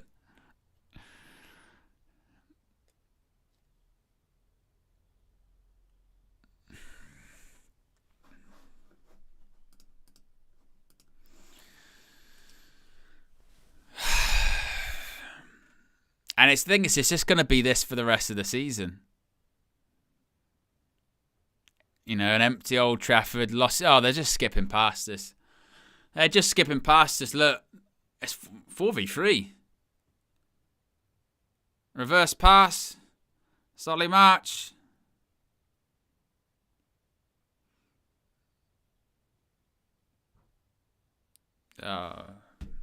Honestly.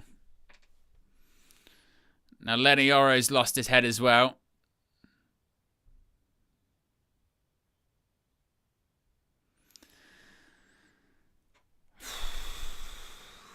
Even Spurs ended up scoring more goals than us. It's 3-2 at Goodison Park.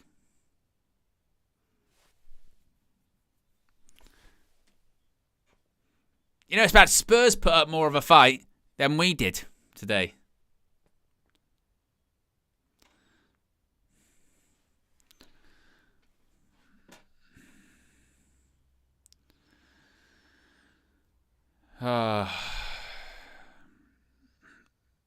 Man, look at Xerxes' face. I feel the same, mate.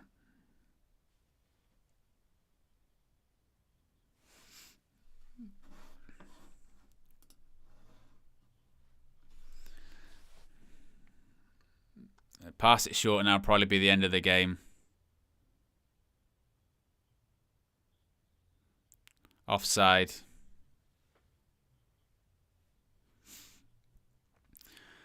Well, this will probably be it. Onana will kick it, and that'll be full time.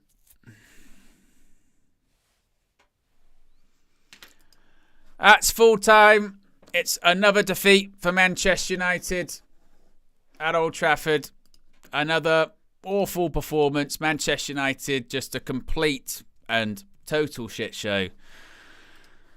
We're just awful. Our goalkeeper You know, it's like playing with 10 men at some points. You got no attacking threat. Pass it sideways. We could only score from penalties, it seems like. And for all of the talk about turning in a corner or grit or determination, the warning signs were there when we played Southampton on Thursday, when we played the worst team in the league. We played the worst team in the league on Thursday, and they battered us. We won that game, but they battered us. And we said it at the time, if you play even a fraction like that against a better team, i.e. Brighton, a better team, they will beat you and comfortably beat you.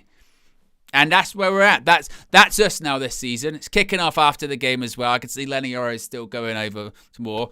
But Man United, there's been talks today that Malacia's going out on loan and possibly Antony's going out on loan and possibly, obviously, Rashford going out on loan. Get some players in. And these players, this is why, and I sound like a broken fucking record, every single preview, every single match, every single whatever, I don't trust these players. I don't trust this team. Nobody is indispensable. Forget any of the player FC stuff. Forget it all. Because this is also why this thing of everybody's got a price. Everybody's got a price because they're not good enough. How many times do we have to see it?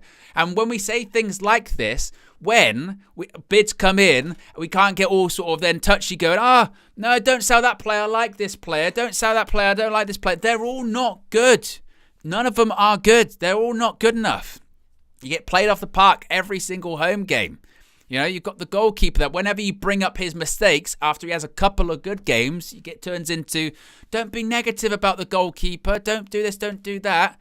He's not it. He's not it. How many times does he have to make a mistake? And this isn't like passing it out from the back mistakes. This is stuff like he can't catch a ball. He can't intercept a cross. He's thrown the ball in the back of the net. How many times has he done that? Time and time and time and time again.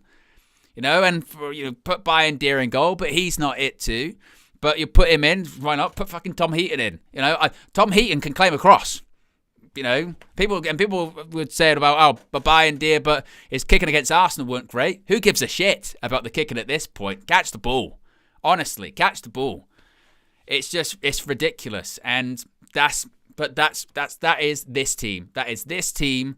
They're not good enough. This is going to be us for the rest of the season. We'll have a couple of good performances, a couple of good results. We're not going to get relegated. You know, we're 10 points clear of the relegation zone at this point. We're not going to get relegated, but we're 13th and we'll probably finish in and around there. That's going to be us this season. That's going to be us, isn't it? Same old shit. Get to the end of the season. It's not even about prioritising cups. You know, prioritise Europa League, prioritise FA Cup. It depends on the draw, let's face it. But even then, I don't trust these players. I don't trust these players to do anything. And they've shown themselves. They can play at Anfield. They can play against Arsenal. And they can run. And they can do their duels. And we can go, look, see, there's the fight. There's the commitment. But guess what? When it comes to bread and butter, and it's not even bread and butter like, Brighton are a good team. They're better than us. Let's be honest. They're better than us. And they're way better run than us as well. When they come to Old Trafford, whatever, they deserve to win. Second, they was there for the taking. Game was 50-50 half-time. They deserved it. Absolutely deserved it. But these players, again, they're not good enough. So that's why when this stuff comes out that everybody's got a price, we shouldn't get our backs up and go, but Man United's not a selling club. Man United's not, don't get rid of these players. Back in my day when Manchester United 10 years ago, we ain't Manchester United 10 years ago. We're 13th in the league, right? We're 13th in the league and we're not good enough. Any player can be sold because none of them are good. None of them are good. And if we want to bring players in, we're going to have to sell players. And guess what? None of these players are indispensable. Look at them. None of them are indispensable. And I don't know why we get our tails up about it, going, no, don't. No, honestly. And criticism across the board. I remember it was a couple of months ago, just before Christmas, we talked about Onan on one of the morning shows. He's made some good saves recently. He's done this, he's done that.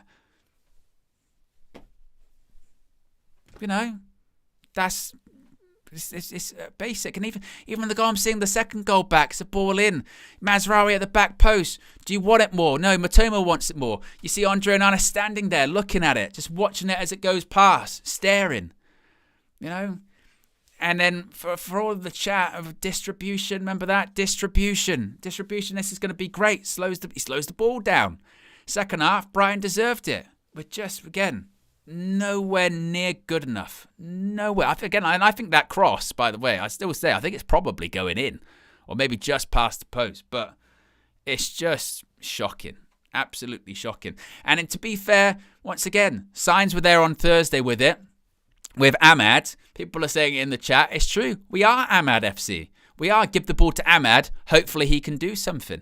And even that, it's his first full season playing regularly for Manchester United.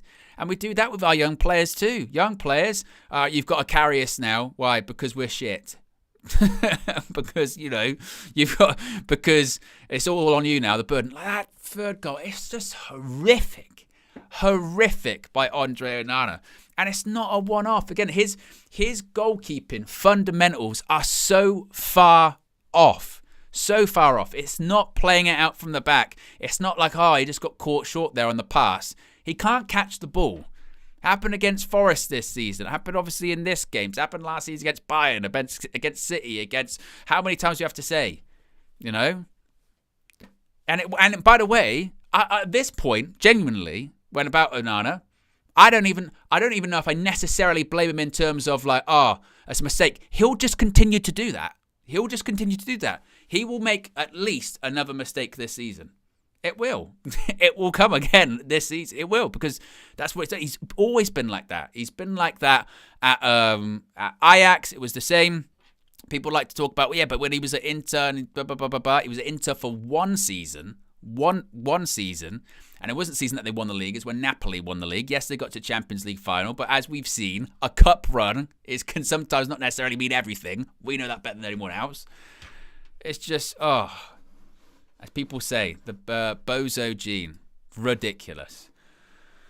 Right, let me get to the super chats here. Manchester United, honestly, where are we at? Danny DeFito says Onana must be one of the worst signings the club has ever made. Coupled that with letting De Gea go for free, I can't comprehend how bad that decision is. Also, who we beating for the rest of the season? K Flow says, so which is which? We bring players here with money, super high wages, but when it's time to bring in more players in, we use PSR as an excuse. Brighton aren't bringing a player like Yoro in on high wages, but we do. Don F says, at this rate, Jason Musk or someone serious needs to buy the club and do another reset. Disgraceful from owners, manager, and players. I don't think that's going to happen, Don F. Nathan says, we ridiculed De Gea, but Onana is a disgrace at this point. Error after error. I wish I was paid £250,000 a week for failing at my job. Buying Deer in goal from now on. You just can't trust anyone in this team. Doug says, Onana out for sure. Also hate to say it, but Rash could help us. We have no attacking threat at all, to be honest. Till he goes, what have we got to lose? I don't think you put Marcus Rashford into this team and it makes, honestly, a modicum of difference. I really don't. And it's not even like that's a slight on Rashford. I just mean that, the point is we played Anfield against Liverpool and Arsenal at the Emirates, and he didn't play. We were saying, look how great we were without Marcus Rashford. And when we lose, I don't think we can do the whole, just put him in that. What we have to do is, if those players are going to leave, get them out the door as quickly as you can in January and get some replacements. Get some people that you can use. Because I agree, it's no use having someone that you're not going to use. So get the exit done and bring someone in that you can actually use. Terrence says this was all on Onana. Zero reaction to last of both goals, with the third just criminal. But full credit to Brighton. They fully deserve this one. Tywin says, I'm a broken record too. Ineos out. A lot of these players is on Ineos. Ineos is soulless. Evil, greedy corporation. Sir Jim, he can go too. And Kyle says, we beat Liverpool. We didn't beat Liverpool, City and Arsenal because Amorim made us a cup team. We need to stop acting like he is better. Besides wing backs, nothing is different. But this is going to be us for the rest of the season. This is it. This is going to be it for the rest of the season. And yeah, what I will say, by the way, like I said with the Rashford stuff, because I see it in the chat, what we can't do is just revisionism. We do this a lot. And again, this stuff. This is how we get ourselves into trouble like this. With these players, these players. We have already said that none of them are good enough. So the moment that one's out the team for a little bit, it's almost like the how can you miss me if I'm always here? when they go away and they're out the picture, no, bring them back, bring them back, bring them back. No. What we need to do is those people that want to leave, i.e. maybe Rashford or whatever, he can go. Antony, out on loan, he can go. Malacia, apparently out on loan, he can go. That's 3 players then out the door. You're not going to get all of their salaries out the way. You're still going to have to cover part of it. But what you can do, if 3 people can go out on loan, you can bring people in. You can bring people in, people that you can use and people that do fit that system. And also, when it comes to some of these players, again, I think us as fans, we can't get our backs up when we get reports about certain players and we go, no, can't sell them, indispensable. No, every player is indispensable because we are 13th in the league and we are not good enough. We are just fundamentally not good enough. These players aren't good enough. And the players aren't showing ambition on the pitch. Obviously, Ineos aren't showing ambition in the transfer market and the way that they're running the club too. There has to be ambition. Those like key buzzwords, ambition, determination, whatever you want to call it, that's everyone. That's everyone. And not just dropping, by the way, one player, which we've got a sample size of, by the way. We know, again, anyone that's been at this club for at least the last, 18 months or so, we know these players. We know these players. We know this is why when we're going into these games, we're going, oh, do you think we're going to get a result? And you go, no, we're not. we're not going to get a result. We know we're not. We struggled against bottom of the league. Why would we think we're going to get one against, a Brighton team, which we never beat anyway? Even someone like Bruno, as good as Bruno's been in the last couple of games, and look, he scored today, but he was back to doing what Bruno Fernandes did, right? He's doing what Bruno did. We're doing silly passes, little dinks, this, that, and the other. Xerxes, he did a right good link-up play, but again, we still don't look like we're a threat. We don't look like we're a threat at all. Midfield, largely bypassed. Kobe, Ugarte looked like they were completely gassed after about 40 minutes again. It's the same. The wing backs, there's 2 people there playing there that aren't wing backs. Dallo is not a wing back. Mazraoui is not a wing back. They're not a wing back. It's a specialist position. And we don't have people there that can do it. So so if we're going to do anything for the remainder of the season, we need to get people in that can play in that position. So the only way you can do that is moving players on. So if we get bids in or what have you, or we have to take a bit of a hit, then you have to take it if you really want to invest. But it's this sort of weird of get the players out, but actually don't get the players out because I like some of the players. No, you just can't. We can't be doing that. We just can't.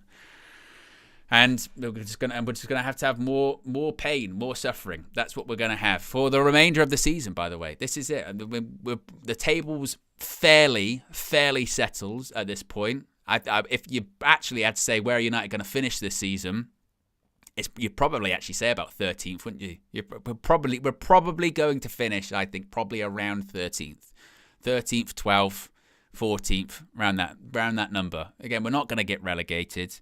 But we're going to take some licks.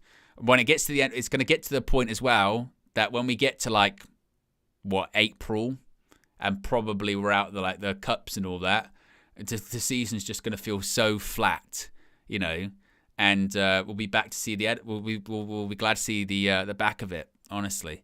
And again, you can say that's pessimistic. You can say that's negative. I mean, there isn't a lot to be positive about because just when you think there is a bit of positivity, even then, and again, it's not even a told you so, hold that kind of thing. It's just we've seen that the sample size is so big with a lot of these players that you just know it's easy to predict. It's not a big risk to say, well, we're going to lose these games because we know. And the definition of insanity, like with these players, is expecting something different from them.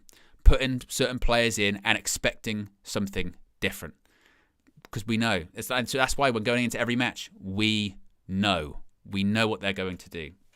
Every time. Every time we know exactly what they're going to do. A couple more super chats. K-Flow says, this is typical Glazer January, by the way. T said, Rashford won't make us any worse. Give him a chance. What's the point? Look, you can have your opinion, and obviously people will have it, and people will have different ones. no one player that we know inside and out is not going to fix it. And I'm not even just saying that just because it's Marcus Rashford. If it was any player, it's like going, Garnacho, give Garnacho a chance. Well, we know he's not going to make much of a difference at the moment. Or it's like, even today, it's like, give Xerxes a chance. All right.